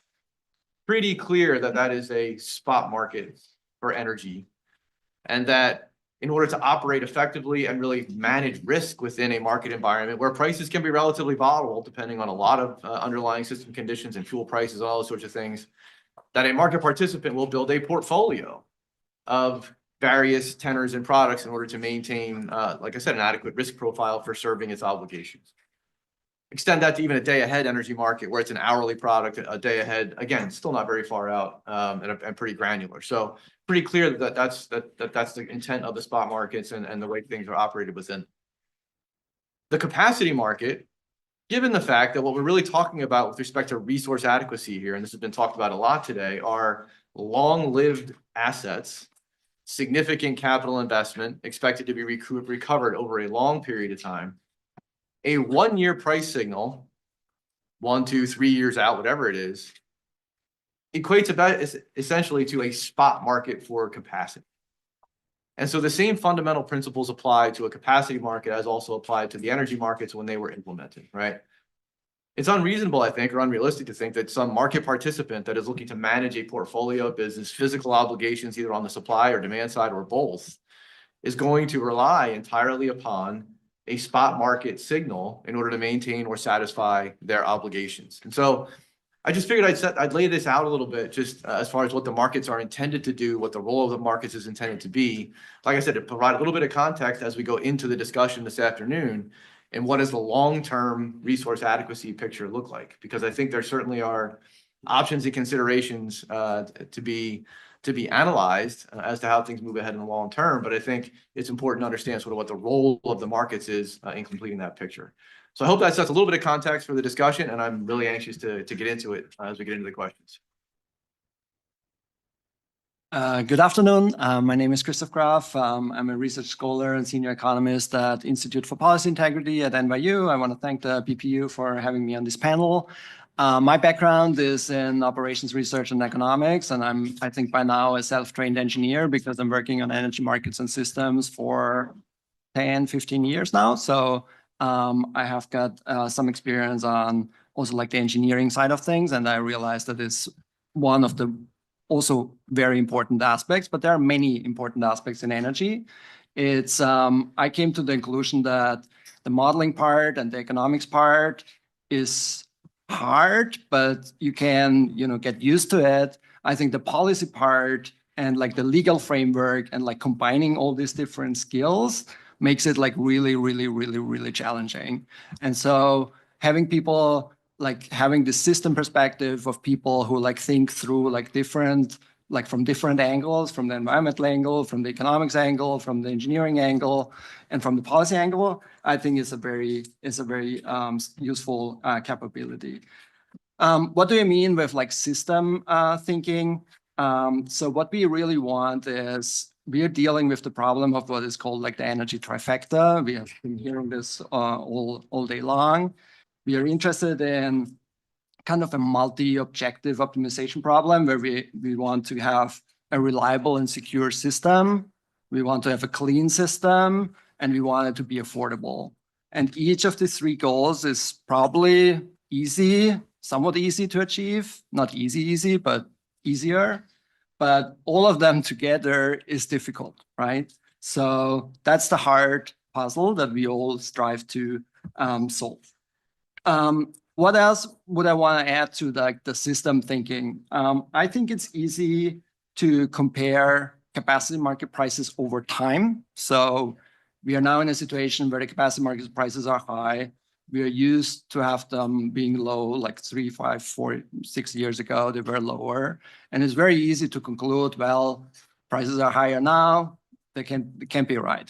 So, but I think that's not the real question to ask. The real question to ask for me is, what would be the prices, but really actually the cost of operating the whole system? Because what the consumer cares is not about the capacity market price, they care about the total, right? This is transmission, this is energy, this is policies, this is capacity. So it's like the sum of it. So it's not one single component. And so the real question for me to ask is, how would a counterfactual world look like in which we, or the state of New Jersey, would have taken a more active role? What would it be if we would have stick to the regulated utility world? What would it be if the state would be more active in pushing long-term contracts? So these are like much more difficult questions to ask, but I think this would be the right comparison instead of just looking at prices have changed over time. The next point I want to make briefly, I agree with, fully agree with Stu that risk is a thing in energy. So it's like long-term investments, 20, 30, 40, 50, 60 years out is the horizon. A lot of things can happen in that. Everything is based on projections and beliefs, kind of. Some of them come true, some of them don't. And hedging is an important concept in the energy industry ever since. We do it in the energy markets. So the day-ahead market, as Stu was pointing out, is a hedge for the real-time market that can be spikier than the day-ahead market. But frankly, there are also many other financial instruments to hedge for the day-ahead market or to hedge for the real-time market. And similar, there are instruments to hedge for the capacity market, to have like PPAs or have like long-term contractual structures, or even to have like a physical hedge where you build something yourself, a generation. And some of the large loads have actually like proposed that to bring actually their own generation. Last point is with respect to affordability, I think it's a serious concern. I think also that we haven't been talking about today about utility assistance programs for low-income households. I think there might be ways to make things affordable for the population that needs it the most, and maybe others like me can afford to pay a little bit more for energy, and like be kind of affected more by the higher prices, which arise because we are transforming an existing system and we make a lot of upgrades, right? I think New Jersey has utility assistance programs. I think other states have also done things in that direction. But I just want to also like bring this discussion a little bit in like thinking about low-income households for whose I think it's very difficult in times like this to stomach the bills. Great. It's really wonderful to be here. As I was prepping for this panel, I was immediately cast back to the last time we had an affordability crisis in the capacity market, which was really in December of 2019, when PJM and FERC instituted the minimum offer price rule. And I know many of you were in the audience. We unfortunately were on Zoom then because the pandemic had just started. But in March of 2020, we had a session very much like this one where we came in and we talked about what can a state do when confronted with unacceptable policies imposed on them by the Federal Energy Regulatory Commission or by PJM. At that point, it was sort of a, gosh, can I say a sort of a ideologically imposed crisis where we had rule changes that were coming in and making the clean energy mix that New Jersey wanted potentially unaffordable. These days, it's actually a little bit harder because we have genuine new load growth on the system. But we are building on what is really a very nice foundation of research. And for those of you sort of who haven't had a chance to go back and read all 5,000 pages or whatever of the factual record that the BPU put together in 2020, I really recommend it. And we spent a lot of time. What else do you have to do? We spent a lot of time going through and looking at sort of three fundamental options. One was, what could a state do if it wanted to run its own capacity market? How would it set that up? The second option we looked at is, what happens if a bunch of states came together and wanted to form their own capacity market? How would that work? And then the third was, how can we potentially have a capacity market integrated with the state's clean energy goals in a way that reduces the total cost to consumers for meeting both of those projects? And to that, I would add a fourth, which is, what type of long-term hedging programs can the state do on its own account? Potentially, for example, extending basic generation service procurement out where, potentially we have 10% of non-shopping customers being load being hedged 7 years forward, 20%, 6 years, et cetera, et cetera. And we've seen examples of those things in other markets. So, we are not powerless here. But I think one thing that I just, keep coming back to is at the end of the day, what we really have is a supply-demand balance problem. And so as we think about what the state can do, yes, we can change the rules, we can adjust the market structure in a way that may actually be very favorable. I would love to do that within the PJM framework, but we can also do it outside the PJM framework if the inside game, as they like to say, isn't working. But at the end of the day, it really is about how do we adjust that supply-demand balance in a way that is affordable for consumers. And that means, how do we bring additional supply on in very short order? Because that's the thing we need to do to maintain affordability over the next couple of years. But I also want to make sure we leave that demand question on the table too. And in particular, I mean, you all heard it earlier. I think it was Paul who put up that chart with the demand growth over the last couple of years. That is the biggest driver of these prices we're seeing right now. Dr. Bowring's going to be on a little bit later. He's going to talk about that. But the fact is, when you have 5,500 megawatts of new load coming onto the system in 1 year, that's equivalent to 1.5 nuclear fleets from New Jersey, the PSEG nuclear fleet being added to the grid every year for the next 5 years. I mean, that would be a beautiful thing if we could make it happen, but of course we're not set up for that. So as we think about this, I really do think all things need to be on the table. It could be regulatory changes to the rules. It could be really trying to emphasize putting additional supply on. That means stuff that can be deployed quickly. Or it could be really thinking about how are we accounting for all this new load coming onto the system. And I think as we sort of look at this, the solution is going to be a little bit from column A, a little bit from column B, and C too. What's in column C? The load. Oh, okay, got it. Hi, good afternoon. Glenn Thomas, representing the PJM Power Providers Group. Just real quickly, P3 is a nonprofit organization dedicated to properly designed and well-functioning markets in the PJM footprint. Combined, our members own about 88,000 megawatts of power in the PJM footprint, all forms of generation: coal, gas, nuclear, solar, wind, batteries, hydro, geothermal. I'm probably missing a couple in there, but yeah, we have it all in our group. But what unites the 23 companies in P3 is a belief that competitive markets over the long term are the best means of achieving value for consumers, achieving that reliability at the least cost possible. I want to thank the BPU for the invitation to be here. Great job, staff. This has really been a terrific discussion. And it's great to be invited to a discussion like this, because this is exactly a discussion that should be occurring right now. And you've assembled a terrific group of folks to present. So, I'm trying to make it simple as possible. I'm sitting next to NYU and Johns Hopkins, so I'm going to try to simplify things as much as possible, because I could have never made it in those lecture halls, that's for sure. But, fundamentally, this is a supply and demand challenge. I think you heard a lot of really good conversation and suggestions on the demand side. As I look around this room, I think we could probably agree on two things. One, demand is going up. Two, we have no idea how much. And I think it's really incumbent on the minds in this room, the folks at the BPU, working with the utilities, working to PJM, to really bear down and get a good grasp, as good a grasp as possible, on what this demand increase actually looks like. Because there's a lot of gaudy numbers being tossed around right now.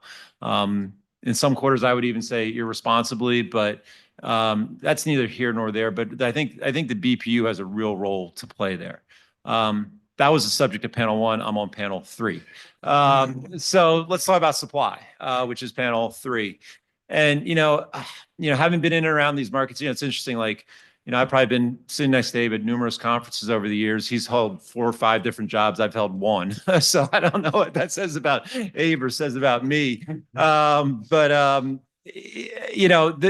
ups and downs to these markets. I've been in New Jersey for decades talking about energy policy. And I think one thing that's fair to say is there's a lot of ups and downs. Joe talked about his company's, his utility company being really good at planning. Our members in P3 are really good at building and responding to market signals that tell them to build. They also respond to market signals that tell them to get out of the market. And as you look at the capacity market trends, we've seen a lot of competitive entry throughout the PJM footprint over the years based on capacity market signal. But if we were sitting here a year ago, the RTO capacity price would have been $29. If we were here 2 years ago, it would have been 34. And if we were here 3 years ago, it would have been 50. Those are retirement signals, folks. I think we all realize that.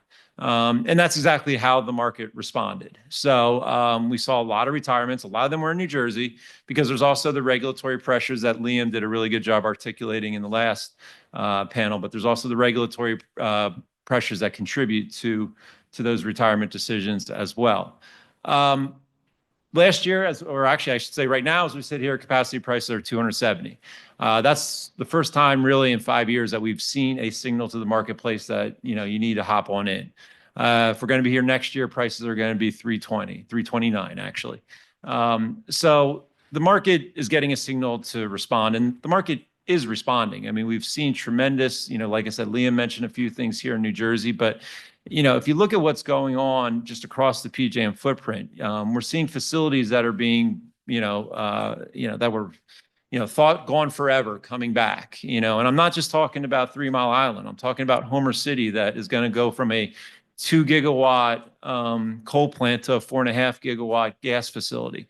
You're talking about the Mansfield plant, another monster coal facility that's going to come back as natural gas. I would even point to the Sayreville example here in New Jersey. I mean, Sayreville withdrew its deactivation notice and is now coming back in New Jersey after reaching an agreement with DEP to do so. So a combination of a change in the market signal and the regulatory paradigm can definitely lead to the installation of new generation in the PJM footprint. And then it becomes a question of at what cost? And like I said, I would submit to you, like the cost of new entry in PJM, give or take, is averaged around $290 to $310 over the last 10 years or so. As I mentioned, when you see the price signals, in those low numbers, that's a signal to get out because it's well below the cost of new entry. The cost of new entry is going up, but we saw a lot of capacity come in the system, throughout the years. And I would point to Pennsylvania that's built up an 18 gigawatt surplus. I mean, right now, Pennsylvania generates 40% more energy than it consumes. A lot of that is coming to New Jersey. New Jersey's been able to benefit from that Pennsylvania surplus. There's no doubt about it. But my point is competitive markets, if set up the right way, if structured the right way, if allowed to work in the way they're intended, can really deliver that value to consumers and that reliability to consumers. Challenges lie ahead for sure. But if New Jersey maintains its commitment to competitive markets, good things will happen.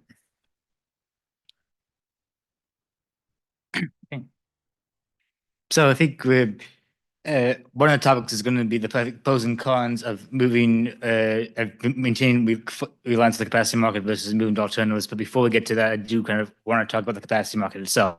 And so to that extent, what reforms do you think can or should be made to the capacity market to help incentivize resources to build the right amount of new generation, while minimizing repair costs? And I say reforms, it also opens the argument that maybe we just need to stop tinkering with the market. But so, like you discussed that point. So it opens the panel as a whole.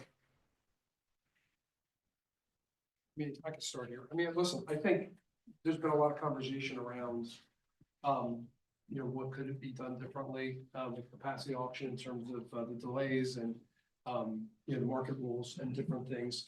I think it would be a mistake to assume that, that alone is going to be able to address what I think I agree with Abe and Glenn in terms of this being a supply and demand problem.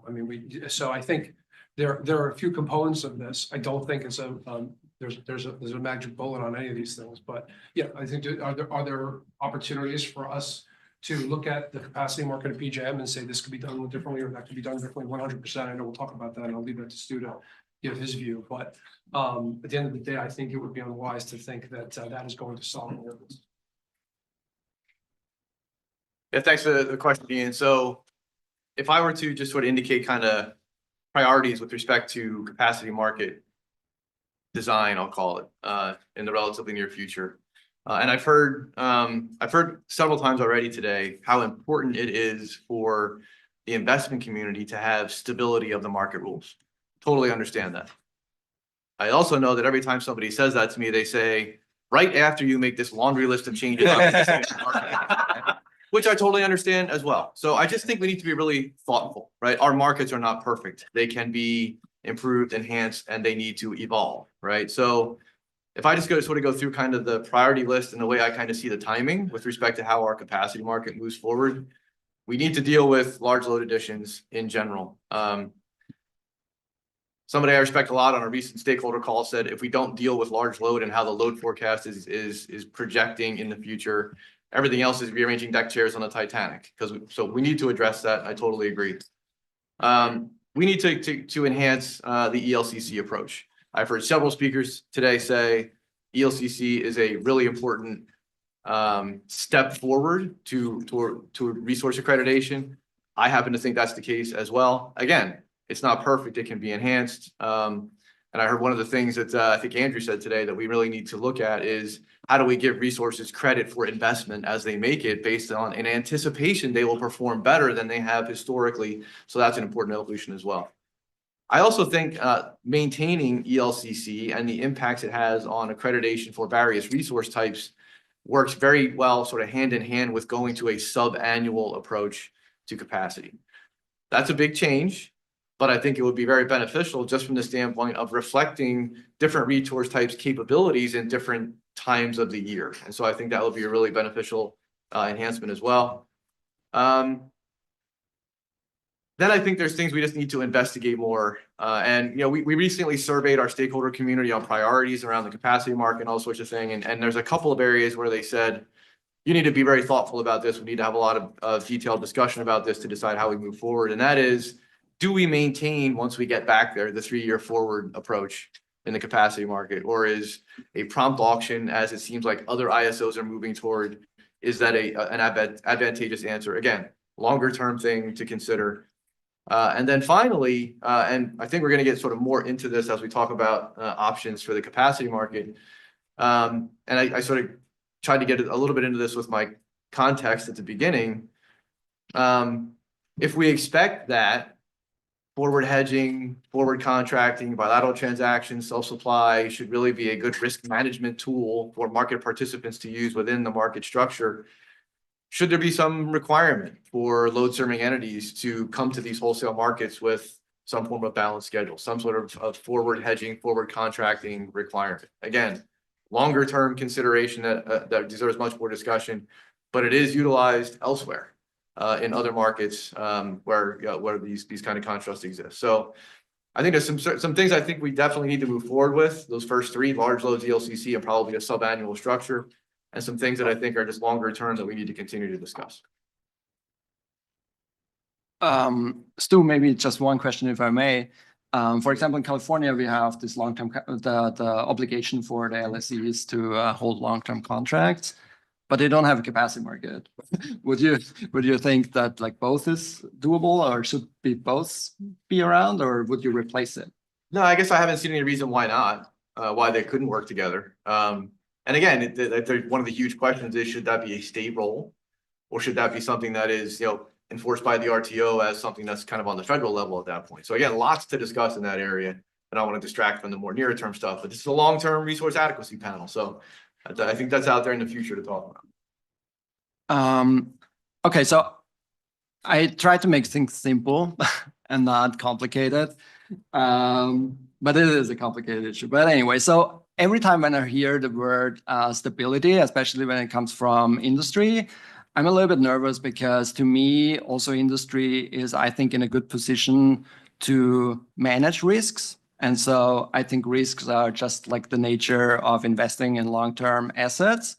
So I'm usually, when I see, we need like revenue certainty and we need this and we need that, I think, and we heard this in a previous panel, I think as long as there are opportunities for the business community, that should be enough, and we should not aim like at petting them too much. I think in when we think about like long-term markets, the PJM market structure, the capacity market is like 3 years out. And so it's like rolling, but there is not like a long-term market that is kind of centralized and institutionalized.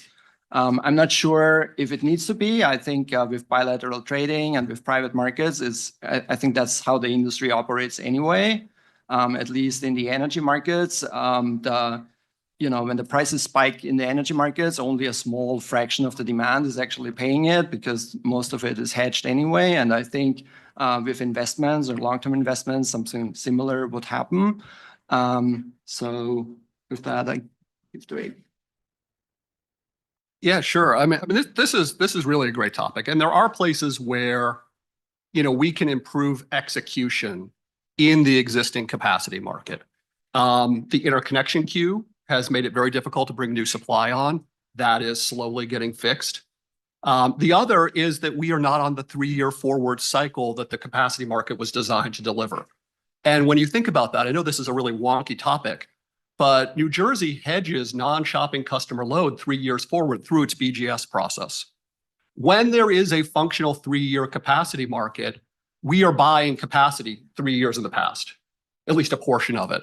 So we should have locked in a huge part of New Jersey's capacity exposure for consumers in 2023 and 2024 when prices were low. But because we don't have that 3-year cycle, because PJM got off that, I think starting in 2020 or so, the BGS also doesn't provide that hedging function. So as a result, we're all much more exposed to spot capacity prices than was ever expected or intended under our existing market design. So those are 2 examples of where I think the existing PJM process can just be executed better, and we need to get back to a well-functioning capacity market.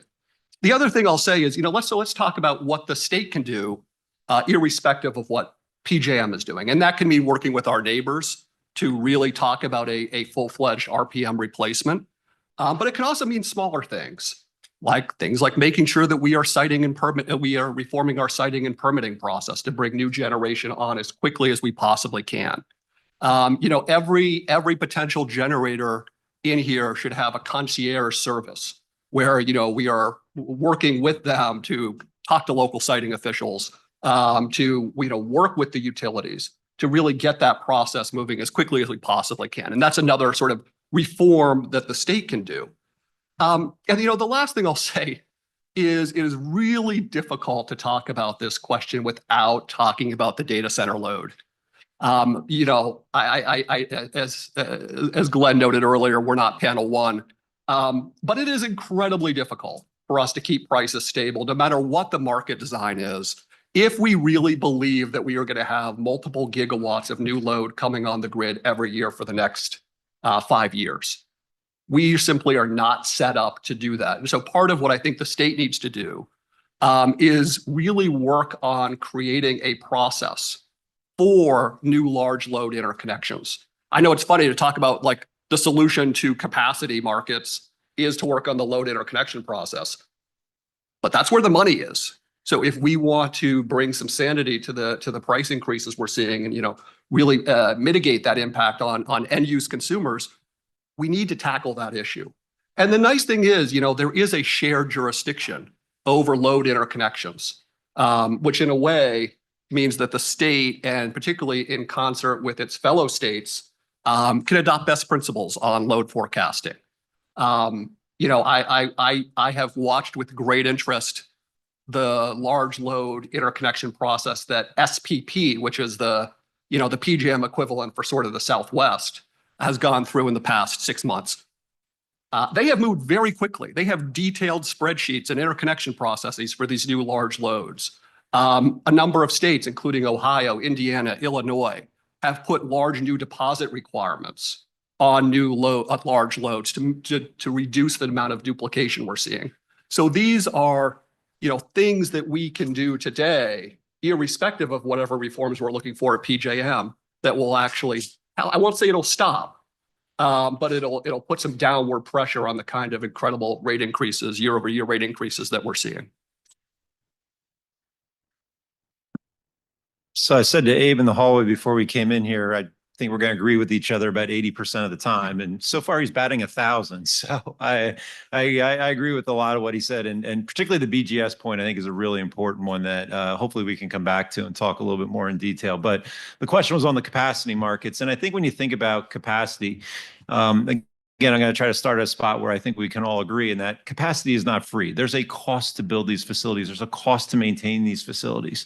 Right now, I just checked PJM now. PJM is running at about 120 gigawatts right now. That means there's 40 plus gigawatts that's sitting idle right now, ready to serve customers in the event it gets a lot hotter tomorrow.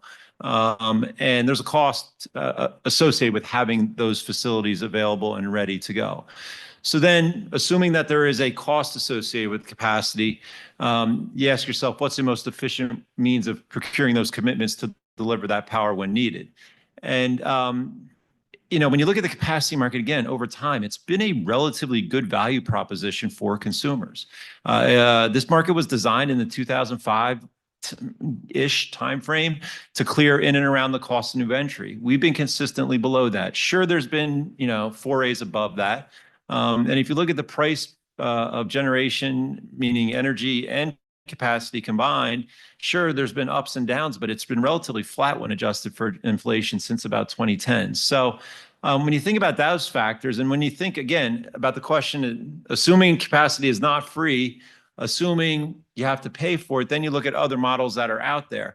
And, there are a couple apples and oranges comparisons. There's not quite too many apples and apples because, the PJM capacity construct is fairly unique. But certainly when you compare capacity prices in PJM to those in New England and New York, they hold up really, really well. When you look at the FRR, Appalachian Power in Virginia has an FRR. Those folks, fixed resource requirement, which means basically the load serving entity, the utility, is saying, all right, we're going to not participate in the PJM capacity markets. We are going to, in essence, procure our capacity ourselves. Right now, as we sit here in New Jersey, the rate, like I said, is $277. In Virginia right now, it's $464. You can do some math and get resource adequacy contracts in California that are north of $1,000. So when you look at the other models out there, the capacity market has done pretty well for the consumers of this area over time. Are there improvements that can be made? Absolutely. I think Stu's absolutely right. There's refinements to ELCC. ELCC is a really important part of the equation. It's really important that PJM can appropriately value the reliability contributions of the resources that are being offered as capacity. It's essential to reliability. It's essential that we get it right. And I think there's some refinements along the way that have a good shot of getting it more refined to the point that there's more confidence in those calculations. On the seasonal capacity, it looks like we're going to start a conversation on that. I think at a high level, seasonal makes a lot of sense. I would caution everybody about the details. It is tricky stuff moving to a seasonal capacity construct. And we don't want to move there until we're ready and confident that we have addressed all those details. So, we look forward and embrace that conversation. And then the other thing too, I would just reiterate is, these capacity markets have their most value when there's a regular cadence to them, when they can be a predictable, timely check-in on the state of the market. For a generator to know 3 years ahead of time that they're going to be receiving a certain amount of revenue, it allows them to invest in facilities, it allows them to pencil out uprates, it allows them to go to banks and refinance. It allows a lot of possibilities that are really incredibly valuable that we shouldn't dismiss. So, thank you. Going back to that hedging point that was raised, what can be done in the current model, but especially on the state level itself, to engage in better hedging so we aren't, exposing consumers to the full swing of the capacity market prices, which is in fact happened in the last few auctions, but for the reasons that Abe noted. So, and that can be in terms of maybe changes to the way we do basic generation service procurement or directed bilateral contracting. And so putting aside legal issues for now, just from a policy and design point, what things might we consider or what things would you recommend? Should we go backwards this time? Sure. Yeah, let's do that. It's good. We'll reverse the order. Okay. a couple thoughts on that. I mean, the first thought is New Jersey is a retail competition state, and you as a consumer, every business in the state has the ability to do certain things on your own as a retail consumer. I was born in New Jersey, but I live in Pennsylvania. I was telling Abe before this, I went on papowerswitch.com, which is a website that allows you to evaluate retail offers as a residential consumer. I was able just a month ago to lock in a rate that was lower than my utility default rate for 3 years, and no exit fee if I want to leave earlier, no termination fee, no anything. So my default rate was 10.8 cents. I got 10.6 cents locked in for me until 2028. That was a deal I cut as a residential retail consumer.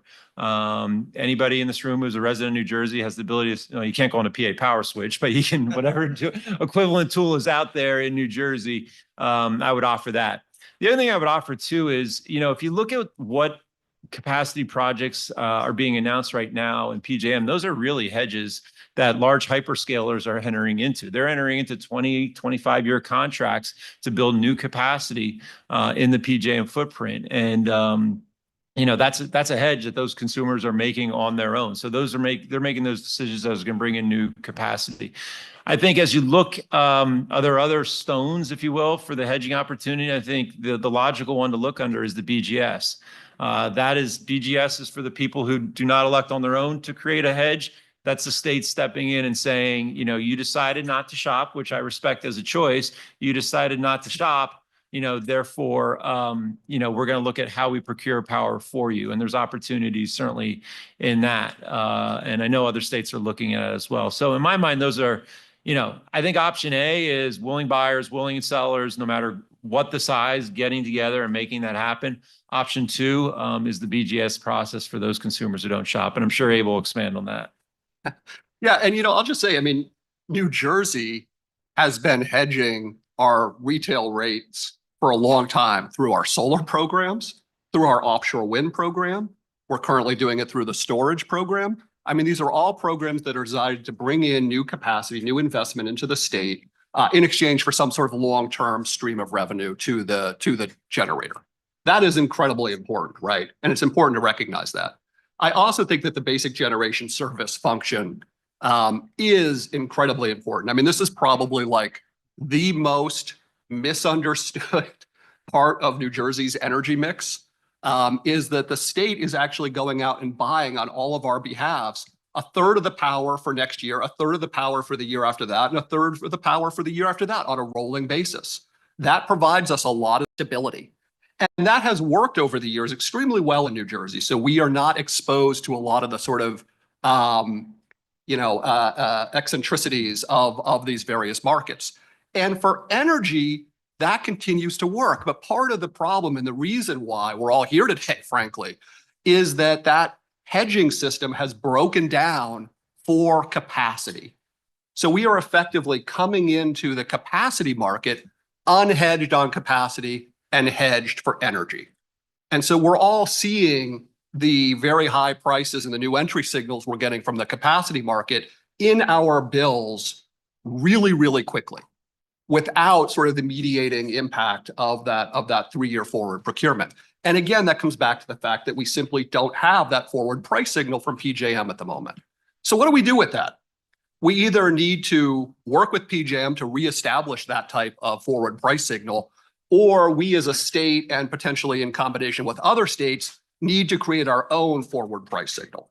And I think that's kind of, we're sort of only getting to I think the meat of what this panel is about. But how do we do that? Is it something where we use the basic generation service function and just extend it out further into the future, such that the state is effectively, instead of operating in tandem with the PJM capacity market, front running it so that we are putting into place longer term hedging for our customers? Now, the real challenge with all this is you have to be super careful, because the right time to have hedged, I'm sorry to say, was 2 years ago when prices were cheap. And there's a real risk to ratepayers if we overhedge at today's really high prices. And you only need to look back at the last time New Jersey tried to enact an out-of-market capacity market hedge effectively, which was the LCAP contracts from the 2012 era. And it's really important to recognize this was $2012. Those contracts started at $300 a megawatt day for new generation. and went up to 400. So they still look out of the money today, ignoring inflation. So this is the place that we need to be really careful as we think about this, that we don't rush into either utility self-builds or out-of-market contracts, but while also recognizing that longer tenor capacity obligations, like say, hey, what if we ask for 5-year slices of the system? Or what happens if we start hedging forward, in advance of the PJM market, some small increment of capacity? Will that bring down the average price over time in a responsible manner that doesn't result in the kind of, extremely high prices that we've seen in places like California? One of you mentioned, California routinely had prices in the $800 a megawatt day, or even higher for new generation. So these are the kinds of places where we need to balance. And I think that's where we need to talk about the demand side. We need to talk about demand response and what are the least cost sources of either demand reduction or capacity supply that the state can incent through various programs. So I think it's kind of you have to be very careful that you don't lock in the pricing at the highest point without having gone through and done everything we can possibly do to reduce demand today.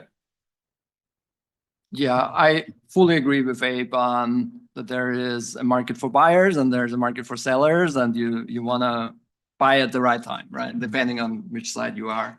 And I want to also re-emphasize that I think it seems easier to do capacity procurement than it actually is. So I think it requires, if the state want to engage in that more, significant institutional capacity. So usually, again, it's kind of economics, engineering, policy. You need kind of people who are savvy in all of the three disciplines.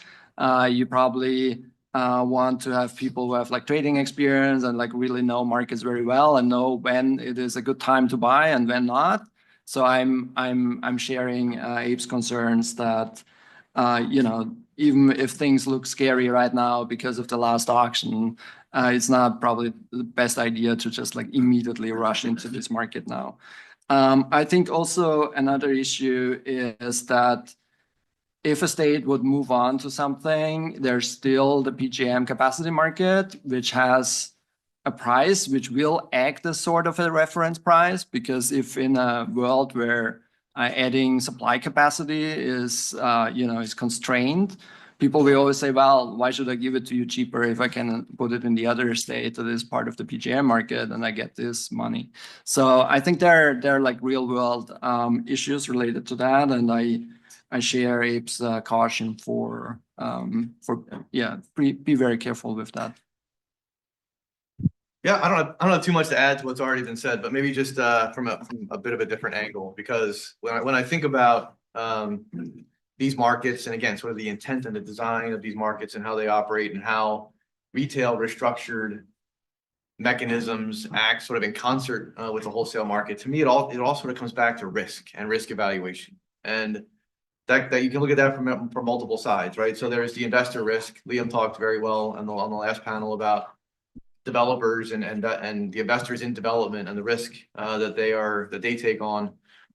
Certainly on the retail customer side, on the wholesale, load server side, there is the risk as well of unknown, sort of spot market like prices going into the future. And so there's certain value to certainty into the future. And so, yeah, okay, what you locked in at a certain price for a certain number of years may not look good to you once you get down the road, but that's sort of like being a speculator in the stock market, right? I mean, if you're brilliant or lucky, right, then you can speculate and make money year over year over year. But that I don't think works out for most people that try to take that approach. And so, like I said, there's value to certainty. And then when it comes to the large load additions that we've been talking about a lot today, I think there's a real risk question to be asked there too, because the question is, who's going to sort of fund or underwrite, if you will, the development of the resources that might be necessary to serve all that large load as it comes onto the system. And I just think it's a real question that needs to be wrestled with. And the options maybe are are somewhat obvious, and I'm not gonna, offer an opinion one way or another. And that's the advantage I have in discussions like these, is I don't have a dog in the fight on either side. Other than I'm a retail customer like everybody else, and I go to PA Power and shop. Are you for hedged? electricity as well. I am. I'll leave it there, but I think to me, this all comes down to sort of evaluating and sort of making the best decisions from a risk management perspective, that kind of get into these sorts of decisions. Yeah, so I think it goes back, and to try to simplify this a little. I think it goes back to the 4 topics I mentioned earlier, which is, we have to make decisions on what we think about the load forecast and what the demand is going to be, affordability, what reliability we want, and then what our policy is going to be. So the one we're talking about now, I think goes right to affordability, because it's going to get to the fundamental question of whether or not we are okay letting it ride with the market as it is. And it could be a wild ride. And so the question is, are we okay with what the future can hold? Talked about what's going on in Virginia. Those numbers are going to be higher. We've got 1 collar to go. After that, we don't have another collar. So then what's going to happen after that? Are we okay with it continuing with the capacity market getting to a point where our customers' bills are going to increase by percentages like we just saw? 17% for our company, about 20% for the other. When we engage in discussions at the BPU for programs at the distribution level, we get into a lot of dialogue about margins that are far thinner than this. We'll argue for 6 months over things that have an impact of less than 1% on the bill. And so, as we get into those dialogues, this is so exponentially bigger, so much bigger that, this is why there has been a lot of attention to this in New Jersey. So I think, but with all that, maybe we're okay with it. Maybe we'll say, you know what, this wasn't so bad, 1720, we can deal with some more. And if we can, then we got to make that decision. But if we can't, I agree that we have a supply and demand problem. So how are we going to get more supply in? And I do think we really need to look at whether or not the BPU process, the regulatory process, can afford the opportunity for our customers to have a process that will result in something that is affordable and predictable and has some gradualism. Because at the distribution level, that is what they have. We spent a lot of time arguing about a lot of things, and it always tends to land there. You don't see these types of increases. So again, if we're okay with it and we're okay, we just got to make that decision. But if we're not, then we have to look at some other solutions. And we do think that the BPU has the ability, we have to change law, but the BPU has the ability to have a process where the utilities are involved and there's engagement to try to build generation at the utility level by entities that know how to operate. Yeah, on that note, I think we're getting to the question that we've been itching towards, which is that, and again, putting aside the issues of how to implement the alternatives, do we think that bilateral contracting, especially mandatory bilateral contracting, vertical integration, or combining those options with auction purchases would be preferable to relying on the capacity market auction alone? I think some of that's been said already, but We're doing the snake draft here, so I'll go here. Yeah. Yeah, I think listen, if we're okay with where this is going, where this has been, where this is going, I think then we don't do anything. Just let the markets run. If we're not, though, I do think we need to look at alternatives. And the state can, and these are alternatives not to turn everything upside down. These are alternatives to let the utilities compete. Nobody's looking to be handed anything. But how can the utilities compete? I mean, if you have competition, that's going to be better for customers. So I do think there's opportunity to consider that. I think there's opportunity for the state to take a hard look at that. I know it already is. And I think our customers are owed that consideration being exhausted and considered by the policymakers in New Jersey. Yeah, again, from a PJM standpoint, we don't really have a dog in the fight as far as how the development actually occurs. We have vertically integrated utilities that operate just fine in the PJM region. We have purely restructured states, Iowa, New Jersey, that operate in the PJM region. So where the development comes from is not our bailiwick, if you will. However, I will say, again, getting back to the risk question, one of the benefits of opening these markets up at both the wholesale and the retail level was risk allocation, right? Where risk could be allocated to those who are best able to manage it, and that's not the end use customer, right? And so I think as these decisions are made or investigated, I think one thing that you need to keep in front of the mind is, do you want to do anything that impairs or detracts or disincentivizes investor-based development of resources and a competitive approach that might lead to that. So I think that just needs to be kept in the front of the mind as these discussions happen. I have little experience from the time when we had like vertically integrated utility because I'm not so old, but I just want to point out that what I heard from people who studied that world is that we had very good reasons to move away from these models. And I'm not saying that things could in principle also be organized differently, but at the time I just want to remind, I mean, weird that I do that, but there were competitiveness issues, they were hard to regulate, there were regulatory capture perhaps, maybe even a tendency to overbuild because of like extreme risk aversion. I'm not saying that any of this, could be also very different and, and it's not a critique, but that were the arguments at the time where we made a decision, other people made a decision to get rid of this model. I want to ask one question that is, we haven't talked about it today, but if you're really thinking we want to like radically change the infrastructure, the electric infrastructure of the country, I think one point that might be interesting just to discuss or to think about is if you want to move away for this radical infrastructure change from rate financing to tax financing and to more like, we did maybe with Hoover Dam or Tennessee Valley authorization, or just having like a big like overhaul and then do markets again from there. I haven't heard this kind of discussions a lot, but I just want to like throw it out that this would maybe also be a solution that's probably politically not feasible, but maybe it's an idea. Yeah, I hear a lot of talk about bilateral hedging, and I always ask the question, is it better to contract with one entity or to ask from bids from 10 entities?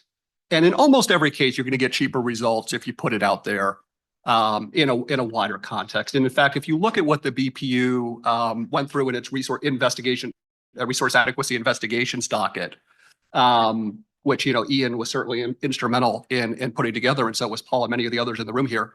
We didn't. The board did not specifically look a lot at bilateral contracts directly, so not so much looking at the LCAP example.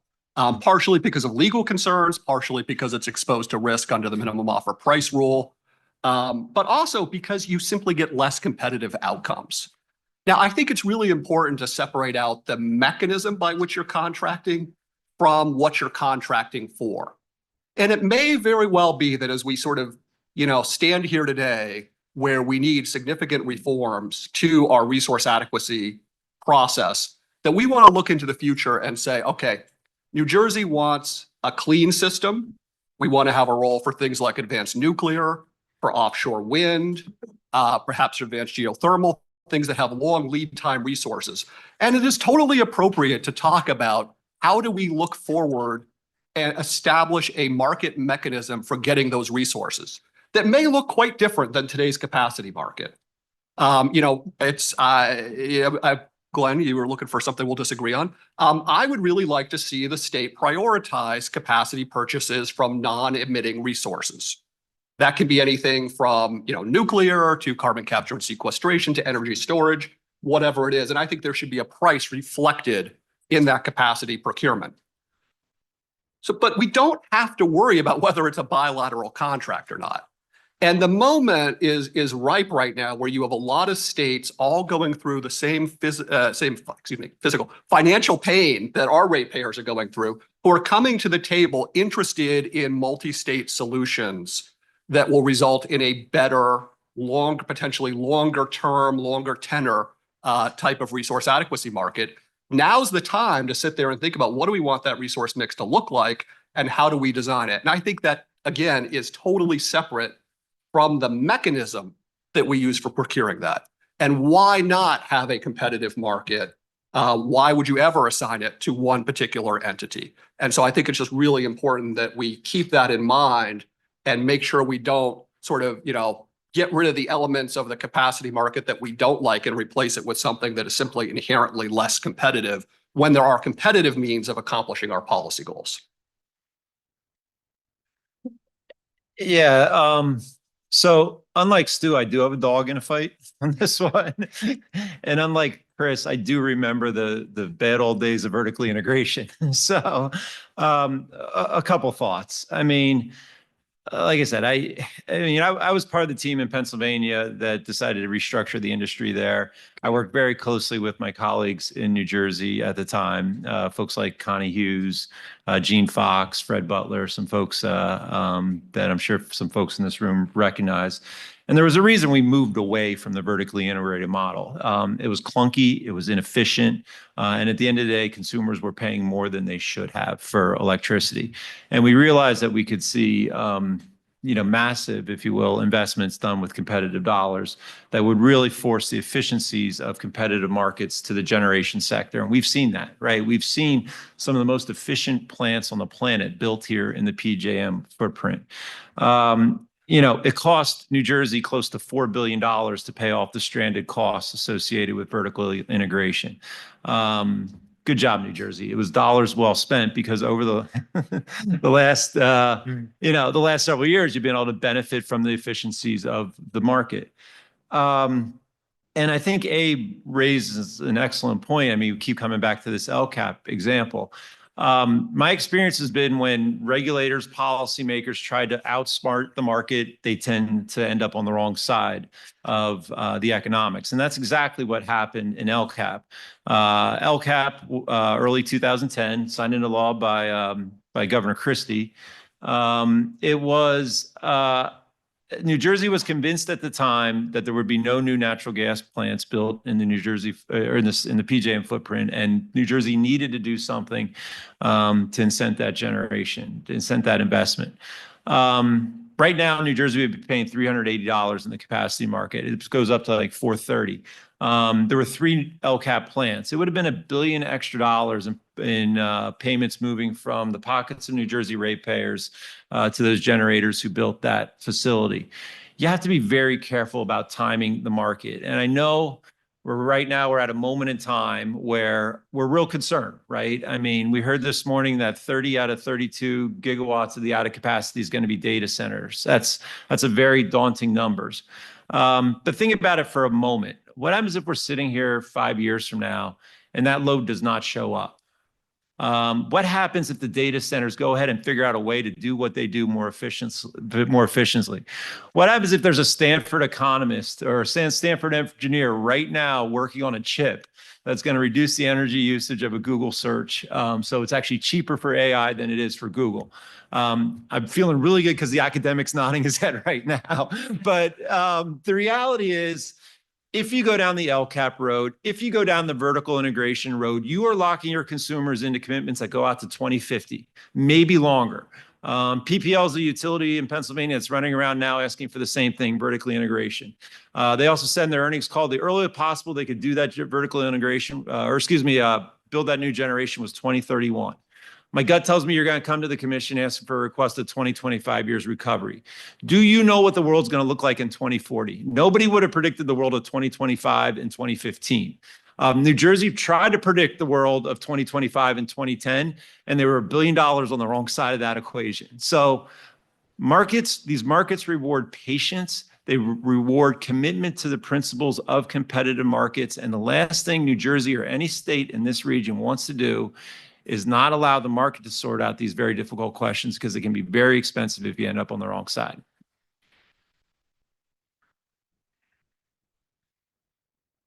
So we're now getting to the point where you want to go to the Q&A. So I do want to, take a question that came in from the online participants. And this is directed to us, but I'll think I'll have to change it a bit because the question they're asking is, has BPU looked at the pros and cons of leaving PJM? And if so, what has it found? And so since we want to ask the panel, I'd ask that question to you and maybe also broaden this into what governance role, if we remain in PGM, should states have? And for example, how would we implement, having a separate capacity market run by states if we were to be within PGM or we be outside of PGM? All right, there was a lot there. I know that I'm trying to cram in a lot into the last 15 minutes. Okay, I will try to get it all, Ian, but feel free to ask me what I didn't answer. So I was there when we founded OPSI, and in fact, I was one of the commissioners that originally drafted the bylaws. And it was an interesting time because there was a lot of pressure coming from FERC to create a regional state committee to get the states more involved in the PJM process. And the organization of PJM states, I think, has served a very valuable role over the years, from just the ability to get states together talking, and the ability just to have those dialogues that are critically important. The other thing I think that's fundamentally changed in PJM is PJM's got a lot bigger since OPSI was founded. I mean, we were like New Jersey, Maryland, Delaware, Pennsylvania. We were like the PJM classics. We felt good about ourselves, but here comes Tennessee, here comes Indiana. It grew significantly over the years.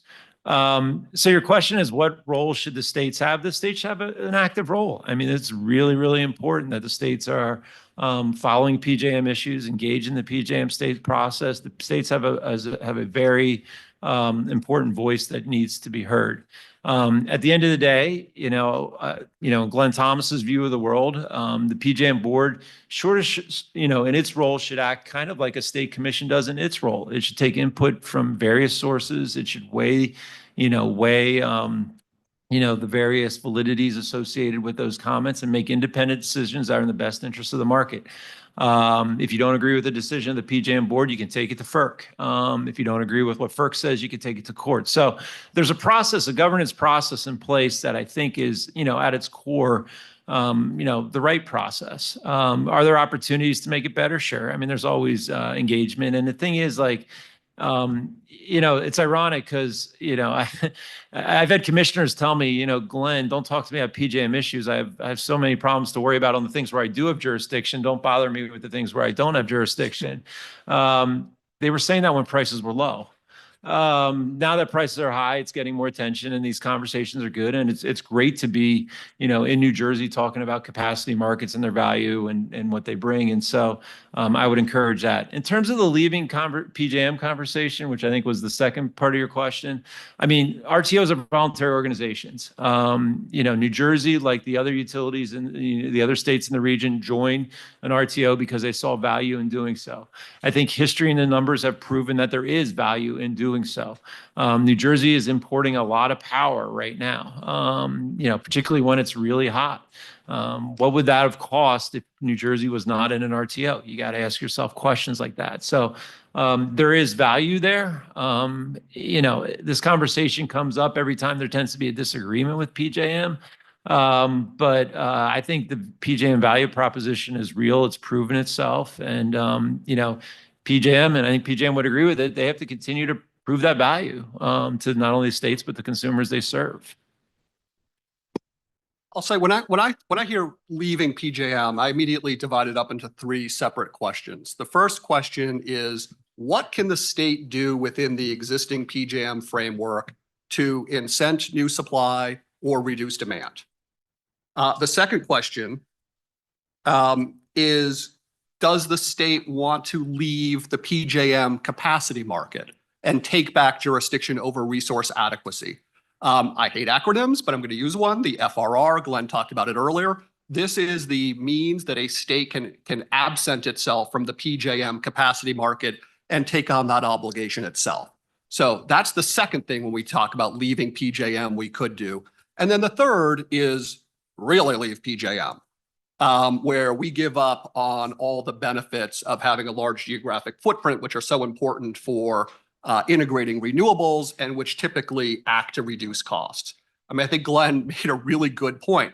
There is nothing inherently wrong with importing power from out of state if it is cheaper to do so.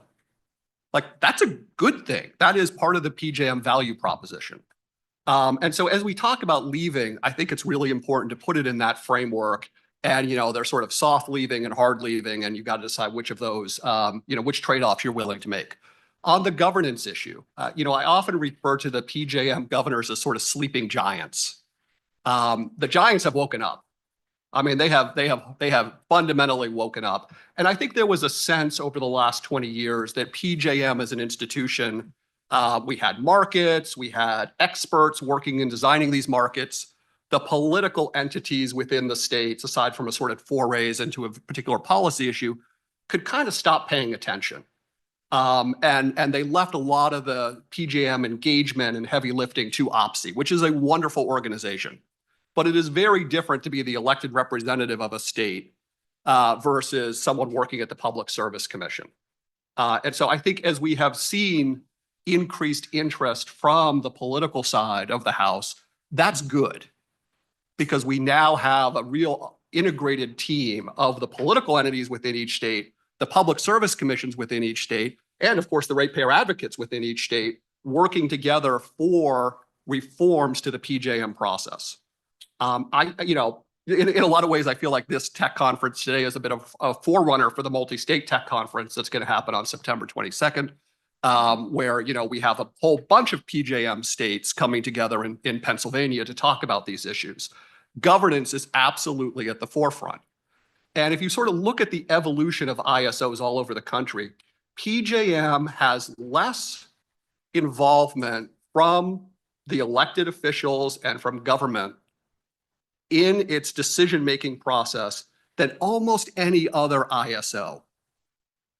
And when we look at sort of the historical trend, more recent ISOs tend to have a lot more engagement from state leadership.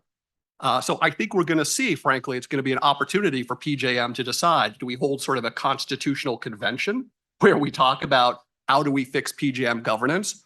Or do the PJM members sort of decline to engage in those discussions, at which point the states are going to have to decide what they want to do. But this is a very hot topic right now, and one that I expect will, in a lot of ways, along with the large load interconnection process, and along with sort of the resource adequacy question, dominate the discussion over in PJM land for the next at least 12 months. I asked Chris if I could go next, because I don't necessarily want to disagree with Abe on who has more or less state involvement as an ISO, but I do want to push back a little bit because you just characterize it as there's very little sort of state leadership involvement in PJM. And I just want to sort of more agree with Glenn. OPSI is a significant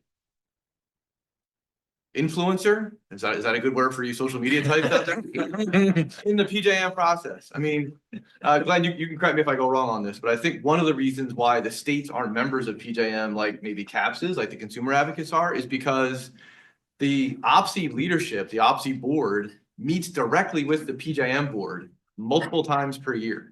There isn't another stakeholder sector that has quite the same level of engagement with the PJM board that the OPSI board does, and that OPSI therefore has through that engagement, and there's other opportunities as well. So I just didn't want to leave it at, with an impression that there is a lack of sort of state government involvement and engagement with PJM, because there certainly is through the state commissions and through the OPSI mechanism. Now, whether there should be others through like the governor's offices or whatever beyond what occurs today, and I can tell you Asim and his team visit all of these offices in all of our states quite a bit as well, and engage them with a lot of conversations as well. So whether that should have a more formal, mechanism or something like that, that's, it's not up to me. It's up to whoever wants to organize that. But I agree, state involvement is extremely important. We take it very seriously, and I think there's a fair amount of it already in the way the current processes work. So I think, look, we've had a lot of dialogue with PJM over the years about the governance. I mean, PSEG, we've got 1,600 miles of transmission and 3,800 megawatts of generation, and I think we've got 1.43% of the vote in PJM. So, from our perspective, I think there's work to be done there. We've had that dialogue for a long time. In terms of leaving PJM, I think you got to go back and answer some of the, we have to, as a state, go back and answer those questions that I posed earlier. This one, I think, probably touches a lot of them, but most likely, probably the what are our environmental targets? Because as Glenn said, I agree, we have a lot of different we have a lot of states in PJM now with very different views of what is acceptable and what is considered clean generation. And so we've got to really define what that is for ourselves. And I think that, among other things, will then help inform, what does the future for New Jersey look like in PJM? I just want to add very briefly. So when you think of leaving PGM entirely, this is what will create what is called the seams issue in trading. And I think that's not in general a good thing in a world where we have more weather dependent resources on the supply side, because you want to hedge the weather out geographically. So having better system that work kind of in sync and well with each other is better. I think the other potential problem with leaving is that you need significant institutional capacity. I've been hearing from some ISOs that it can already be challenging for them to get good talent in some specialized areas. So I would just be cautious that this is a real a thing to consider. With the states being a part of the PJM process, I think there are many ways where states can be useful, communicating their policies in a way that is also helpful for modeling in terms of how PJM is modeling out the future, be it in ELCC number computations or whatever, but also in telling them about what the demand growth is likely gonna be, with using the knowledge of their state utilities on signed contracts with large load, etc. So I think it is useful for the states to give PJM as much as input as possible to facilitate the PJM capacity market. And the last thing would be, I think the capacity market demand function is a very administrative construct. So there, as we have seen, we have now a cap on the floor. So this is basically because of state initiative. So there are rules to shape also the demand curve of the capacity market. I would like to take just one question from the in-person audience. You said Yeah, Andy Ball, board member of NCEA, the Solar Storage Industry Association here. I guess one thing that hasn't come up yet, which I'm kind of surprised by, is I guess one of the key issues with the capacity markets as structured is that, for example, in New Jersey, I think roughly 2/3 of our existing capacity is more than 20 years old. More than 90% is more than 10 years old. And yet all of this stuff gets the same payment for capacity. Many of these plants were paid for by ratepayers before deregulation. And so it feels like some sort of restructuring of the market, pay its bid, for example, could address this, what feels like a big inequity. So I think the first shot at that one. So the question for those of you on the online essentially was, is a single clearing price approach to a capacity market, I don't know exactly what word to use, equitable? Would that be good as opposed to a pay as bid approach or something like that? Just, given the fact that ratepayer. Given the fact that the generators are a certain level depreciated by now. And it's not something we haven't talked about. I guess it's not a little negative. We have discussed that in depth when the capacity market was designed and even since then, and continue to investigate potential ways to make a differentiation between new resources and existing. In fact, New England had a new energy price adjustment for a long time. I think FERC actually eventually said that was discriminatory, if I remember right. We had a new energy price adjustment in our tariff for a multi-year commitment for resources, but frankly, the needle was so tough to thread, for resource factor qualified for it, it never really actually kicked in. But the hard part with moving from a single clearing price approach to something that differentiates resources between new and existing or some sort of age is the incentives that it sets up. And so you wind up with resources that are of a certain age and have to pay something less. You sort of advance their retirement decision in favor of going and building something new where you can get, so that's the difficulty with moving from, not that it's impossible, and I'm there might be ways out there to do it. It's just every time we've revisited it, either internally or consulted with our stakeholder community, all these issues that sort of pop up with the pay as bid approach make it inferior to the existing single clearing. Yeah, I'll just agree with that. The economic theory is pretty clear on this. It is generally cheaper to have a single clearing price market than to do pay as bid. And when you start doing pay as bid, it becomes really complicated because then all of a sudden your generators are bidding against what they want the price to be rather than showing their true cost to the market. But honestly, it's a bit of a red herring because the single clearing price market or the pay as bid market will over time basically converge. I mean, we are talking, percentages. I think the best example, if you really want to understand this, what happens when you go to a pay as bid system is California, where they basically, any generator that was existing got paid very, very little. And generators that were new got paid incredibly high prices, like over $1,000 a megawatt day, $800 a megawatt day. So, but I think it's just a matter of how you're sort of arranging the money. But the cost of bringing a new generator on the market, it doesn't really change. It's just a matter of how long you're collecting the amortization period. So when you go to pay as bid, every generator says, okay, we have 5 years to collect our money before we're no longer considered new. So they just front load a lot more of those costs. But and I know Dr. Bowering probably is the right person to really give an answer on this when we get down to the economic theory. But I just think it's a bit of a diversion from the real questions, which are, we have a fundamental supply-demand imbalance, and restructuring the way we do bidding or the way we do the clearing of the market doesn't get at the heart of that supply-demand balance that we're all struggling with right now. And I think just like a final comment, if you assume that the reliability contribution of an old solar is the same as of a new solar, then that's kind of, I think, they have kind of the same value because of that. So we are at time. Do we want to have another question, or do we want to just cut it off? No. Yeah, cut it off. Yeah, I think we want to. Yes. I think we want to give everyone a 5-minute break before the closing discussion. So thank you for your attention and thank you for panelists.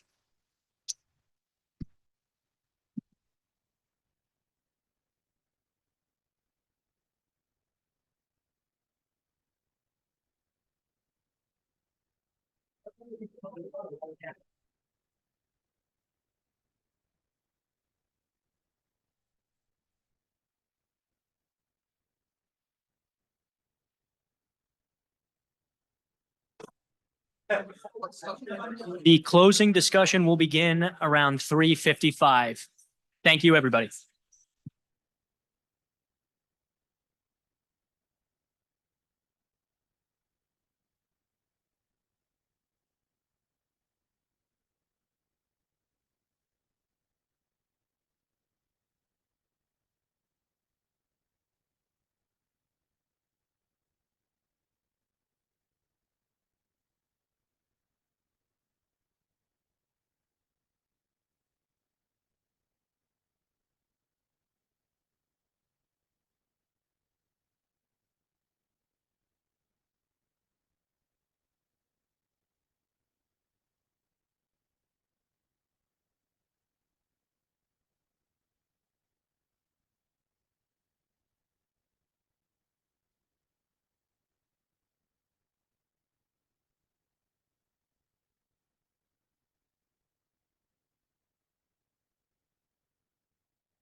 Oh, mine's on. Can you get started here? Perhaps he turned it on. I don't know. I don't think yours is on. Just want everybody's attention. We're going to get started again here with the closing session in about a minute.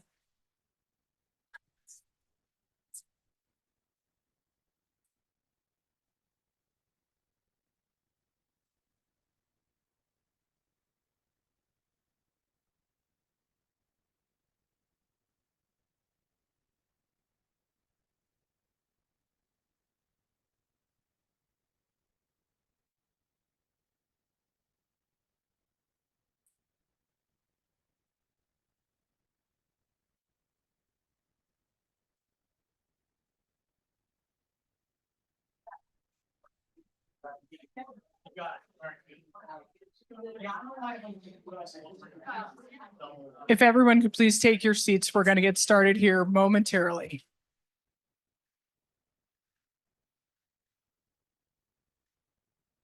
So good afternoon. I'm Dr. Kira Lawrence. I'm the Senior Policy Advisor at the Board of Public Utilities, and we're going to kick off this final synthesis session here. So if you could please take your seats and cease your conversations, that would be appreciated.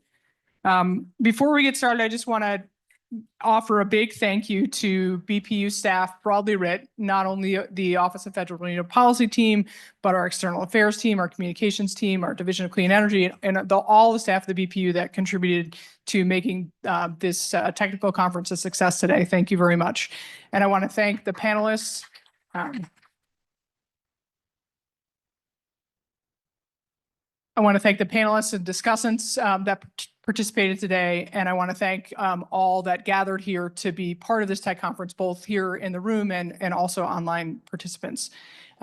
So this panel is intended to highlight the most salient points that were heard today. We heard a lot today, I think a lot of helpful and productive conversations, and we've asked these important players that are seated here with me to try and distill some salient takeaways from what we've heard already today. So joining me today are Dr. Joe Bowering, the IMM for PJM, President Christine Gould-Sadovi, President of the BPU, and Brian Lipman, who is President of the Rate Council. So I want to start off the conversation directing a conversation to Mr. Lipman, and ask him, what are the most useful and salient points that you heard today? Well, I mean, just wow, it was a lot that we heard today. I have a lot of reactions to it. One thing I think we need to think about is welcome back, because, I heard LCAP mentioned a couple times, had a little PTSD, but what no one really talked about is why LCAP happened. And it was resource adequacy. PJM in 2009-ish came to New Jersey and said, you guys are gonna have some rolling blackouts. So I don't know what you're gonna do, but just get ready for that. And New Jersey reacted by passing legislation to incent not gas fired, but generation. It wasn't supposed to be only gas fired. It worked out that it was only gas fired. It could have been nuclear or anything else, but 3 plants we incented. That was a reaction to PJM coming to us and saying, you've got a resource adequacy problem. And admittedly, looking back on it, our reaction may not have been the best reaction that we could have had, but it was a reaction. And I think it educates us here, as we've heard today, there's a lot of thoughtful considerations that need to be made before you make your next decision. I would also point out the nugs. For those of you who have been around long enough, you know what the nugs are, and you know that we were stuck with them. They were albatross around our necks for the longest time. A couple still exist. We overpaid because we put ourselves into bilateral contracts for 20, 30 years at a price that made a lot of sense at the time we did it. And it turned out we overpaid for our generation. So the one thing I think I heard over and over again here is we need to be thoughtful and we need to really think about this. I think Joe Accardo actually said, or I think it was Joe, could have been someone else. I don't know. There was a lot of speakers, but we've identified the problem. And now what we really need to do is start working on a solution. But when we're looking at a solution, and this is something that I didn't hear a lot of, and I know that's getting foreshadowing to the next question, but we need to be careful about our ratepayers. We need to think about how much things are going to cost. And there was not a lot of talk today about the impact of all of this on ratepayers. And I'll leave that to my response to the second question. But I think what I really heard today was that there's a lot that we need to consider. There's a lot of pieces that we're pulling here, and depending on how you pull it, it comes out different ways. But we've been here before. This is not new territory for New Jersey. And we just need to be careful to make sure we're making the best decisions for our future, thinking ahead while looking back and looking at what we've done in the past and what worked and what didn't work. And, you know, we did some things that worked too. So I'll leave it there and pass it on to the president. Thanks, Brian. So I do just want to echo Kira's compliment and appreciation to the BPU staff who have done a great job.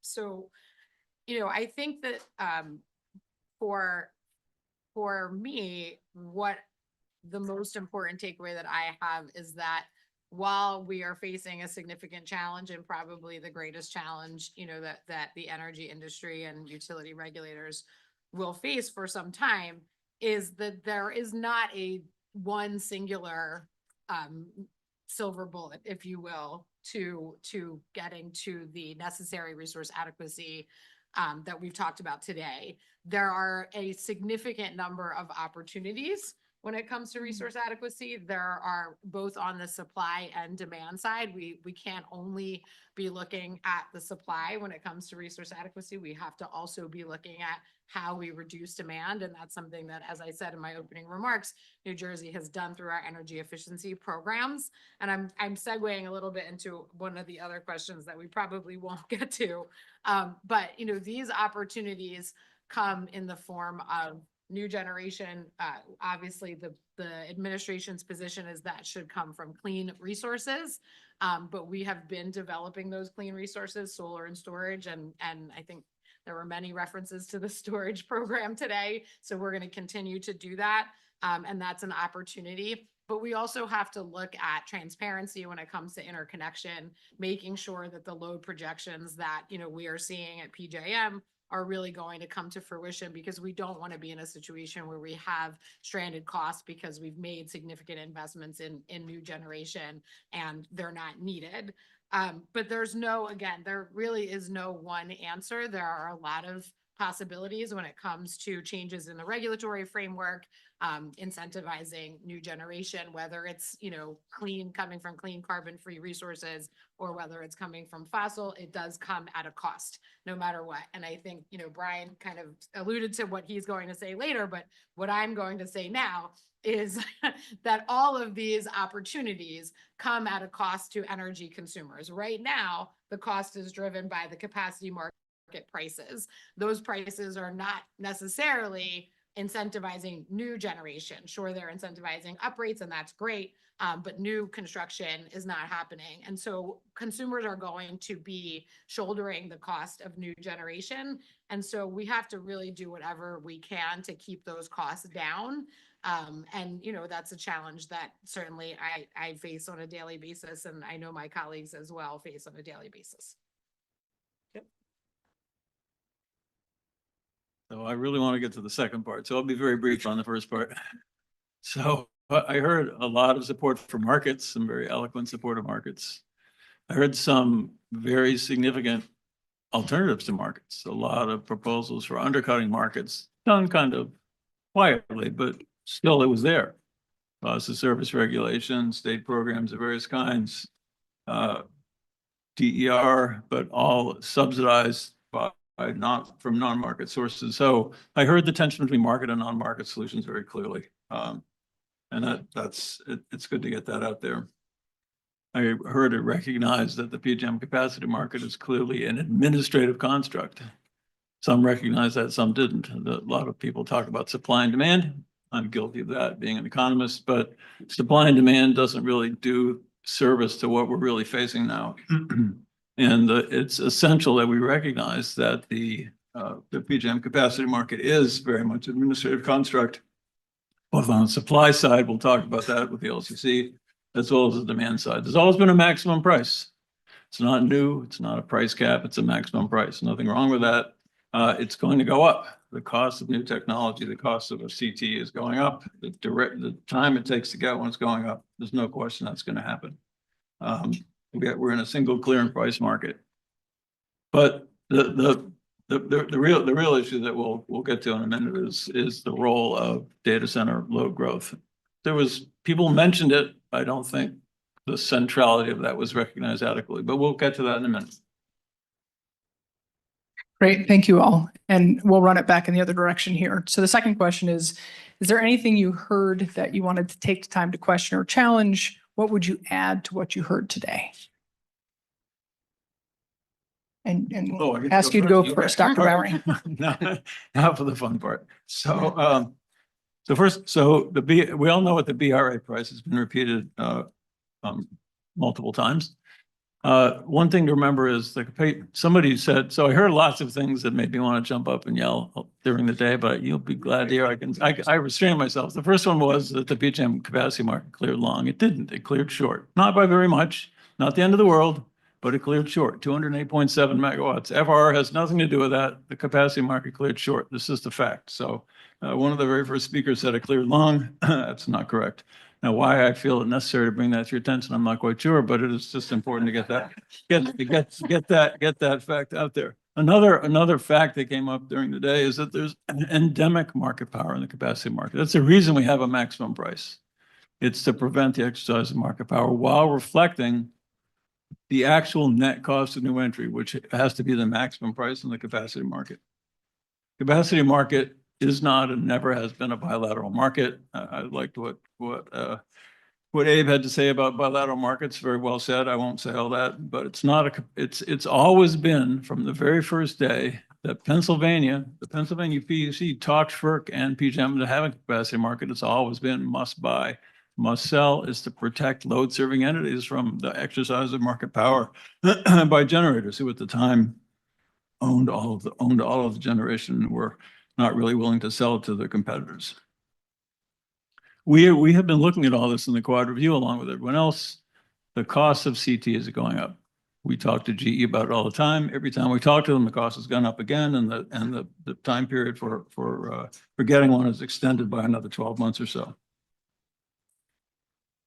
Two things or multiple things happened in the last auction. One is that we think that the ELCC construct, which we can talk about, ELCC's construct understated the amount of capacity. It arbitrarily, in our view, reduced the amount of capacity. We think it understates the amount of thermal capacity for a number of reasons. We think it understates the amount of solar and wind capacity as well. So if you reduce the amount of capacity, you're increasing the probability you're going to clear at the maximum price. As we know, the problem, and it was pointed out by a questioner here at the end, maybe the very last question, we're in a single clearing price. Marginal cost of the last unit to clear sets the price for everybody. We think it's fair or not. Abe did a good job of defending single clearing price, others did as well. But that is the source of the problem, that we're clearing at a single price at the maximum price, not just the fact that it's a single price, but it's a maximum price. And then the question becomes, why do we clear at the maximum price? And why are we likely to clear at the maximum price for the next 5 to 10 years? And there's a single answer to that. And it's not just supply and demand. It is data center load growth. And, you can just kind of wrap it into everything else and act like it's just part of demand growth. It's not. It is a paradigm change in the way the market's working. I've heard executives from the big companies, whatever we call them. They could overwhelm the grid in the United States. They could overwhelm PJM. They could overwhelm all the grids with the demand, their potential demand.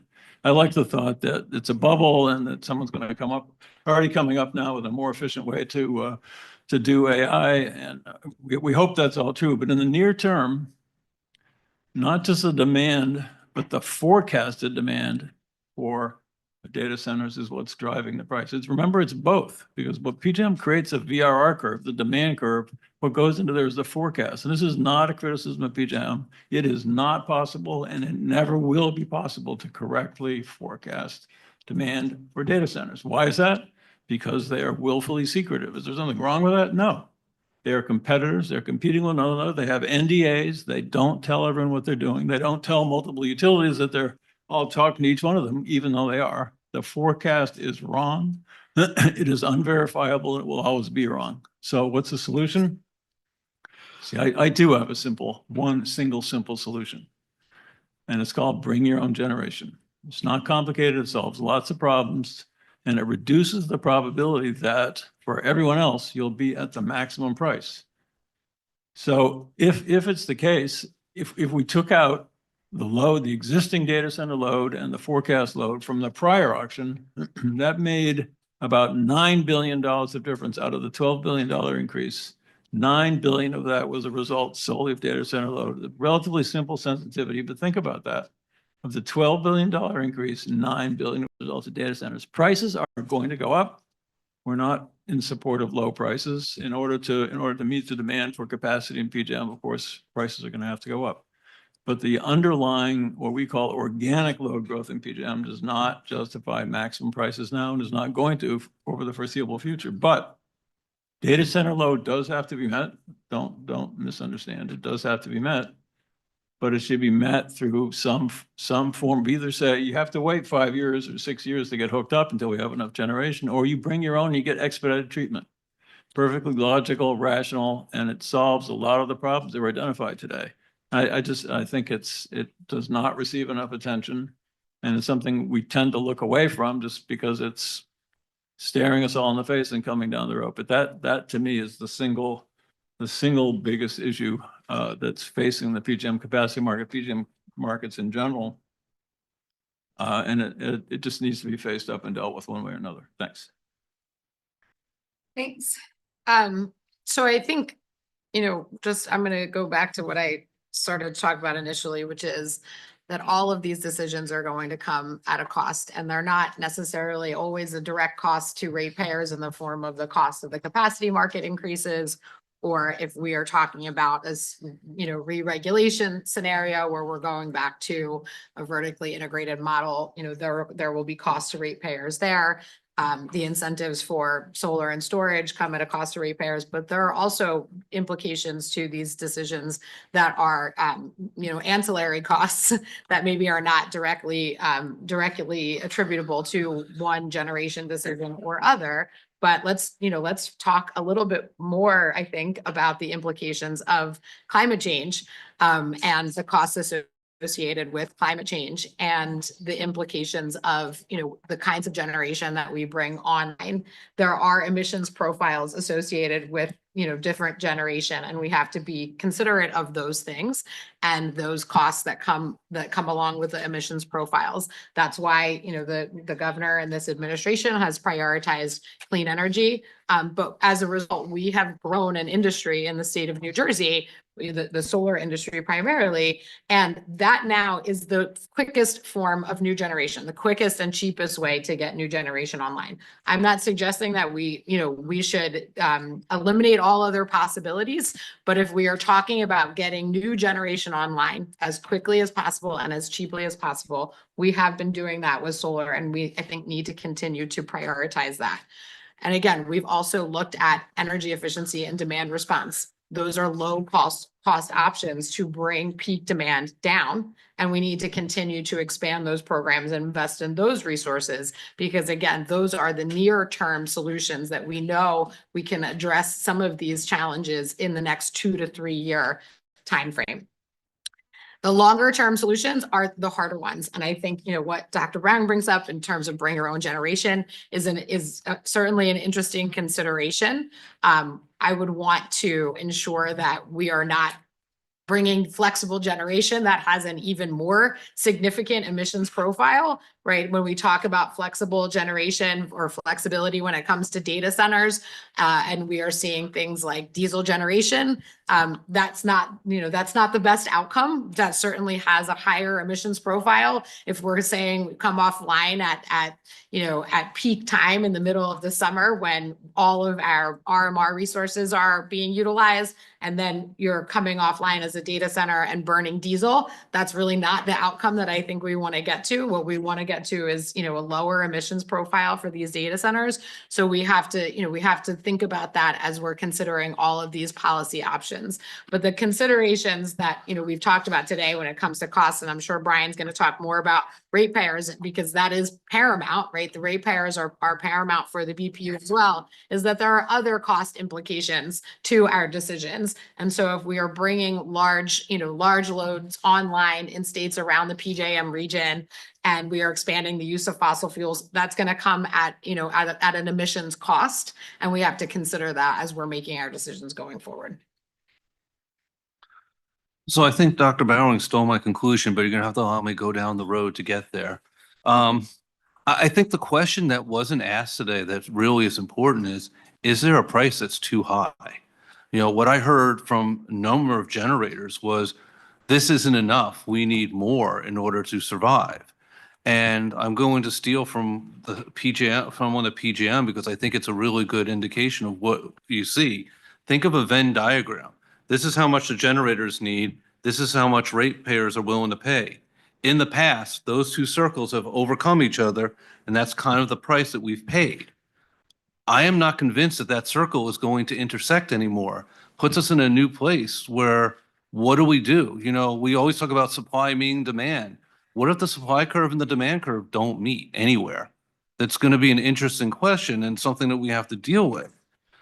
The other thing I wanted to talk about a little bit is the subsidies. I heard a lot of talk about one way or another subsidies, solar subsidies, nuclear subsidies, energy storage subsidies, and how, you know, it's great that we're subsidizing all these things so that we can affect the PJM capacity market. First of all, let's be careful of LCAP, and we're not really affecting the PJM market. We're just doing things that are helping generation in New Jersey. But let's call a subsidy what it is. It's an out-of-market payment by ratepayers directly to another entity. And what that means is that we're still paying the market price, but we're also paying a subsidy on top of that. And I went through one of the slides that was shown this morning on, you know, all the great BPU programs, and just back of the envelope, I think ratepayers are on the hook for $20 billion to pay for all of that. The EE, the solar, the nuclear. You know, we're paying a lot of money for this. And I heard, I'm just making sure I wrote down when Tom said we're at a point now where everything is cost beneficial. And I would just say, let me quote Jersey Shore, hold my beer. We can find a way to over subsidize things and make them not cost beneficial. That cost benefit analysis is so important. And we're kind of skipping ahead of that and assuming that if we give everybody a subsidy and bring all this generation in, it's going to save New Jersey. And I go back to where I started, which is you need to look at your history, you need to be thoughtful, and you need to make sure that these subsidies aren't actually costing ratepayers more. You know, and then the last thing I want to talk about a little bit is where to put the risk. You know, and this is where I'm going to get to what Joe was talking about. It's better for ratepayers to put the risk on the developers using the market. They are better situated to take that risk. And so who bears the risk of these data centers? Who pays for these data centers? The number we keep hearing is 30 out of 32 gigabytes of the load forecast is data centers. Ratepayers are paying for those data centers right now. Ratepayers are paying for that. It is the reason the rates are going up. The reason you saw a 20% increase in New Jersey on July 1st or June 1st was because of data centers. Pull out the data centers, make them bring their own generation. The market does not clear as high as it did. So we need to think about whether we want to actually put these data center load into our capacity market. The obligation to serve, we may have to rethink about the obligation to serve. Is there an obligation to serve these large loads that are overwhelming our system? They're coming on faster than we can handle them. And I think we need to do some serious thinking about how we deal with them and whether they should be part of the capacity market. Maybe they have their own capacity market where they compete, you know, but we have to be careful there too, because the one thing that we are seeing is that the data centers are very well financed. They're willing to pay a lot more for the premium generation. And, you know, I'll use PS as my example because we're talking about New Jersey. The last thing we want is the data center to siphon off our nuclear power, our clean energy, so that they can use it for themselves. I'm sure they'd be willing to pay more than market even now to get that generation. Where does that leave our ratepayers? Where does that leave our state? How do we meet our goals without that nuclear generation? I don't think they're going to be building another 3 reactors on Artificial Island to replace them. So we need to think all of these things through, but the idea that ratepayers should bear the risk and bear the payment for these data centers, I'll leave you with another thought. I heard, and I don't even remember which one it was, there were so many good panelists today, but someone was talking about data centers ultimately are a national security issue. Maybe this is a federal government issue. And also we need to be careful that it is a regional solution, because if New Jersey goes it alone, if we do something to fix our data center problem, and Pennsylvania and Ohio don't do the same thing, then they're all going to go to Ohio and Pennsylvania, build there, and we're still going to see the increase in our capacity market. We're not helping ourselves. This is a regional, if not a national problem, and it needs to be addressed at a regional and national level. And that's why BPU, Rate Council, and others in New Jersey have been pushing at PJM, have been pushing at FERC to get some type of regional solution to that. Thank you all. So we'll start with President Gulsadovi for this next question. What do you think is the best way to address the challenge of the rate of projected load growth far exceeding the rate at which new generation is coming online? It's not that I didn't have that question in advance, so I did have some time to think about it. But I've heard a lot today, and I know we're actually past the end. So if you'll let me take the privilege here, if that's okay, of maybe closing us out. There is not a best way. There is not one single way. At the end of the day, we cannot have, as Brian pointed out, we cannot have our consumers in New Jersey subsidizing the cost of, large data centers coming online, particularly when admittedly, the large data centers are willing to pay, right? They are willing to pay for a quicker time to power, faster interconnection, and for clean generation. A lot of these companies have their own carbon and climate change goals, and they are willing to pay for that. But we can't also enact policies in New Jersey that are going to drive data centers to other states and raise costs for everyone else. So I think there are a number of things that we need to be considering. We have to look at the transparency and the load projections related to data centers. We've all heard anecdotally about data center speculators and, submitting applications for interconnection to different utilities in different regions in PJM. So we need to get around that and get a handle on that. And some other states have done some good work around transparency and requiring data centers to provide, whether they've submitted applications in other utility service territories, application fees and things of that nature that we need to be looking at, in addition to bring your own generation. We have to be focused on solar and storage as a quick way to get new generation online. We have to look at DER and demand response programs to bring our load and especially our peak demand down. At the end of the day, customers care what their bills are. Consumers care what their bills are.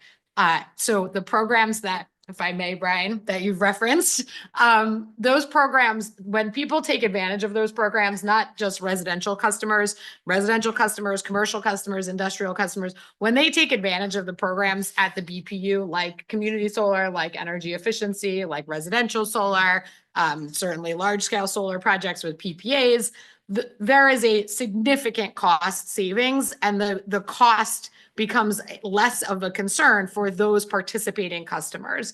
What we need to focus on, in addition to making sure we have enough generation online to meet our demand, is making sure that all of the programs that we have and the policies that we have enacted are available to all customers. And so that we have an opportunity to lower bills for all energy consumers in New Jersey. And I think that we've done a pretty good job of that, but there's certainly more work to be done. I'll just close. I know someone was talking about the political rhetoric around all of these issues. There's no shortage of political rhetoric. And if you are ever interested in, looking at the BPU's social media and seeing the people that comment on the energy cost increases, I can tell you that there is not a small number of people who say, I have solar on my roof. So my bill was, $9 last month. And so we need to make sure that those programs are available and those policies across the board are lowering bills for everybody as we continue to address the resource adequacy challenge that, that we've been talking about for most of today. Great, thank you. I think we are at time, and I know it's been a long day. I'm just gonna very quickly ask Dr. Bowering or Director Lippman if they have any quick final remarks as we close this out and let folks depart today. I'm not sure quite what to say. There's so much to talk about. I would repeat that, none of the talk about flexibility or making data centers into demand side are going to work. Crypto, as was pointed out, is very flexible demand side, or data centers are not. They're not likely to be. They're going to create the issues that we've talked about. The forecasting issue cannot be solved, no matter how careful you are about it. The only way to solve that is to make data centers bring their own generation if they want to get online quickly, which they do. So let me leave it at that. I know I've been saying one thing all day, so I got to say it one last time. Thank you. Yeah, I think it's right that we've heard multiple views say there's no magic bullet that's going to solve all our problems. I do think having the data centers bring their own generation is going to be a major help. I've heard a lot of complaints about New Jersey's energy policy and electric vehicles. All of that is causing the problem.